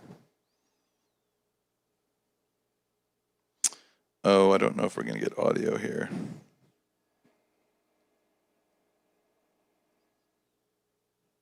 Yeah, I don't think we're gonna get audio. Anyways, you can see the video. Chris isn't here to turn it on. But literally, so when I say video, I don't just mean like, text on a screen. It creates animations, it creates graphics, it asks its own questions, all from your own data, right? And this is a 5-minute video about Hugging Face's company culture. So if you wanted to onboard someone very quickly, get them up to speed on your company culture, like today, so they can start selling your products, this is the most effective way to do that. Because again, you upload a few PDFs, you click one button, and then it outputs this type of content. Right? And I mean, you can't hear it, but there's someone narrating this and explaining in simple terms what's expected of you and what is the environment you're going to be working in, right? All from a very large, long, and somewhat boring company culture PDF, which is now within minutes transformed into a video, right? How you'll grow, work environment, time off, health. It's creating this on the fly within a few minutes of you clicking the button, right? And so I'll just show you here because this will make it a little easier to understand. So if you can see here, this is a live view of Notebook LM, right? So let me get a little closer here. just so you have a full understanding of what I'm talking about here, right? So on the left, you have these 3 panels. It's very, intuitive. These are your sources. You can literally see the red icon says Hugging Face, HR Manual, and Policies PDF, right? So all of those files are what Notebook LM is using to generate this content. And then, like I said, in the middle is your chat window or your console, and it even suggests questions that you may want to ask it, right? And then on the far right are the one-click buttons that I keep talking about. Audio overview, video overview, mind map, reports, flashcards, quiz. And where you see that little pencil on those little one-click buttons, you have more settings you can ask for, right? So when you click on the pencil on video overview, you can go with more of an entertainment style. You can choose the theme of it. You can go like retro, vintage, anime style. So beyond just clicking the button, you can change the customized settings for what you want to create. So all of your data that you choose is on the left, and then you can click those little buttons. Anything you generate is populated to this what's called Studio section. So you can see right there the video I played for you. There's a video, there's an audio overview, there's Product Hub flashcards, and again, there's a code of conduct quiz. When you click on that quiz, it opens an interactive quiz in that studio area, right? So that's kind of the layout of Notebook LM, and I'm going to close it out here with a few takeaways I want you guys to remember.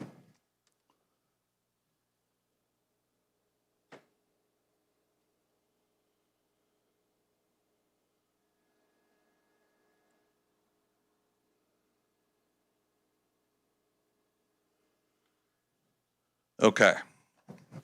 And the one thing I really, really want to stress here is garbage in, garbage out. Okay, you keep hearing that today because it is of the utmost importance, right? We've talked about bias, we've talked about dirty data, we've talked about, what you put in is what you get out, right? So this tool is incredibly powerful when you know what you're putting into it, right? But if you know what you're putting into it, or you created what you're putting into it, it is one of the most powerful tools and also incredibly intuitive. So if you don't know how to build a custom model, a custom agent or agent swarm, a group of agents, or other more sophisticated ways of using internal customer data that we typically do, this is a really good starting point, okay? So real quick, some best practices. Be specific, don't just say summarize. Ask, create a 300-word executive brief for an investor focusing on growth metrics, okay? Give it a persona. We talked about persona before. Ask a skeptical potential investor, or act as a skeptical potential investor. What are the 3 biggest weaknesses or red flags in this pitch deck? Use multiple formats. Ask for a timeline, a table, a mind map, a podcast script, or a short video script. And remember to iterate, right? Your first prompt is just the beginning. You can ask follow-up questions to dig deeper. That whole middle screen I just showed you is just like ChatGPT or Gemini or Claude. You can chat with it. You can ask questions. It'll even suggest questions. And so here's the 3 takeaways I want you guys to remember. Ground your AI. Get reliable results by using your own pre-vetted documents, data, and files as what we call the ground truth, right, or foundation. Visualize and synthesize. Use new features like mind maps, video overviews, and flashcards to turn chaos into clarity instantly. Again, most employees don't want to read a long text-heavy PDF. So create a video, create an overview they can listen to in the car on the way to work or on the way to an event, right? Most people want to learn or study things that way, right? Instead of reading a 50, 100-page or even 20-page PDF about something that's boring, like code of conduct or how to, schedule vacation, PTO, things like that, right? Automate the grunt work. Go from raw data to a first draft of content, plans, reports, and communications in one click. One really effective way is creating a learning plan, whether you want to learn about the new company you just got hired by, or you want to learn about a new product, or quantum computing, or fusion energy. You can tell Notebook LM, here's a research paper, here's some information about this topic, create a learning plan with milestones and goals, and hold me accountable and give me a quiz. That's a really effective way to learn anything, right? Whether it's for the job you just got hired for or any other subject you want to learn about. Let's see. There we go. Thank you guys very much. And like I said, here's the QR code. So if you want to learn more, pick my brain about anything AI or machine learning, let me know. And I hope you guys learned a few things. And again, this is free software, right? My business runs on Google Workspace. I have the Google AI Ultra or Pro or whatever it is. So there's a few more features I get, but 90% of what I just showed you is included with the free version. So you can get started today for free and start generating this type of content. Thank you guys very much. Appreciate you very much.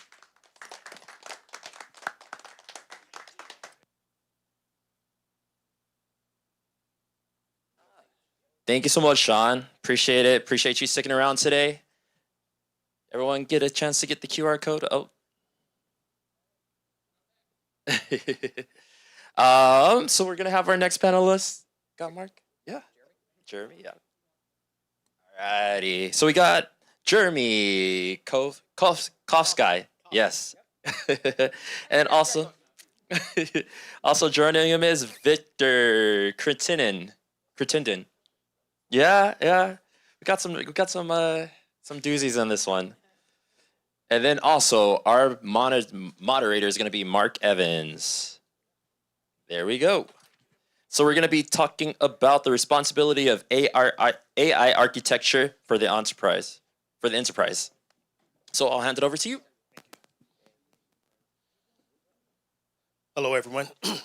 This should be an interesting topic because AI is the wild, wild west right now, and we've got some really good speakers here. We've got Deloitte and CGI, which is two of the major enterprise companies in the marketplace.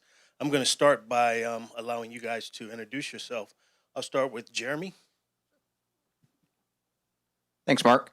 So Jeremy Kofsky, recently of the United States Marine Corps, retired after 20 years last April. So about a year and a half, been a good civilian. So as you can tell, my long hair now, not as long as some. But yeah, now I work AI safety and governance and strategy for a variety of startups and individuals. Right. Thank you for having me here. This is Victor Crittenden. Who told you I was at CGI? You sound like you're in cybersecurity. My practice is in cybersecurity. I've been in that for about 20 years. I did work in the federal government, in the accounting space.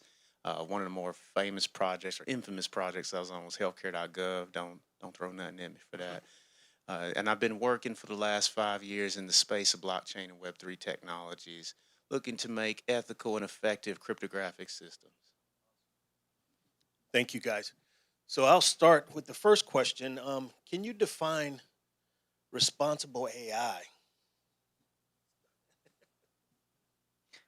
I think that's the question of the day, honestly. And it's, how do you view it? Do you view AI as the end all be all to all of our problems and therefore can be the end all be all to all of our issues?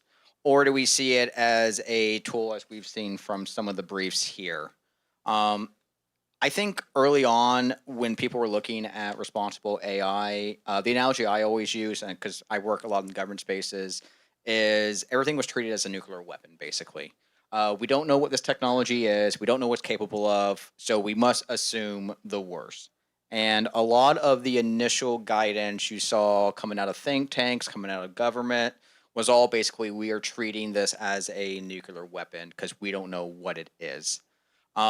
Recently, there's been more of, as in everything, it's always an evolving ecosystem. We've seen more of it going the other way, where yes, we understand some things are literally nuclear weapons and we want to have right stringent controls on that.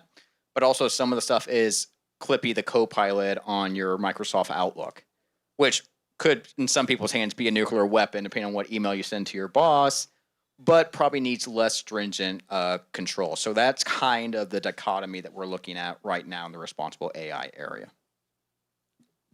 Right. Now, I should have mentioned that my current company is Krypton Technologies, a research company based in Wyoming. And we look at the different ways that blockchain technology can be used with efficacy. and not just with efficiency, but also with efficacy. And one of the things about what is responsible in our field is around the side of what is considered a commodity versus what is considered security, or are you running a Ponzi scheme, or are you actually helping somebody with payments? And in our space here in ML and AI, it appears that a lot of the divide is about what is the break between innovation and safety and customer safety and privacy.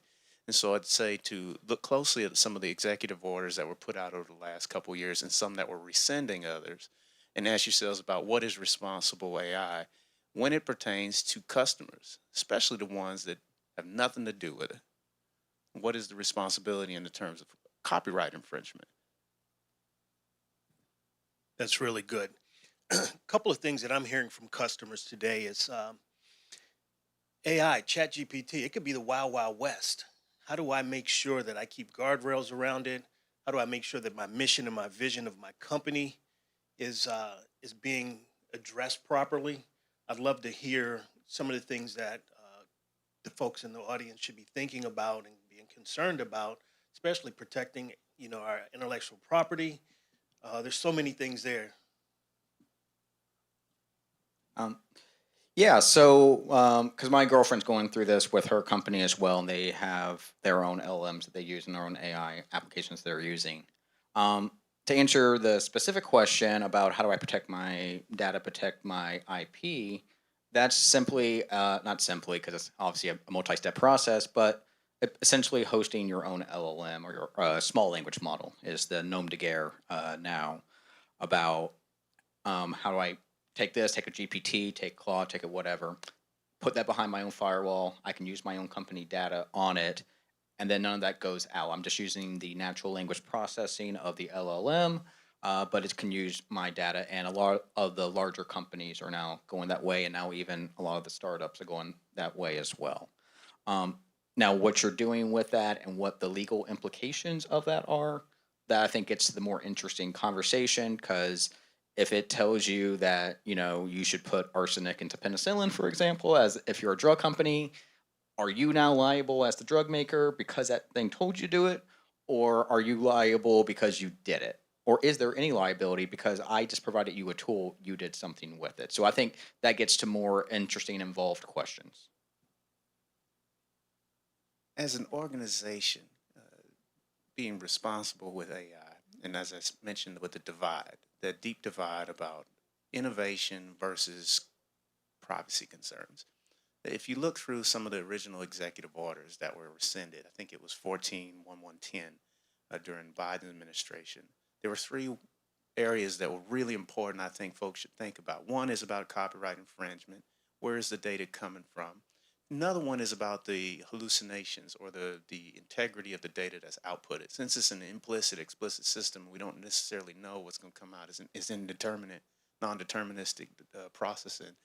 Some of the data that comes out is quite trash, and this could either be a failure of a system, it could be an integrity issue, it could be even bigger issues like what we saw at a few other companies. I'm trying not to mention a lot of names, but there have been some privacy concerns and even quality of life concerns with AI, and I think a really big piece of it is the testing.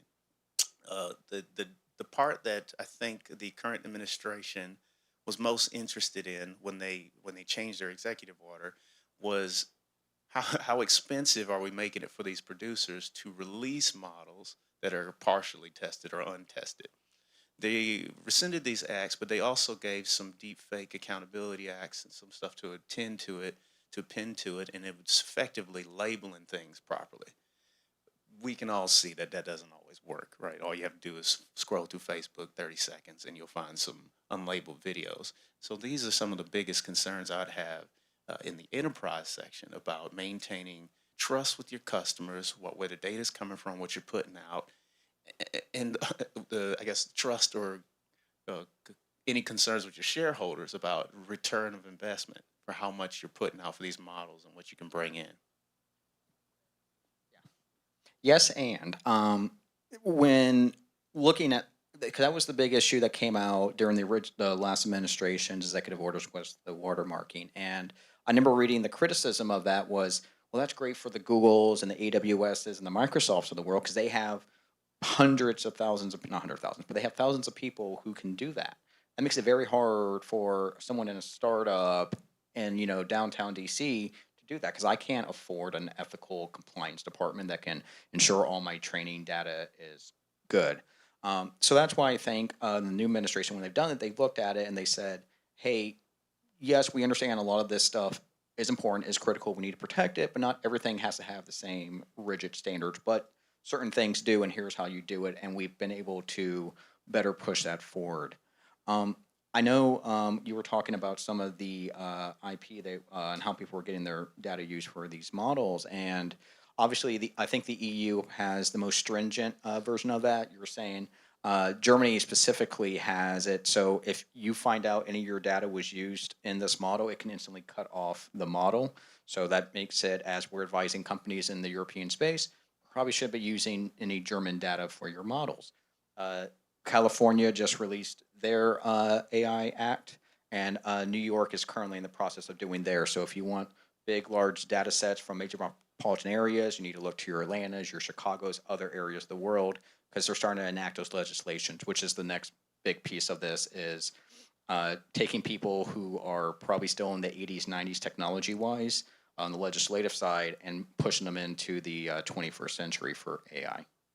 Yeah, and a lot of these regulations were coming out at state level because of the concerns that you could get with innovation, return on investment, falling behind in other countries. So the states produced a lot of stuff in the absence of federal regulation. And if you look through, New York has released probably the most regulations out of all of the states. California has some very good acts. Utah has the most comprehensive, actually. Go ahead and look at what they've done.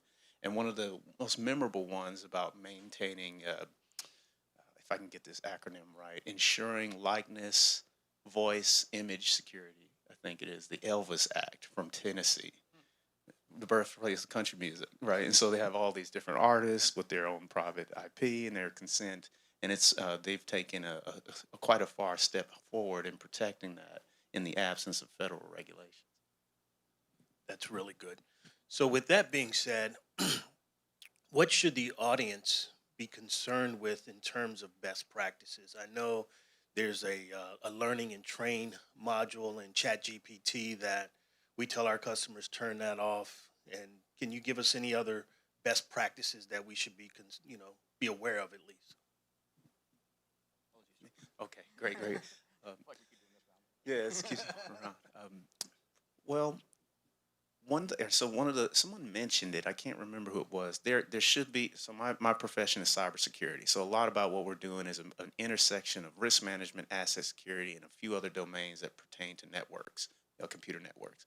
And one of the more primary things that you do in data is to separate the data, segment it. So one common sense thing is to have a data labeling and classification methodology at your company, and have an internal AI policy and an external AI policy. Here's what you do to prompt, and here's the stuff you should not put into the source engine. Maybe even section it off so it can't be put into the source engine. So your confidential data, financials, privacy data is not available to the model. I think that's a really good thing to remember. Yeah, trying to figure out how to formulate all this. So I always start with, when I'm talking to people, advising them, I always start, what is the problem you're trying to solve? What is your overall strategy? What are you trying to do with this data? What are you trying to do with these outputs, and how that's affecting your overall business model? And I wrote about this pretty extensively when I was still in the Marine Corps, which became their AI ethics guideline, is you have to know what your accepted outcome is for this and what you want to do with that accepted outcome of this data. Now, I would assume most people in this audience aren't in the military and aren't actively doing stuff downrange. How do we apply this to a commercial sector? You got to protect your IP. You have to be able to protect the things that you're doing and do that in an ethical way. But that's why I was going back to when we were first talking. Have your own RAG, your retrieval augmented generation, or have your own small language model. If you do that behind your firewall, you can input your own company's data. If you don't have that, or you don't have the ability to do the compute for that, once again, like he was saying, what are your processes that you're going to have that's going to not put any of your training data out into the larger model, but still give you outcomes that you need? There's the famous case of the HP engineer that couldn't figure out a line of code in this proprietary software they were building, put it into ChatGPT, I think it was 3.5 at the time, came back, solved the problem, no big deal, right? Well, now this proprietary information is part of ChatGPT's large language model. That caused them I think it was a couple $10 million in stock price overnight. Once again, the guy did it with the best intentions, wasn't trying to do industrial espionage, anything like that. Just didn't have a process for this, because once again, even though HP is a very advanced company, this is still a very new technology, especially 4 or 5 years ago.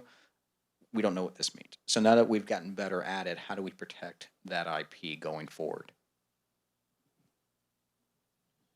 So some of the key topics out there today are responsible AI, increasing the ROI instead of slowing down progress. Are you seeing that in the enterprise space? Well, right now it seems like progress is moving along, but in what direction? uh, AI is just an extension of your own abilities. And if you load in data to it and you send it off in a direction that you were already pointing in and it was bad, it's going to advance your bad idea and you're going to arrive there at a sooner time. So I see some very interesting motions in the industry right now. Again, I'm trying to avoid picking certain companies, but there are some changes that will come in the next couple months, some of the large ones that should raise an eyebrow. There have been some in the past few months, particularly, how do I say this without mentioning? So there's a couple court cases, one that's filed in New York and one that's filed in California, where the participants of an AI ecosystem inevitably met their own demise. And it was because there were improper guardrails on the system. As they communicated to it did what it was supposed to. It's an intuitive system. It's not built off of human intelligence, human intuition. And so it was telling them what they wanted to hear and keeping them from going outside to assistance. Systems like that are kind of going by that untrusted component I was talking about earlier, where they removed that for the executive order. That stifles innovation to make it so that you have to test these systems. Millions of dollars going into tests. Well, let's just send it out to the market and test it up front. And then you have results like that. So I think there's a big system of disclaimers that need to be put in, but the guardrails may not be in the right place. I think right now there's a return on the question is in return on investment. This $30-40 billion spent and so far in this year, and some calculations alone, the ones that are close to 10 to the 25 teraflops.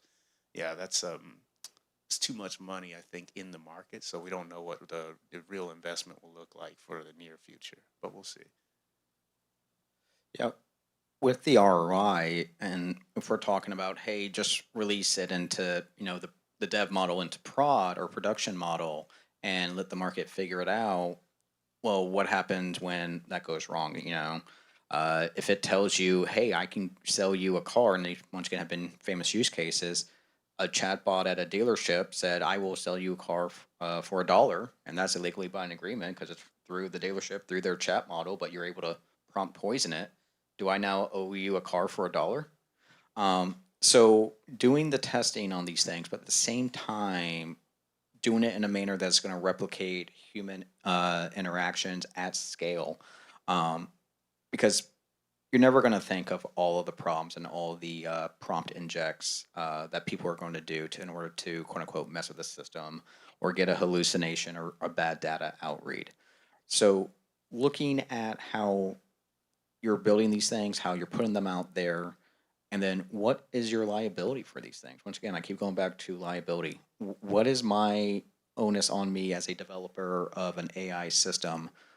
Is it once I give it to the customer, it's the customer's issue and not mine? I'm just providing them a service, and in my disclaimer or my terms of use, it's, hey, anything that comes out of this is a on you thing, not an on me thing, even though I trained this, I built this. So it just, once again, it leads to a lot more interesting questions down the road, and I don't think we've gotten there on terms of, is everything a nuclear weapon or is it everything Clippy, the co-pilot? So I think we're still trying to figure out what that is, how do we identify those things, and how we identify and mitigate those risks. That's good. So the purpose of this is to really get everyone to start to really think that we've got a great tool here, but I really want to make sure that we're doing the due diligence to make sure that we're protecting our infrastructure, protecting our IP. And you guys can answer this any way that you see fit, but what do you see as responsible AI architecture? I know that's a loaded question. AI architecture. So the good thing working in government spaces is the government has policy and procedure for everything, and sometimes not even for good. Like, I remember being a Marine being told, hey, this is literally the manual on how to tie your shoes. There's a specific way to do that. All the way up to, hey, here's your policy for AI or how to use responsible AI. So when we look at it there, the Department of War, Department of Defense, however you want to phrase it, is obviously a very interesting use case in the fact that obviously some of the things that we're doing is outside terms of accepted use for a lot of these large language models. So how do we still apply good ethical conduct to these things while at the same time doing the responsible AI? So the best way that we came up with that is assigning risk categorizations to this. How are we using the data? How are people being trained to use this? We're very heavy on digital literacy and how we're actually training people to use these things. So basically you have to get quote unquote certified in ChatGPT or whatever LLM we're using. Okay, you know how to use this, you know the guardrails for this, and you know how to make the proper outcomes for it. So even though it's a machine, it all works with people, it's not fully agentic yet. So we're not making any decisions based on what a program is doing. We have to still apply critical thinking to it. So people and processes lead to desired outcomes.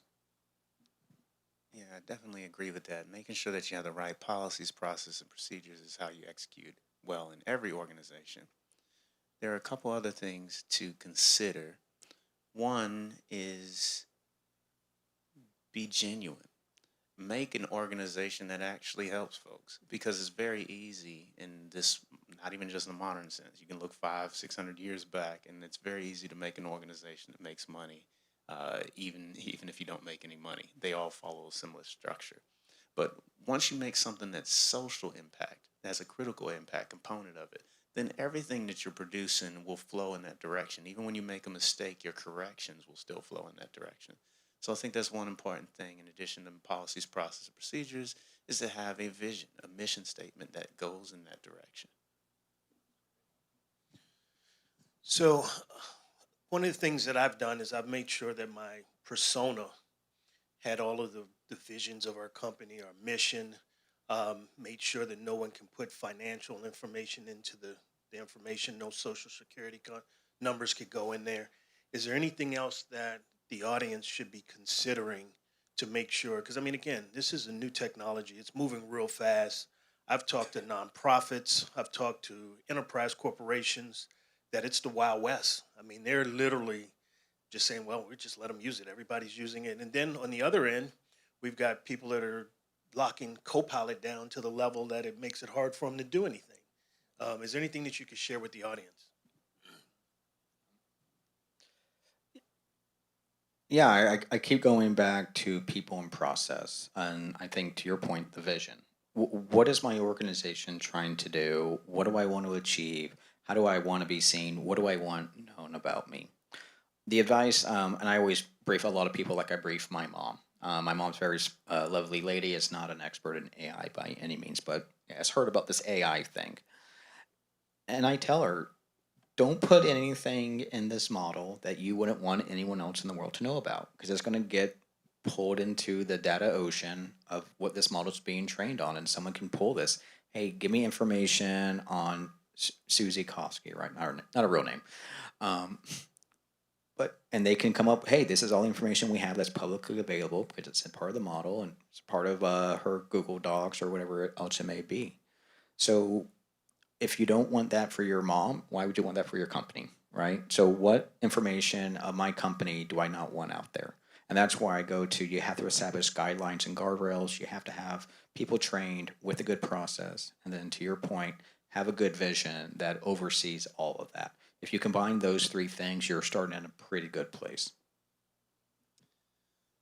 For the companies, and this may be because of my training, a lot of my experience is in cybersecurity development, thoroughly trained in development. So one other side of my business is law. So for the businesses, cert up, lawyer up, basically understand the compliance landscape. Actually read through them. Don't just know about HB 53, the California law. Read through it. Don't hear about the Executive Order 141110. Go through it. So understand that, have that as a business in your background. And then for the individuals, as a programmer, learning how to prompt is very interesting. I think everybody here can actually teach me something about prompting. I'm not very good at it, but I'm good at concise, distilled, clean thought to put it into a code. In addition to your prompt, remember this, that the AI can drive you. It's an intuitive based system and it shouldn't be.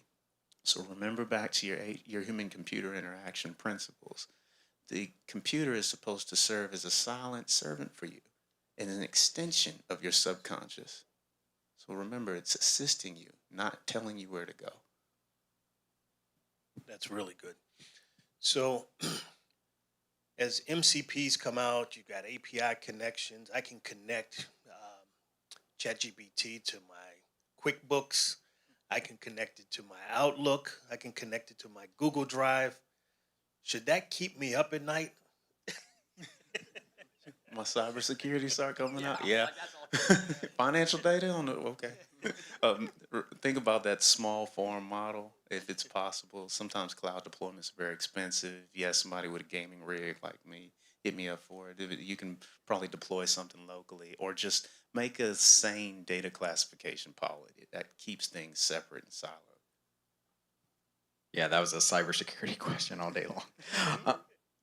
Yeah, I don't really have a lot to add to that other than what we've already talked about. But if you're putting it out there, if you're having these connections, these APIs are truly the great way to go about it and really optimize your data. But now you're exponentially increasing your attack surface, your risk.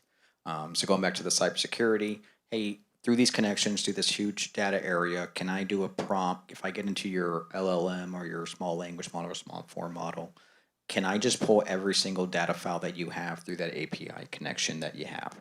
So once again, understand your architecture, talk to your CIO, your IT officer, understand what's going into that, and how are we bifurcating and containerizing those data sources.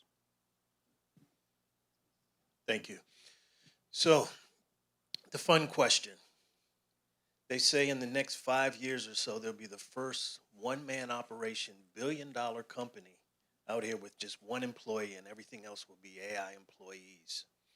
I've integrated some AI employees into my business. Are there some areas or some visions that you could share with us that we should be focusing on? Like, for instance, AI receptionists. I've got voice automation in my business, and it's answering 90% of the calls. I can do 1,600 outbound calls in 15 minutes. Is there anything that we should be considering as small business owners to increase efficiency? Yeah, electric fences because of the unemployment rate probably be a good idea. Protect your assets, I think. No, it's a good question because almost all of these things are up for grabs, which is unfortunate. That's why my joke is so relevant. But I'd say definitely consider ways to make sure that your business keeps your best people. Maybe they should be fixing the model. Yeah, so 2 points on this. To answer the direct question, I would say anything that is your 3Ds, as we term in the military, your dull, dirty, dangerous work. And basically, I'm sure everyone here who's worked in an office before has things that requires very little brain work, but just requires a lot of time. Answering emails, doing purchase orders, and it's the same thing every week over and over. That's where I would start with my systems. I think the interesting thing with AI, and people have gone back and forth, and obviously this is the huge debate right now, especially with AWS's recent news this week about the layoffs they had in their AI workforce. But looking at the entire history of technology, right? I'm talking about the Industrial Revolution, steam power, locomotives, automobiles, computers, internet, Web3, AI now. There's only become more work. There hasn't become less work. And that's just a historical fact. As we get more efficient in things to do, we've looked at more ways to increase productivity. So does the workforce of the future is that people who, hey, I've already got all my code written, I already got all my agents already set up, because I just tell an agent to build other agents for me, and literally all I have to do or my team has to do is do the things that humans can do that computers can't do, at least yet until we get to AGI or artificial superintelligence. Think. Computers still can't think. They can mimic it. That's why it's artificial intelligence, not real intelligence. So coming from a liberal arts background, that's how I look at it. So one, if you can automate it, but still remember, end of the day, we're humans and the computers work for us still.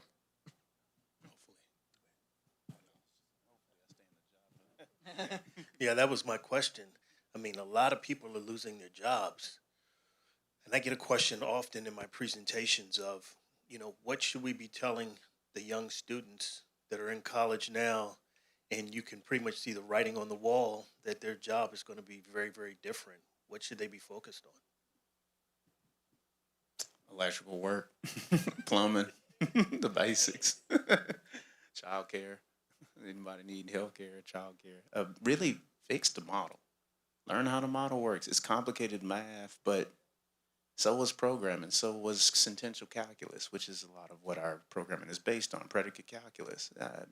Learn loss functions. Learn how artificial networks work and keep yourself relevant. English, history, literature, the arts. No, what makes humans uniquely human is our ability to create. Once again, this goes back to the conversation of artificial intelligence. It's artificial, right? It is not us. We're the determiners of what that is. How are we using that information? That is the creative thing that we can do that computers haven't been able to. They can replicate it, but they can't do it. So, because I would even say, even with childcare, well, eventually they're going to come up with robots that can do that, And there's a prescribed mathematical formula for how you should take care of a child. The thing that it can't do is teach me how to critically think. It can give me facsimiles of it, but it can't actually teach me that thinking. So, once again, I come from a liberal arts background. I was a history major in college. I didn't get into AI until about 7-8 years ago. And I think that's the thing that helps me out is I'm able to say, this is your outcome, but this is what that actually means. And that doesn't require me to have coding background, doesn't require me to have a huge AI background other than understanding the backgrounds behind it, but hear what this actually can do for you and your organization. That's good. Are we ready for that? Yep. Thank you. Let's hear it for Mark, Victor, and Jeremy. Thank you guys. Awesome. Oh, yeah. Get up there for a picture. I really wish my mom was here to hear that last one. No telling what she's put into ChatGPT already.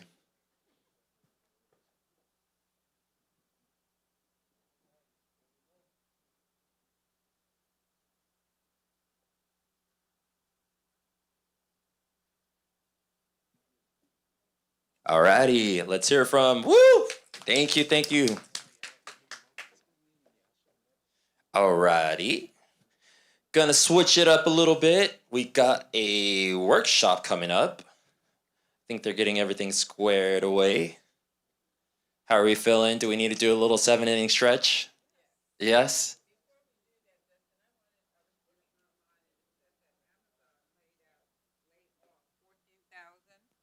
People, and it was mostly the middle managers. So that's something to think about because they said that their skill set could be done by AI. So that's We need to look at that. The middle managers, they let go, not the people who were working. So I think the point of what makes us human and creative and who we are is going to get us the jobs. We just have to figure out what job is it and how do we teach our young people how to go after those jobs. So true, so true. Humanity. Stretch bake, 7th inning stretch. Yeah. Yeah, 5 minutes.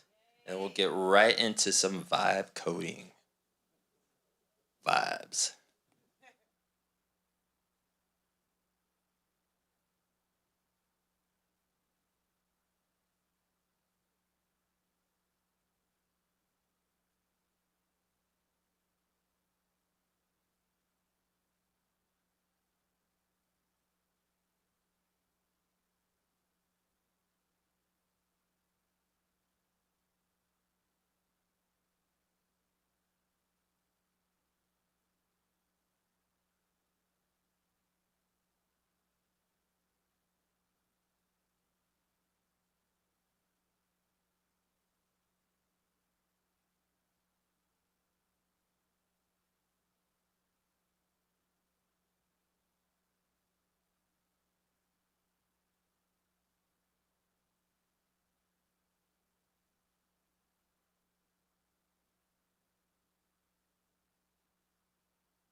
Vibe coding. We only have 2 more sessions. Tomorrow we have a very great day. We have the VP of Verizon coming out. We have AWS director coming out of AI. We had great panel today. We have one of our speakers here today that's going to be here tomorrow, right? So yeah, I'll let our MC take it out, but come on forward so we can finish up with vibe coding. All right. Not sure what else to add to that. Thank you, Brandy. All right. So. Alrighty, Addie, you ready? Alrighty, let's get started. Vibe coding. All right, vibe coding. Usually this workshop runs about 90 minutes, so we got a hot 30. So this is gonna be real fast. I want you to get your hands dirty. So if you do have a phone or a tablet, pull that bad boy out because we are going to be live vibe coding in real time. So the way I like to do my workshop is learning and applying in real time because I think you get the most value out of that. So you kind of heard my spiel. I've been vibe coding for about since vibe coding became a thing back in February. Went down a rabbit hole. My background, I know I mentioned risk management, but in 2021 transitioned over as a product manager for an NFT company called Club Rare. So ever since then, I've been into tech. So that's me. I actually did this with AI. Anyone can guess the cartoon? Anyone? Nah, not The Simpsons, not The Simpsons. Boondocks, there you go. Boondocks is one of my favorite cartoons, so that's the inspiration. So as I mentioned, I'm a creative. I have a AI collective called Vibe Connect NYC. We just did our big event at Lyft headquarters. So if you're ever in New York City and want to meet builders, creators, founders, that's the place to be. I'm born and raised from New York, but I reside here in the DMV area. So with that being said, this is Clarity. I did this all through Firebase.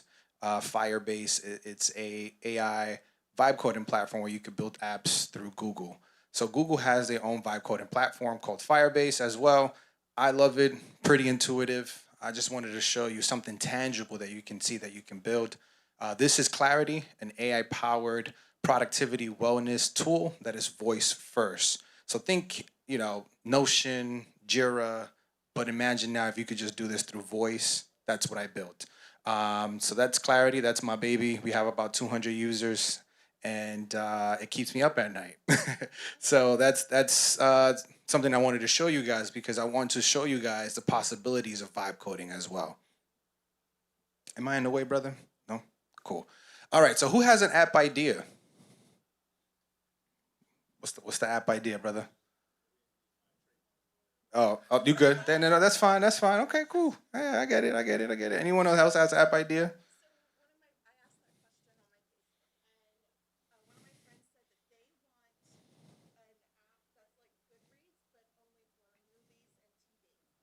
Nice. I like that. So I think, and that's an interesting segue, right? Because I think with vibe coding, you're really able to build niche-based solutions, niche-based softwares that it really depends on what you like or what you want to do. So vibe coding is using natural language to be able to build apps. Raise your hand if this is your first time hearing about vibe coding today. Oh wow. Wow. Okay. So vibe coding, think as if you're talking to ChatGPT, but now you're building apps. And the building language, what I like to say is instead of using Python, you're using English. You're using the English language to build your app, which is a beautiful thing. So whenever they say, yeah, what coding language you use, I say English, right? Because it is going to be the new standard, right? And for a lot of the developers, they give me some grift about it, but it's the evolution of technology, right? So how do we get hip to it? How do we adapt to it, right? So vibe coding. Vibe coding is a big economy unlock, as I mentioned, right? I think it really provides opportunities for non-technical founders and creators to be able to build apps at rapid speed. Now, the beauty within that is that you're able to fail fast. One of the things that I've noticed in my journey in vibe coding is that I built plenty of apps. Some of them hit, some of them didn't. One of them that really resonated with my community was Clarity. And I think this is an opportunity for you guys to really explore on what problems there is out there for you to solve, whether it is very niche based, whether it's at a grander scale from an enterprise level, what problems are there that you can solve? So this may be very niche based, but my friend on Twitter, she said, man, I wish there's an app where all I could do is just focus on booty workouts, right? So like more or less like glute workouts, right? And I was like, oh, that's interesting, like a glute workout app. Guess what I did? I created a glute AI-powered working out app, right? And I gave it to her, and she's been using it ever since, right? So, it's all about the creativity, but also creating niche-based solutions for people that just want this one thing, right? What is that one outcome? So that's the framework I want you guys to get into today. By the way, do I have a timer? Because I could rap. Is there a timer? All right, perfect. Yeah, because if you let me go, I go for an hour. And so vibe coding, yeah, it's a huge economy unlock. But why, right? I think more or less understanding that you can now build prototypes, you can build MVPs, you can scale faster, you can fail faster, but you're also learning faster. So the way I like to teach vibe coding is through a product management lens. Anyone know here what does a product manager do? Anyone? Okay, cool. Care to give an explanation, high level? Perfect. Product. A product manager. Project, no, I mean, it goes hand in hand. Yep.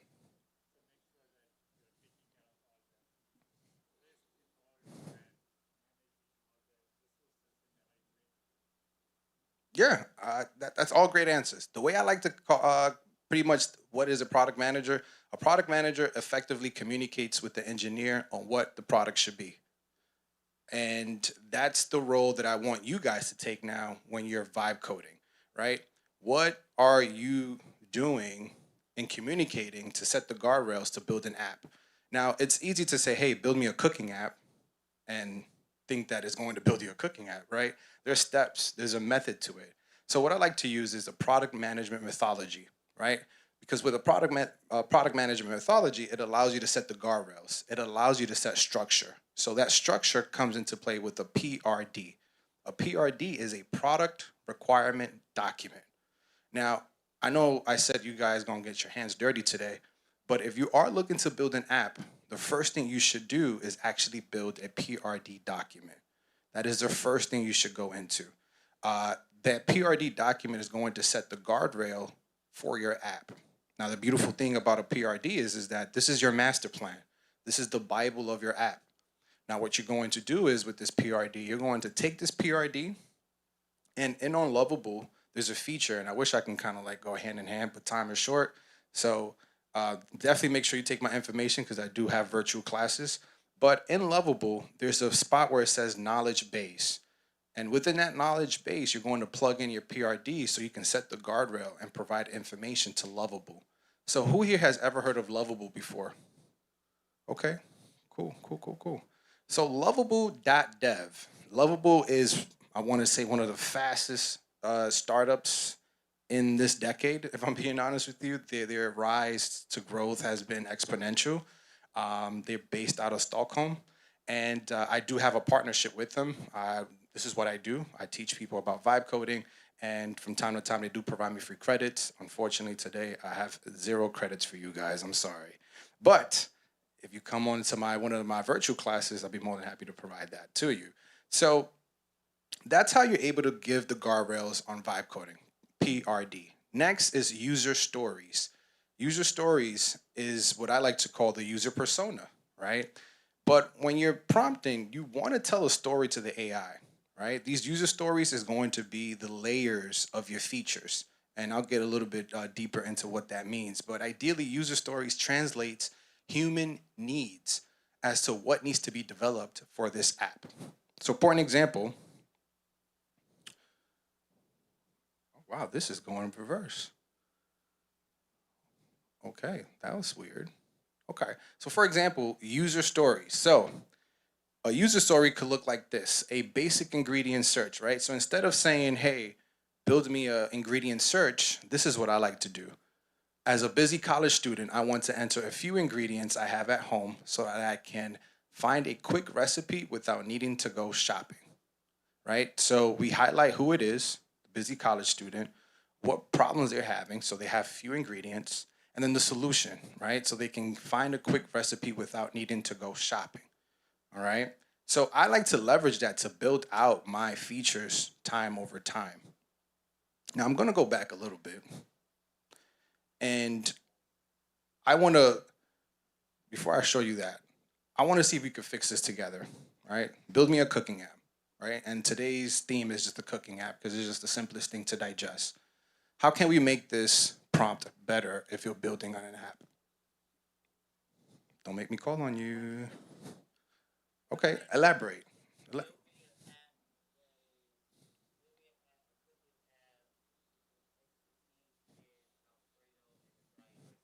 I like that. Cool. There's no right or wrong answers.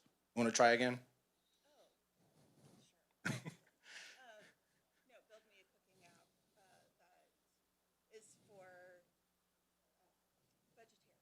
Perfect. All right. Cool. I saw you raise your hand. No. Oh yeah. No, you didn't raise your hand. It wasn't you. Oh, I saw a ghost then. Did you raise your hand? All right. Go ahead, brother. Cheap ingredients. Cool. Plain and simple. But there's no right or wrong answers. But when it comes to AI, you have to give it a little bit more details. You have to provide context, right? So there's 2 prompts here, right? The first prompt, I hate it. It lacks context. It lacks constraints. It lacks input. So the first prompt is build an app that helps users who struggle with deciding what to cook based on available ingredients. It's okay, but I like the second one better for various reasons, right? So build an app that helps users who often want to cook but struggle with deciding what to make. We're providing the problem statement first to the AI, right? Then we go into, especially when they have limited ingredients, time, or inspiration. That's context. Now we're providing problem statement. Now we're providing context as to exactly what that user is going through. Next, we're going to go into the solution. This app allows users to easily generate meal ideas based on what they already have available, reducing stress and saving time. Now, the saving time and stress, believe it or not, what that does from a UI, from an AI element, it actually enhances the UI. Does anyone know what a UI is? User interface. So user interface is that first thing that you see when you land on a website. So think of Facebook, right? Facebook, when you see, the first thing that you see is just like the feed, that's the user interface, right? That's the face of the app, right?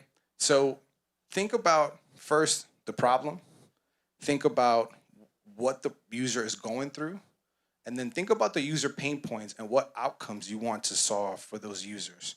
And that's really the ball game when it comes to vibe coding, really understanding how can we build products for users and the desired outcomes.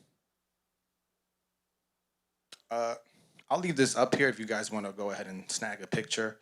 I will also send the full deck as well, because personally, I cannot get through this in 30 minutes.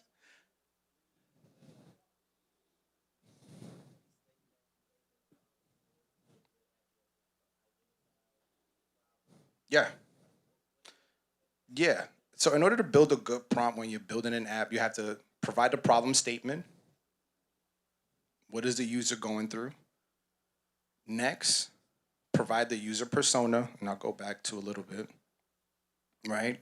And when I say user persona in context, what exactly they're going through. So if they're struggling to find meals or they're struggling to have time, right? We need to provide and paint that picture for AI. Next, we provide the solution statement.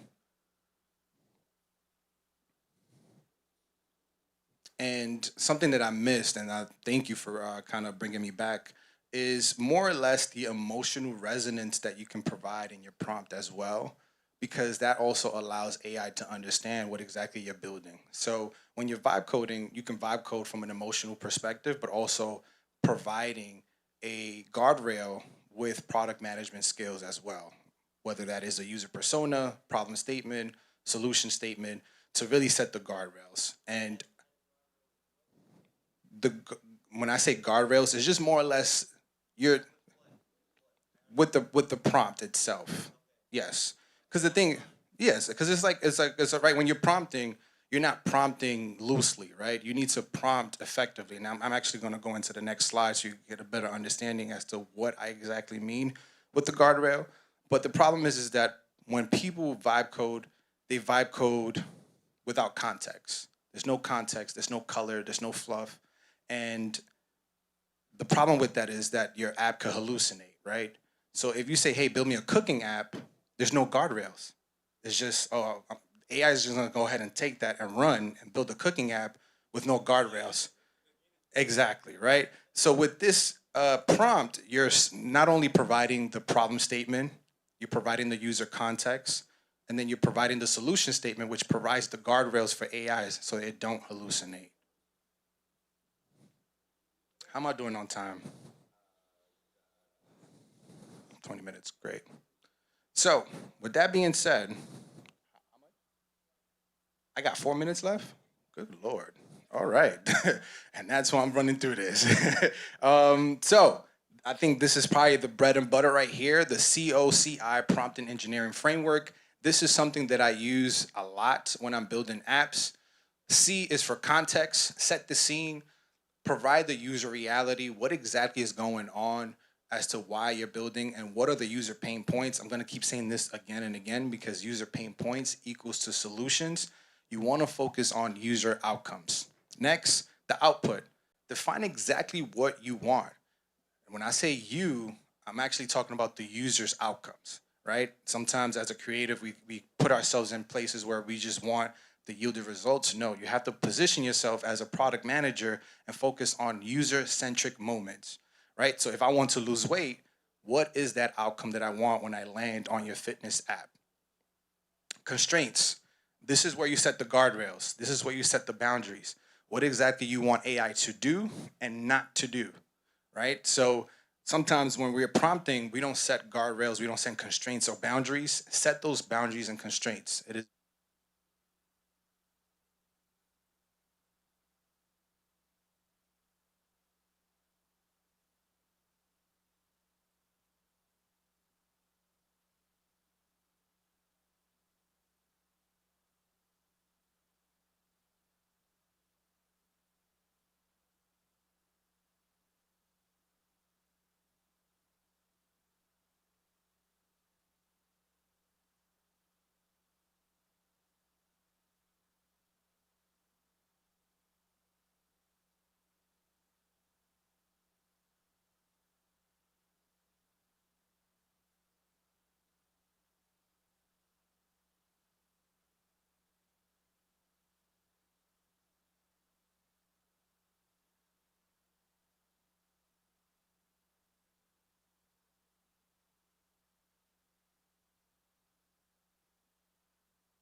in order to get the deck, it's a lot of information. And I was not gonna go through this in 30 minutes, all right? What I want you guys to do is scan the QR code, send me a DM, and just put vibe code, and I'll send you the entire deck. And I would love to do a 90-minute like hands-on workshop with you guys, because I think 30 minutes is just not enough. There's so many different layers that we have to go through, and unfortunately with 30 minutes, I cannot do that. So in order for me to do my job effectively as an educator, I would love to spend some more time with you guys to teach you guys on how to vibe code. So take down the information. Feel free to send me a DM that says vibe code so we can go ahead and structure something. I got 30 seconds left, so I'll open up to a quick question and go from there. Oh, wow. hmm I mean, you're technical. That makes sense. Mhm.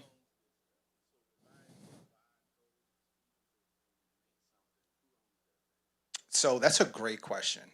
There is the battle of who owns it right now. Currently, through Lovable, you own it, but with Emergent, there's this new company that just came out about 4 months ago.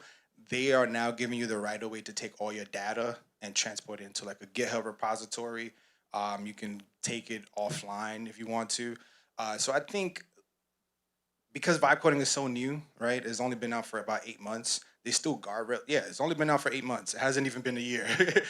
Yeah, no, you're not. You're early. You guys are early. I think it's more or less up to the platform to continue setting up those guardrails to protect the builders and making sure that there's not only authenticity in products, but also for people to keep their product private and not being able to be duplicated. It sounds like blockchain is necessary there. Oh, absolutely. So I big blockchain guy. I think the intersection between blockchain and AI is a must. When? I don't know when. But I think that that's one of these things that where it can provide proof of concept through the blockchain. Yeah, absolutely. Well, that's all the time I have. My classes are not listed on LinkedIn. That's why you have to DM me. But yeah, that is all the time I have today. Thank you guys so much, and I appreciate you guys.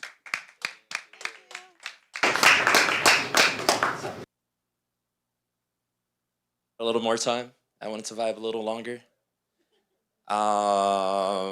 Thank you so much, Addie. Appreciate you being up here all day, participating in all the panels, and also moderating.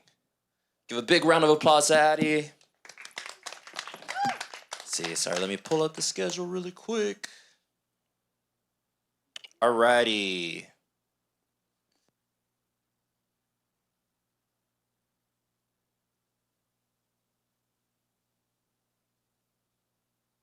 Oh, alrighty. Let's do that. Alrighty. So Howard's gonna run it, and then sorry.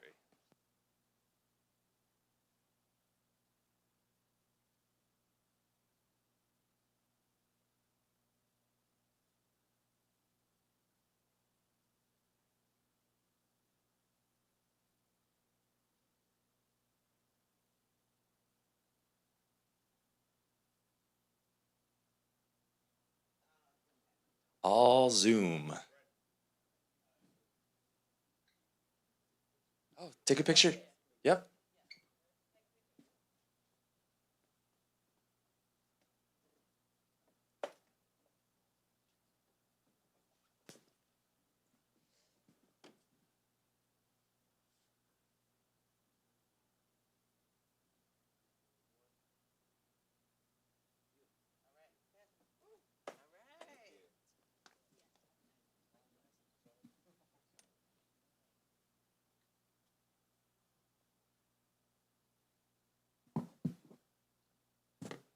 Alrighty, we're in the last stretch of it. How's everyone feeling? Woo! Yes. It's been a long one. Seen some of you guys here at 9. Big troopers. Caroline in the back. I hope you got enough content for today. Yeah. Thumbs up, nice. Storytelling. Are we ready to go? We got the Zoom up. So this next panel, it is going to be future of storytelling, generative AI. Uh-oh, sorry. I zoomed in, zoomed out, and now I'm lost. Alrighty. And voice agents. Alrighty. So we got our panel on the board. It's going to be Mark is going to be, Darius Gant is going to be the moderator, which you guys have seen before. We got some few newcomers, Kamala Kanan, Durai Raji, newcomer. So welcome, Kamala Kanan. Woo! And then returning to the panel, we got Caroline P. Foster, and then also Manis Kumar, sorry. Apologies on that last bit. But I will let you guys take it away. Thank you so much.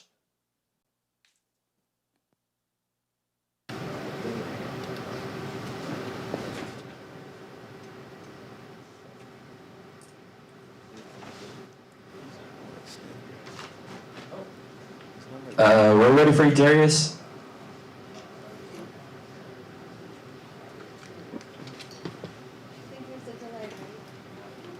What was that? I couldn't hear the question. Darius. Can we just message him?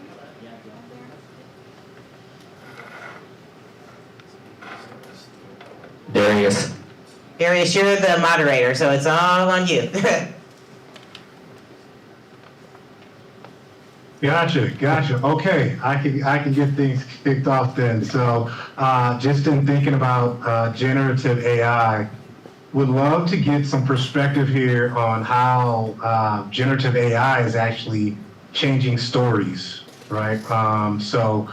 We could kick things off with Carolyn Foster. Would love to see high level some things you've seen with generative AI and how you've seen kind of the way content created. I'll let you answer the question in your own way, but just teeing it up for you. I appreciate it, Darius. Thank you. I'm getting a lot of reverb, and I'm not sure if it's just me, but I think we're okay right now. Well, I've seen a lot with Gen AI. And it really is changing stories. And again, I always go back to how it's really affecting storytelling when it comes to the university, when it comes to our students. It's really affecting them in a positive way. When I think about their own personal branding. So, let alone, yes, we've got our entrepreneurs, we've got our marketing majors. Yes, they are just using that, using all kinds of Gen AI for that aspect. But I'm also seeing personal branding becoming more effective. And more effective. And what do I mean by personal branding? Students are able to tell their stories, whether that story is to a prospective employer for a job or whether it is for an internship. There's a lot of confidence that the AI is really, Gen AI is helping them with. And it is, it's a storyteller, but it's not just, your side hustle, and we've got a lot of students that have side hustles, or your entrepreneurial endeavor. It's your personal brand, and I love that. Yeah, absolutely. When I applied to business school, Columbia Business School, would have been great to have Gen AI as an assistant to write those business school essays. I spent months crying over those essays. I'm saying, all right. Oh, that's the truth. Kamala Kanan, Yeah.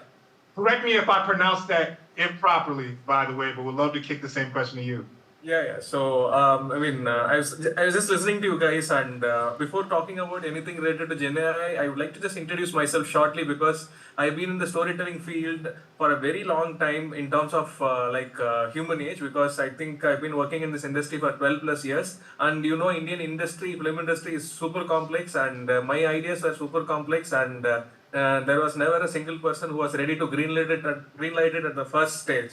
And then I realized that there is a very, very big gap in terms of letting people tell their own story in the way they wanted to.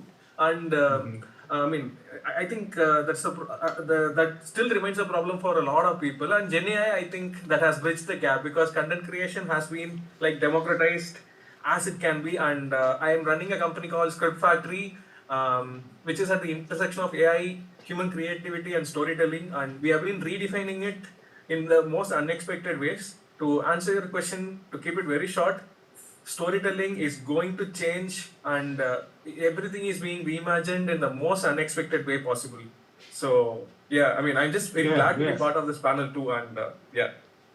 Absolutely. So since you're in the space, would love to hear some use cases that you all have tapped into as it relates to, reimagining storytelling now that you have access to Gen AI.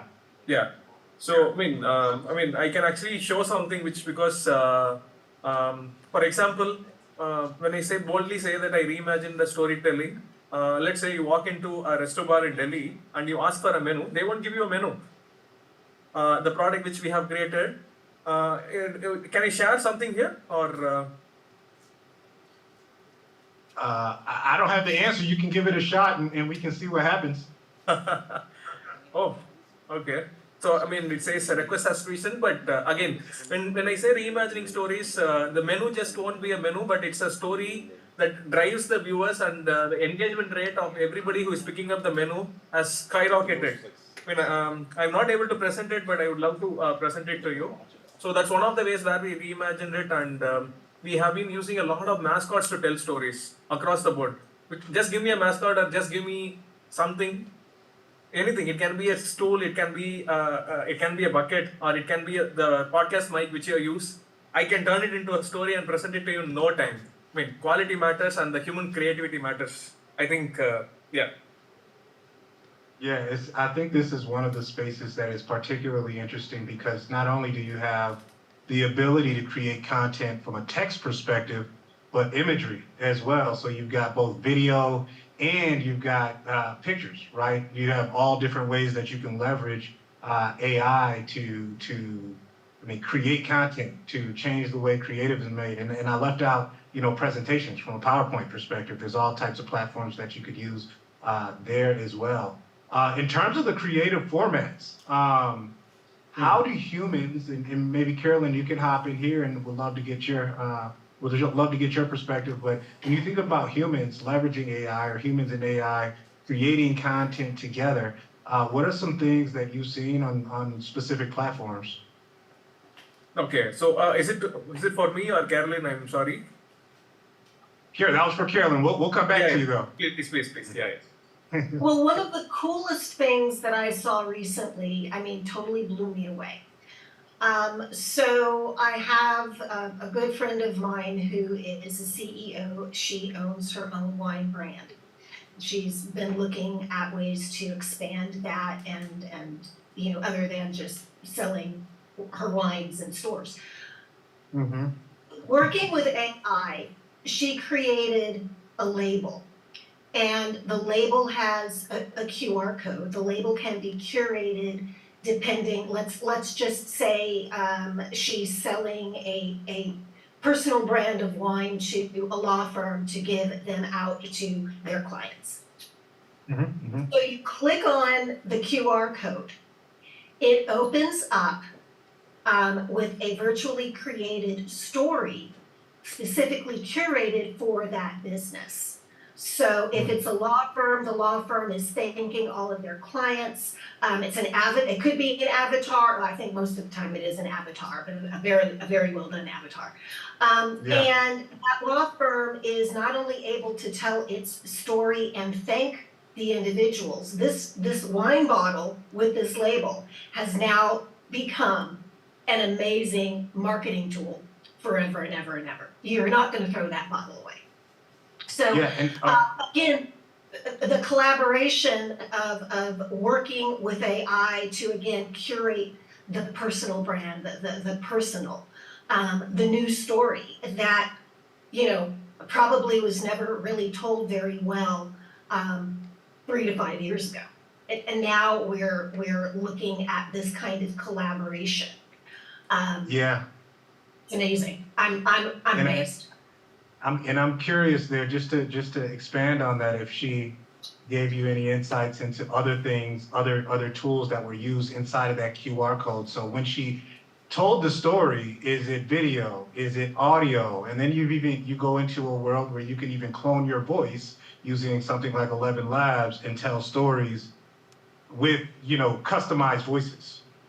It's all of the above, and it's at the choice of the client. So the one, she showed me one that was voice and video. The voice originally was the person's voice, actually it was her voice because she was just demoing it for me. And the client has the choice of what they're comfortable with. And that's what's amazing, having these various choices based on whatever your comfort level is. Yeah, very interesting. So there's a world where someone could click that QR code, and then the someone from the company could actually have their voice cloned. You could create a clone of your image telling a story, whatever you want to say though. You could even use AI to create scripts. So and that's what you do. Let AI create the entire thing. So the collaboration is really between her team and the client's team to create, again, that very curated, very specific message of what it is you want to tell, whatever you want that story to be. And it's I'm like, so they can just go down the laundry list, they kind of want this, I kind of want this. They're kind of checking what they want and poof, it's created. I know it's not that simple, but it's amazing the collaboration between human and artificial intelligence. Absolutely, and you think historically what it would require to do all of that, right? You essentially would need an entire design team, you need actors, you need videographers, and here we are. You're able to create those things with AI alone. Kamal, I'd like to kick the question over to you as well. I'm sure you have some other insights that you could share here.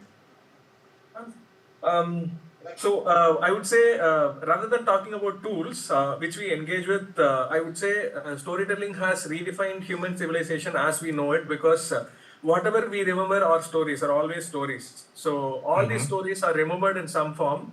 And during one of our panel sessions in India, like people were amazed to see that even communicating, even language is kind of entertainment, and entertainment is like provided to you through stories. So we believe strongly in that, and driving a narrative is the only human part that is going to remain in the age of super intelligence or AGI. I mean, whatever is going to happen, you can morph your voice, you can morph anything, you can bring in anything, but you cannot bring in the creativity aspect. And let me, the team has given me access. Let me show you something. So I can actually promise you that you would not see what you were going to see in any of the resto bars around the world or any of the cafes around the world. So just if you can please, So if you can see the screen, please let me know. So can you see the screen? Yes. Yes. So, Restobar in Delhi came up to me with a very interesting idea to solve one of the biggest problems, which is they have to differentiate their menu and they want more people to order it. So, what you see is Mr. Sidecar, and this could not have been done within a month if not for human creativity and AI coming together. So, 12 countries around the world, 12 cocktails in one. Like people can read it under 2 minutes and they can make a decision, which means we are not just playing around with AI tools, we are creating the engagement layer that is absent from most restaurants. So this is one of the examples, and I wanted to feature this because there is so much scope when it comes to telling a nice flow. I mean, a good story with anything, it can be told with anything.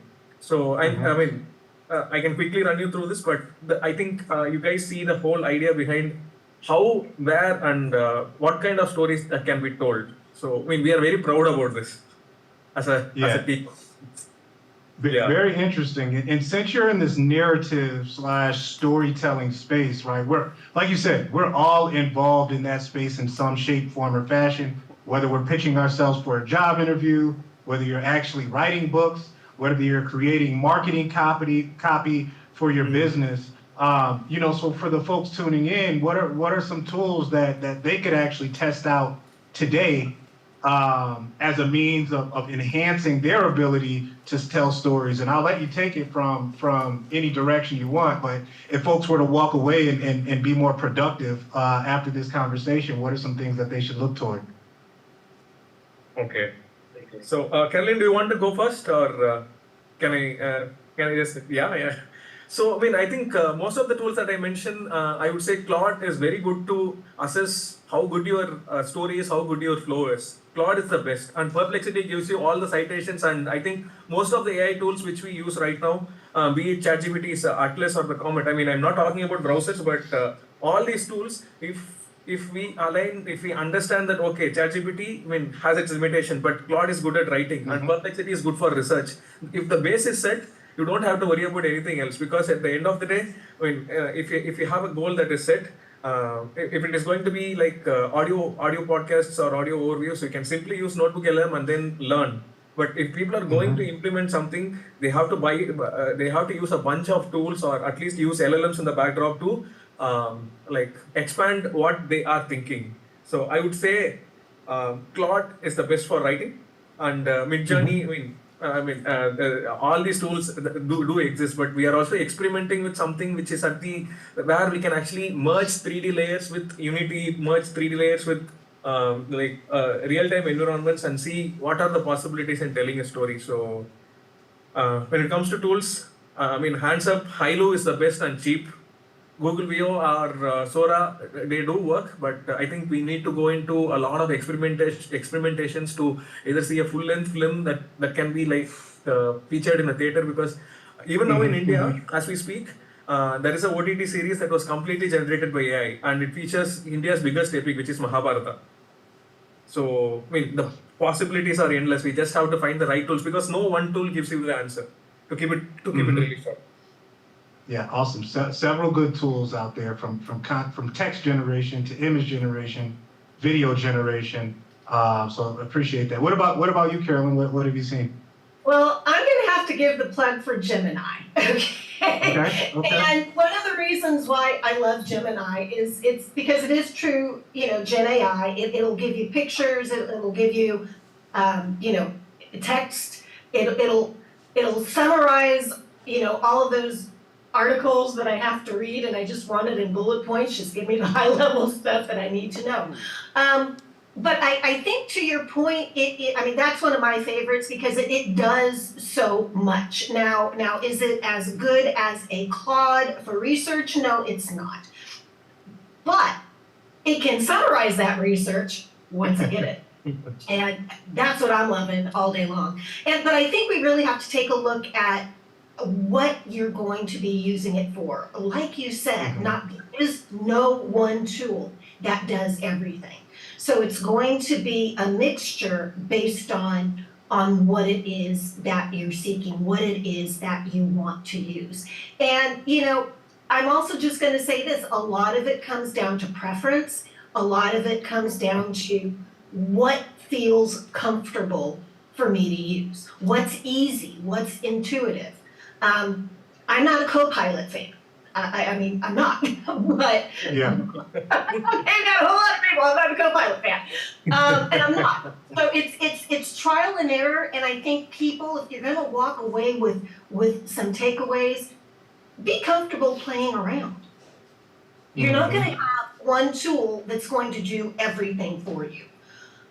Play around, see what feels good, see what feels right, and we've got, from free to all other kinds of price points. Pick something within whatever is comfortable for you, work with the free stuff first, and understand how to write a prompt, understand how to do that effectively so that the tool can do what you want it to do. Because as we learned earlier, as we learned through all of these sessions, garbage in, garbage out. So take the time to figure out how to write it right, figure out how to say it correctly, and then don't be afraid to play around with several tools. It can be intimidating. I've got professors that are intimidated by using AI, okay? I mean, there's a whole lot of people. I had a student who was intimidated by using it. I'm like, why? Were you intimidated using the internet? No, you were kind of born with it. Be open to play with it. Not everything's going to fit, and it's okay. But find something that does, and then ethically use it. That would be what I hope everybody walks away with. Absolutely, yeah. Our team uses a ton of tools in the Gen AI space for creation. We, for podcasting, quickly editing podcasting, we use Descript, right? We use Canva for imagery, for presentations. We're using what else is there out there? We use 11 Labs for voice cloning, so I'm not a bottleneck when we need to do like an intro. We're using to develop a unique voice when we're creating text content, right? It's training ChatGPT on a specific voice. Now we do it through the API, but you can also do it through a custom GPT. So there's a ton of different ways out there to actually get to voice cloning. I'm curious, have you all experimented? I know I've seen Sora videos just, canvassing the internet. Curious if you all have spent any time experimenting with that. And then, thoughts on the fact that you can actually use real people in these videos that are being created. Well, I haven't had time yet to play. I mean, it's like something is coming out every 5 seconds. I mean, maybe it's not, but it certainly feels that way. So it's almost like, and actually this might be a great process to do. I mean, there's so much out there.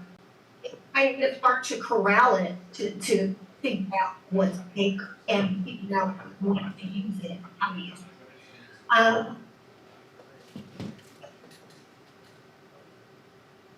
Hearing another. Yeah. I can't tell who. I don't know who it is. All right, I think we're good now. I think we're clear again. No, but I was just saying there's so much out there. It is almost mind-boggling to see what it is. And I mean, I don't know about you all, but I can't keep up with it. So it's almost like At some point, you just have to pick what works and roll with it. Yeah, that's kind of where there's a lot out there, and if there are some tips on how to maybe there's a site or something where you can kind of corral it in. Hey guys, we have 4 minutes left. 4 minutes. Just wanted to tell you. Hey guys, we have 4 minutes left. FYI, 4 minutes. What's that? We have 4 minutes left. I dropped 2. Right. I think she said 4 minutes. I'm guessing. We'll roll with that. But yes, feel free to stop us if necessary. But yeah, go ahead. If you wanted to pick it. What's that?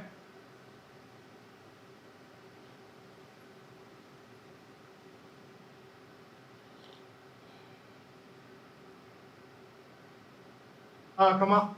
Yeah. So again, as I mentioned, when we said reimagine, let me just present you something quickly, because okay, I think I cannot present, but anyway, not a problem. So when it comes to video tools, I would say in Go terms for of it, cost, Kamal. yeah. Just a second.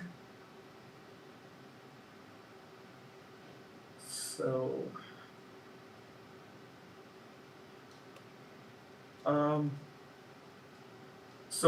Let me just show you something really quick, because again, we love to reimagine a lot of things, and this is one of those things which I think you guys will like. And let me just play it. So this was done for a.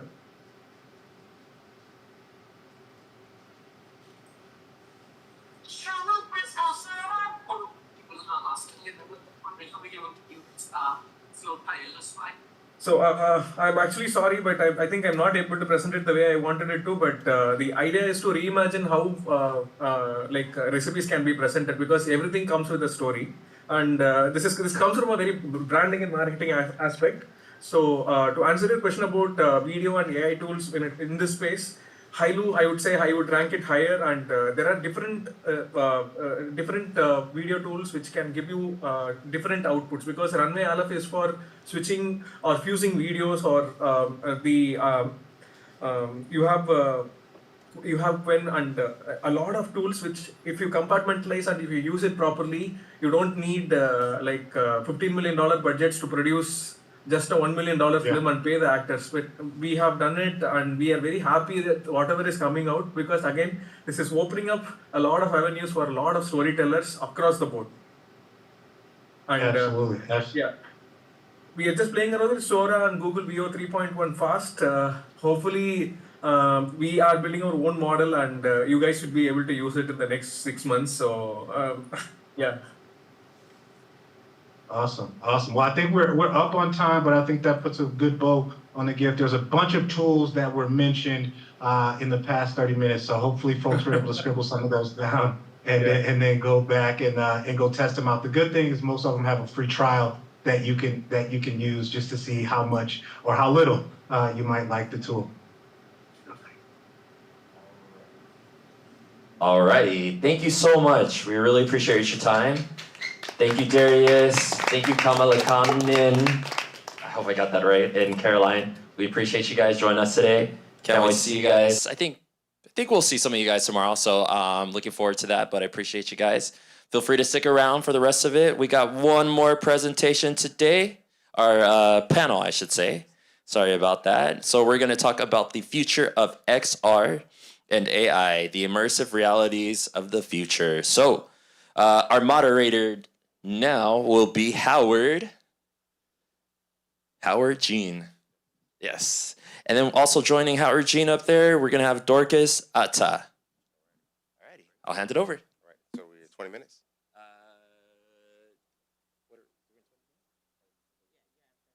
Okay, cool. All right. Okay, everybody, good afternoon, early evening.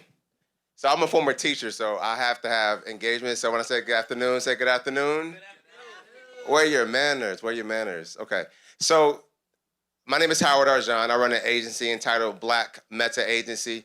We are going to use our phones for this partially. So you're going to do two things. One, go to YouTube, just open it up, and then go to Black Meta Agency on YouTube. We're going to actually bring you into the immersive reality world through your cell phones. And that's an aspect of this XR space that many people don't realize exists, is that a lot of content is in YouTube through YouTube Immersive. And so we're going to do a demo with that. And then we're going to get into our panel discussion or our fireside chat with Dorcas Addis from Mercedes-Benz. She's a data analyst who has a passion for AI and generative learning using XR. But I'll get into my background. So I run a virtual reality Black Meta Agency. It's on the schedule, my company name. Black Meta as in Metaverse Agency. Perfect, yeah, black and white, yes. Typically I have my logo on. You'll see a lot of content there. And then also if you have Instagram, we're gonna go there too, because I have some content I wanna show you there. But my agency, we focus on using virtual reality and extended reality and AI for workforce development. We work with companies like Victory XR, located in the United States, who has about 180 school adoption, including Morehouse's Meta University, where they're using XR and VR to extend learning and augment learning in career technical education, as well as at the college and training level. What we also do, we actually create digital simulations, digital twins of environments. And so if we're working with a customer right now, we're working with the community college of Baltimore County, and we're bringing virtual reality to their dental hygienist. Now that may not sound unique, but if you think about it, a lot of dental hygienist professionals, they experience virtual reality at the 4-year and advanced level. But that technology hasn't been available to those at the 2-year level or the undergraduate or college, pre-college level or associate's level. And so what we're doing, we're actually augmenting that experience by allowing dental hygienists to start training with state-of-the-art technology, working with NYU. They have an amazing program around, I think, a cleaning program and some other things that we've been working with. And that program is actually scaffolded with our partner in the Netherlands entitled Glitchy, G-L-E-C-H-I. So Glitchy is doing amazing things. They do workforce development, such as dental hygienists, construction, safety, and et cetera. And then the last company that we work with that's our partner is Next Wave VR, located in Manhattan on Wall Street. Next Wave was initially a construction company that pivoted into virtual reality in about 7 years ago. And so I was there when it was developing their first VR simulation of construction. And now the state of New York uses that for OSHA training and construction and safety training. And so this is actually being used in real time. A lot of those things on my website through our partners page that you can find through blackmetaagencies.com or bmaweb3.com. Is Dorcas live yet? Just want to make sure she's there. Okay. Hey, Dorcas. Okay. So what I'm going to do, because we want to kind of manage our technical capabilities properly, what you have, I want you to go to YouTube and look at Black Lives Matter Plaza. Now, I'm getting into the social implications of how we can use VR in a very easy, user-friendly way. But once you see that, you're going to go full screen on the Black Lives Matter video. And I'll come around because, again, I'm not just up here. You on my page? Okay, you're on my page, and you go to my videos, and you'll see Black Lives Matter Plaza. So I'm going to walk around because this is going to be my fun workshop, my classroom. If you need help, let me know. And if you raise your hand if you need assistance. If you don't see the Black Lives Matter on YouTube, there you go, that's fine. That's Anna Castilla. So I'm going to show you. If you can kind of go to the main screen on YouTube so you can see the screen. Yeah, I'm going to bring it up after I show the demo.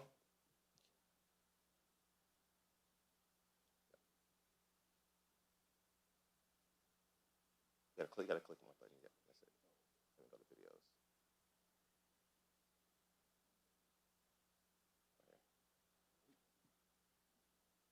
All right, so some of y'all already there. You get it? I see the gentleman in the green. And so I want to ask you quickly, sir, if you didn't get the chance to see the plaza in person, you can actually hold your phone up and rotate it around the room. And so the thing about XR, if you have to go full screen for that capability, once you get to the video, you actually can hold your phone up and move it around the room and rotate it. And so it's my man on the computer, if you can rotate your mouse or drag the screen around, this sort of 360. And so that's the capability that you have in your phone. So imagine if kids knew that I can actually have VR in my hands, how less of attention would they get to TikTok versus these type of content. And so this inspired me to start a company in Tanzania where we're doing XR travel. And so we'll get into that, but I want to set a context on how deeply I'm involved in VR. And my friend on the computer, can you hit the second link, please? And so this next link is just showing you how we integrate tech and culture, or VR and culture, as a learning tool for STEM career development. And so what we use this for is a modality to introduce students to different careers. And so we've done this in Philadelphia, New York, Washington, D.C., Virginia, and across Maryland. And so we allow kids to, one, explore VR for fun, but then we do learning programs where they actually are simulating themselves as a meteorologist, as a nurse, and actually learning valuable skills that can save somebody's life. And so here we're working with NFL Super Bowl winner and his wife on their foundation based in Philadelphia. And his mission is to help young people get into STEM. And so, you know, we've been very fortunate to work with senators and congressmen. And if you go to our our Instagram page, you'll see Anthony Anderson, and you'll see, what's his face? What's the other guy we met? Cedric Entertainer. And so these are guys that we see on TV, we see in movies. They've never touched VR. So they have access, right? They have wealth, influence, and resources, but they never taken a step into VR until they came to our booth last weekend during Howard University's homecoming. And so that just sets the context of how we're using VR as a company and how we're integrating in culture and just some of the use cases that we've applied just at a very low level. And we'll get into our conversation with Dorcas on the more technical side of that. So we can switch over. Hello, Dorcas. Am I in front of you? Can you see me? But do y'all hear me okay? Yes, we're good. Okay, good evening, everyone, and thank you so much for having me. I'm Dorcas Atta. I'm a senior HR data analyst at Mercedes-Benz with over 7 years of experience in the areas of business strategy, workforce innovation, across multiple sectors. So in the automotive industry, with international nonprofit like the United Nations, and in the education sector. I also have worked with institutions, college and universities as well. I would say that my work sits at the intersection between workforce innovation, education, and social impact. And I'm especially interested in how technologies and groundbreaking solutions like AI and XR can expand access to skills, learnings, and opportunities for, a broader range of people, whether it's in workforce, whether it's in education, and, in settings alike. And what has built my interest over the years around AI and XR is how these tools adapt in real time, offering personalized feedbacks and, helping learners build their confidence. So I'm very excited to be here. Look forward to an amazing conversation. And thank you once again for having me. Okay, So Dorcas, can you tell us first of all, where are you located? Because we want to be friends. And I know where my friends are. So where are you calling from today? Oh, yes, I am calling from Atlanta. I'm in the Atlanta area. I work with Mercedes-Benz Corporate here in the Atlanta area as well. And just for your journey into XR, VR, where was your first, experience that motivated you to go deeper into this space? I actually stumbled on it without strong intention. So I just mentioned that I have some experience on a bulk of my experience, in international nonprofits. I worked with the UN for 3.5 years. And I remember in the first year, we were thinking of an innovative way to, capture our annual reporting in order to, make it less text heavy and more intuitive and very, very engaging to readers. And that was where augmented reality came up for me. I and my team, we sat together, we're thinking, then it was pretty new in the space. This was maybe 5 years ago, I believe. And we were able to pull that off and have augmented XR, augmented reality embedded in the reporting. And so we would, have the triggered image. And once you scan through the barcode, it would show you pictures and everything about that activity, that program, and that project. So I would say that that was the first step for me. And we just continue to use that with all of our reporting. We also use that for, funding campaigns, just to tell stories, to tell human-centered stories as well. That was like my first big launch into like the world of XR. And as I've journeyed over the years, I've also used it in the university settings to prepare students more with the MR, the mixed reality, to prepare students for interviews, job interviews, case competitions, just like simulating those real life situations, as opposed to coaching and telling and reading. More like you can be in this experience yourself, try, fail multiple times, get customized and niched feedback, and you can do it better. So I would say that that has been like my journey. And currently in my job as well, I do more AI than XR because I'm more on the business side and on the HR side now.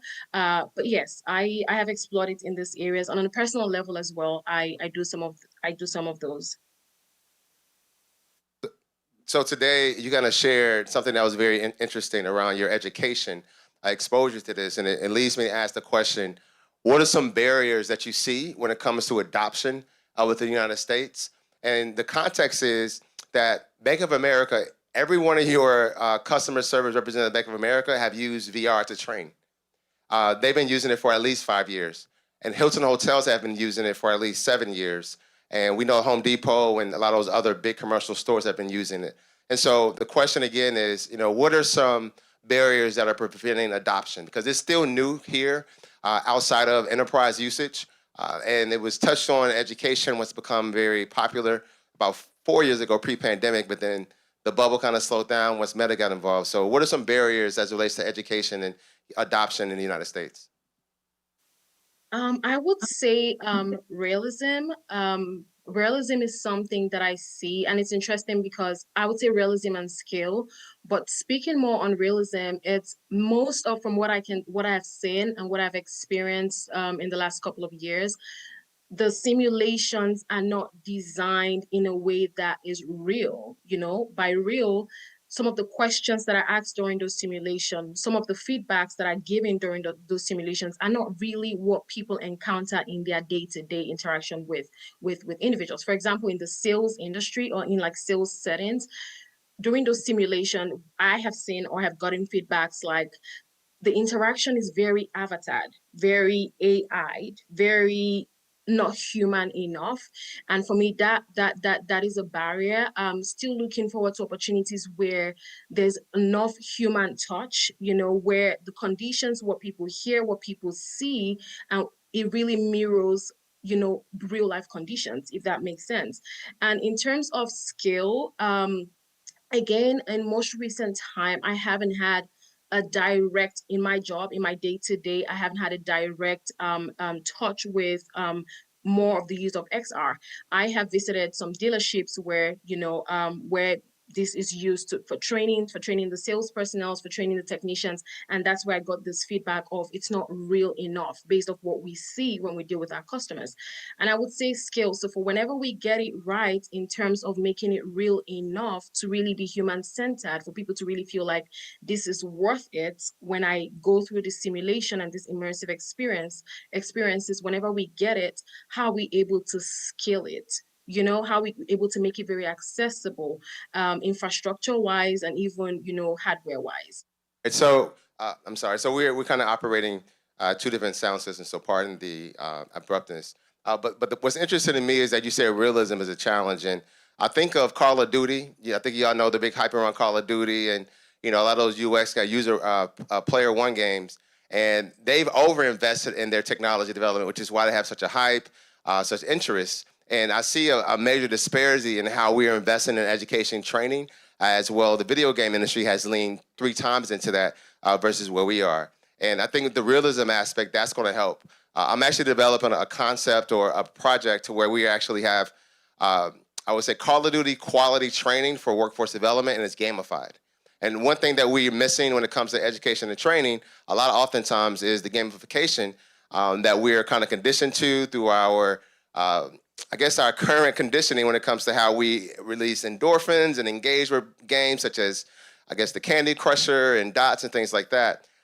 We have not said, hey, let's take that into the step of virtual reality and add realism. And I can assure you, once we do that, it's going to be a very major paradigm shift in how we want to learn, because learning will become more fun, gamified, and we'll receive some level of excitement that learning is initially supposed to heighten. Something else that you share when it comes to using, I guess, XR. Are you aware of some ways that Mercedes-Benz have been using XR in their corporation? I do. So again, I'm more on the business side, and on the business side, over in HR, there's no, we haven't, Mr. B, it was a joke. Go ahead. can you hear me? Can you all hear me? Yes.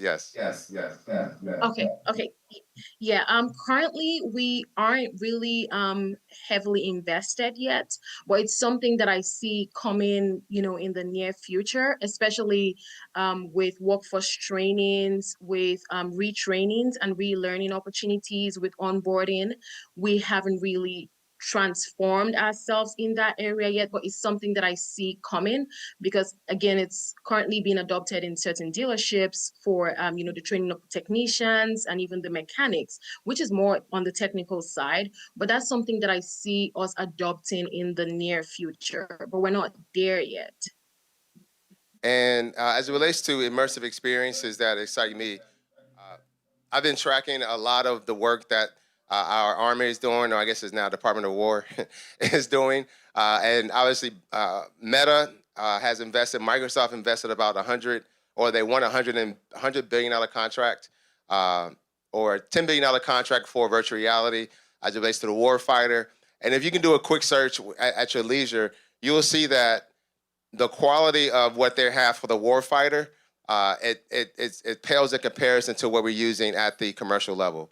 And they have LiDAR technology, which allows you to see through walls.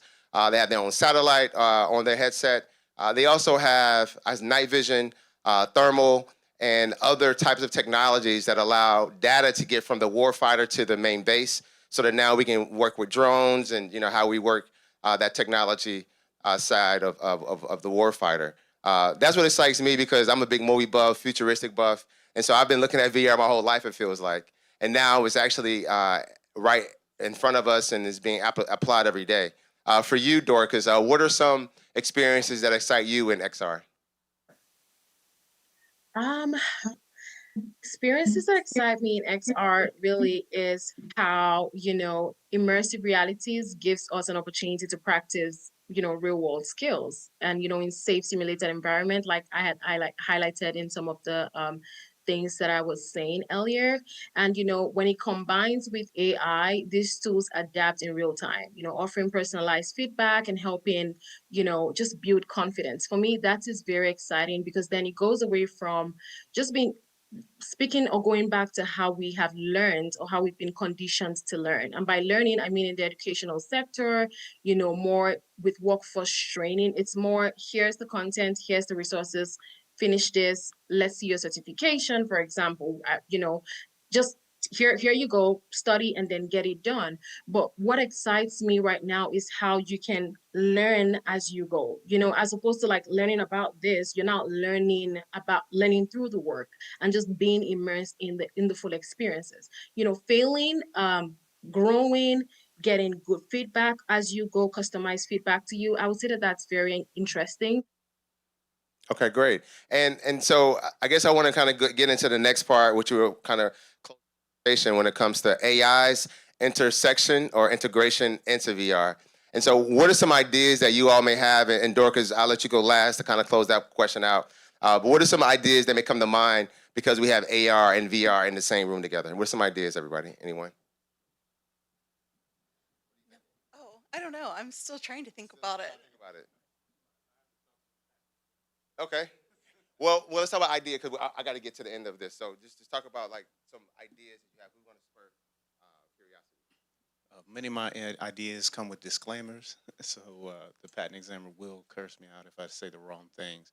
But I was an early user of Ingress. If y'all ever heard about that game in Niantic, Google. Niantic was it still is an augmented reality game, but it's the basis behind Pokemon Go.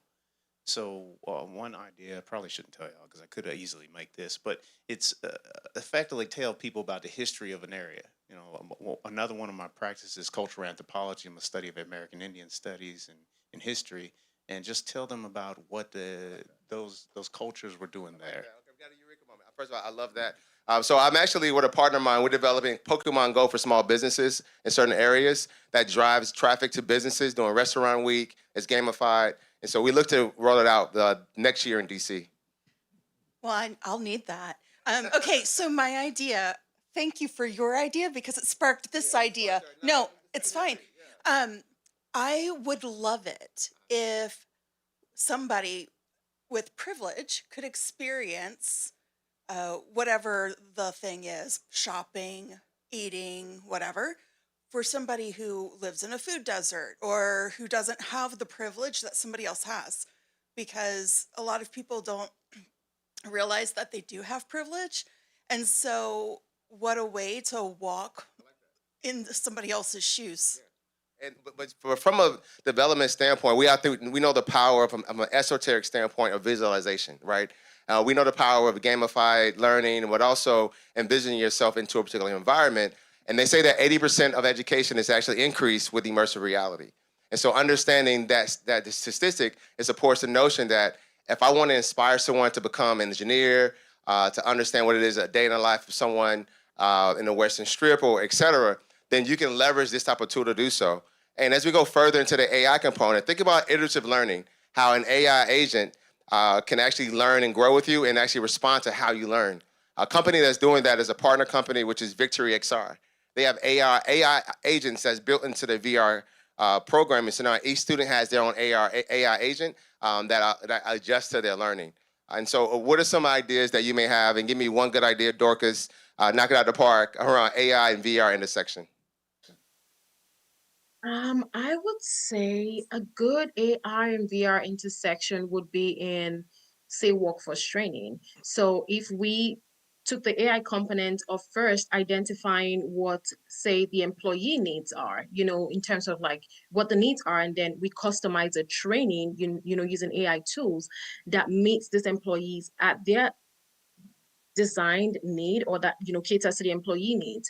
And then incorporating the VR component is more like just going again, stepping away from just seeing and reading, and to more being in that simulated environment and practicing that training and going through that training with life interaction, maybe different use cases. So if for example the training is more how to maybe onboard an employee, for example, you're not just learning how to onboard an employee from reading a book, but you're immersed in an experience where you're interacting with an avatar, or like just in that simulated environment, but getting feedback on the spot. And for me, where there's also like there's also a big game changer is getting customized feedback. Now, because the AI understands your learning pattern, because this course was designed for your unique need, you can get niche feedback as opposed to a generic type of feedback. Oh yes, you did well, or you should improve this. It understands what you're doing, what you're going through, how you're addressing the situation, and it provides that tailored situation. For me, that would be a very good intersection or good example for how those two can really work well with regards to like workforce innovation. What I want us to think about, and I know we're in this bubble of AI or AI awareness in this room. We have used it and be in the industry, but we're very new. We're very new. We're babies in this AI space. But also think about it, we also babies in the AI VR space. We even more infants in that space. And so the ideas we share today, casually, disclaimer received, right? I like that. These today are actually opportunities that are in the marketplace that don't exist now, or there's opportunity for more to exist. There are more than one McDonald's, more than one Burger King, more than one Pizza Hut, right? And as we understand how we meet certain audiences, how we solve certain problems, we're going to need different creators. The great thing about AI that I do want to kind of underscore is that it closes the gap between your ability to create and your knowledge to do so.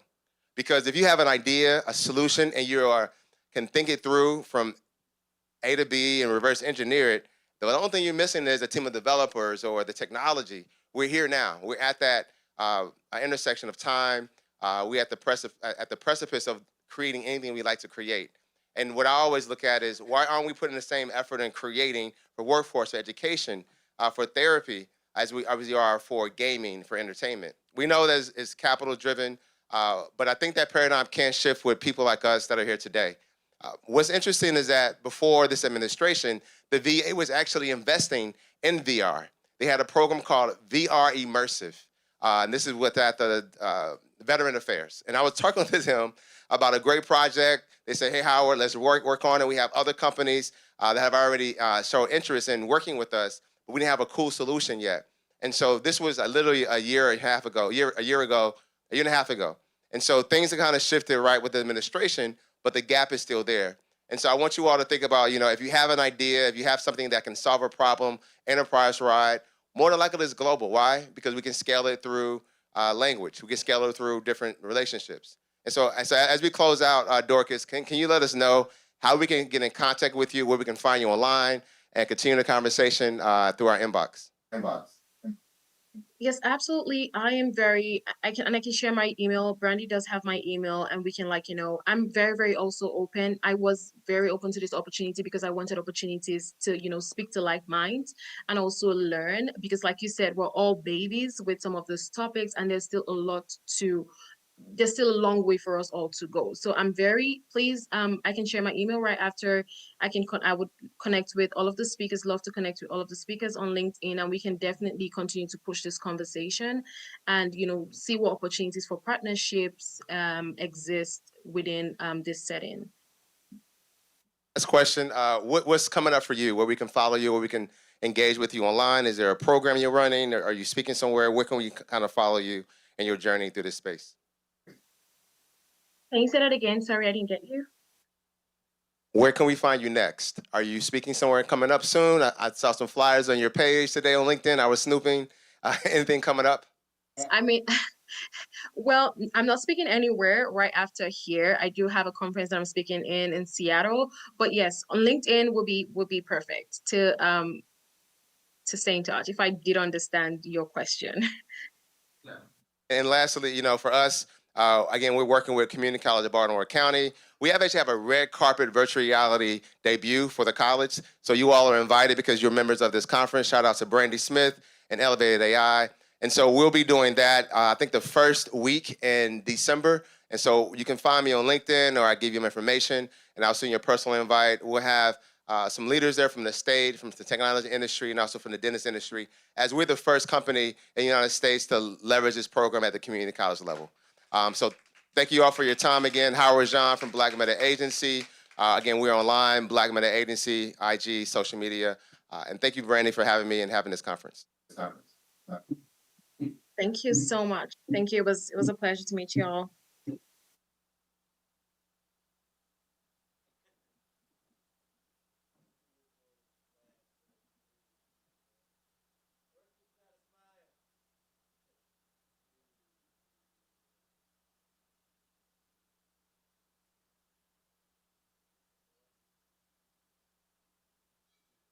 First of all, right, you guys are troopers, right?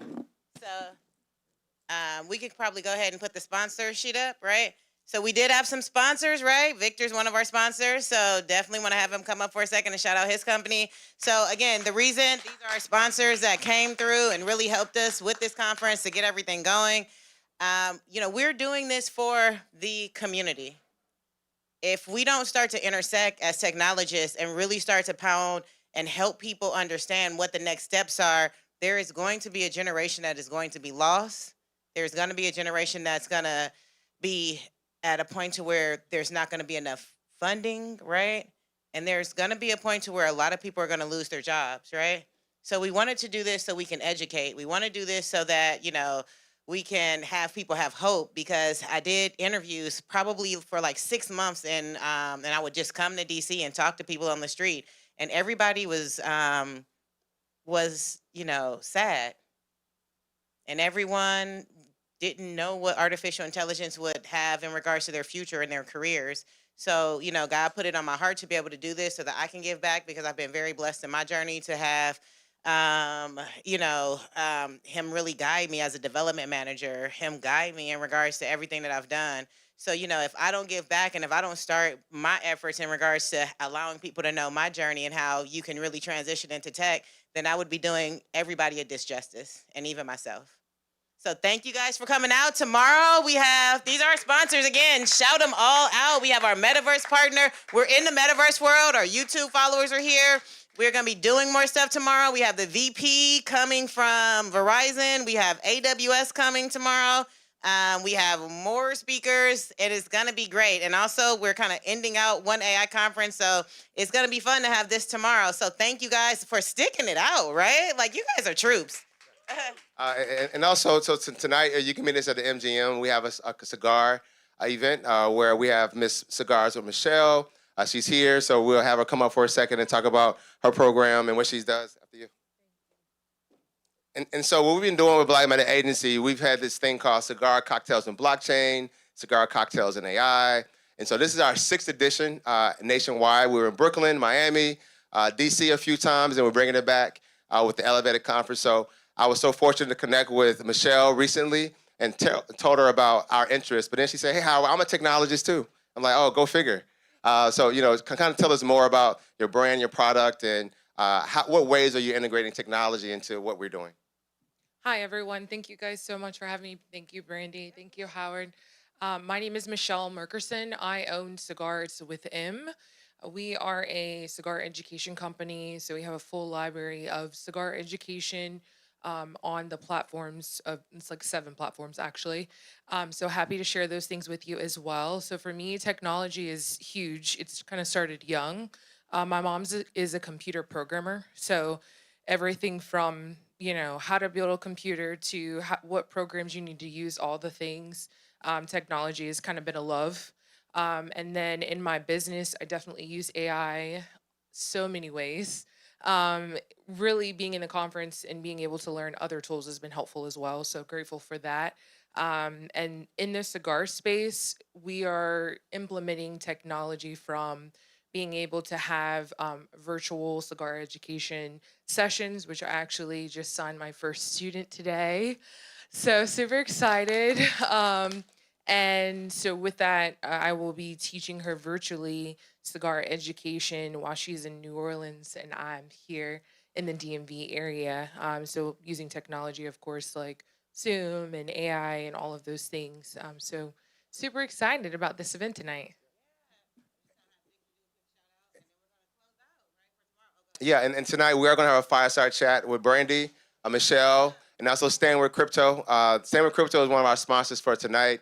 And so we have a discussion around cigar culture and lifestyle and how that plays into the circles that we move in and the people we've met through cigars in the technology industry. So thank you for joining us as a sponsor, and we look forward to seeing you tonight. Thank you. We'll close out with Victor and have everybody have a great night.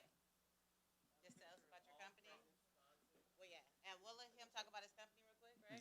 Yes. Again, my name is Victor Crittenden. I'm from Krypton Technologies. It says Krypton FFX up there, but that's just one of our many subsidiaries. We're a research and technology development company, and most of our technology is centered on cryptographic distributed information. So that'd be blockchain content, crypto content, but it's not limited there because most of the stuff boils down to mathematics. So we have an incredible team that's all kinds of dedicated to the compliance space. We believe that the intersection of compliance is where you're going to see the joining of decentralized and centralized entities. That's the regulation versus innovation, as we mentioned before. So I look forward to speaking with you all out in the audience about crypto and machine learning. Thank you for having me. All right, thank you guys for coming out. So see you guys tomorrow, right? Tomorrow. And today, right? And today. Yeah, let's get a photo. Right? Oh, you too, Victor. Yeah. Yeah, can we all come up here together too? Come on, everybody. You guys too. Sorry.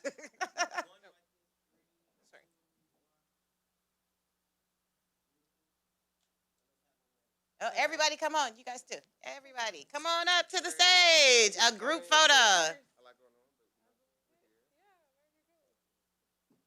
Yeah, come on. Yeah, no, thank you. Yeah, let's all come on. All right, group photo.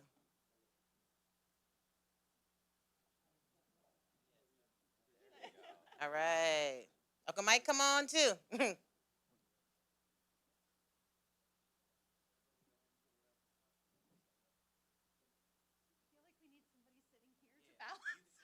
Okay, yeah, maybe yeah, sit right here. That balances it out a little bit, right? Oh yeah, good. Let her sit right there. You okay? You good? Okay. Yeah, maybe my other aunt can. My mom and my aunt can sit right here, right? Dr. Manuel.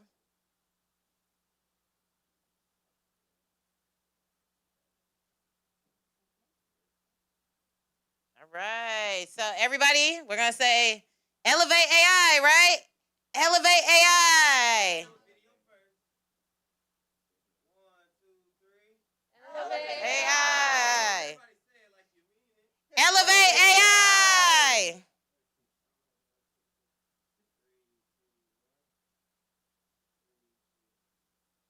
All right. Thank you guys. Thank you guys. Thank you for our MC.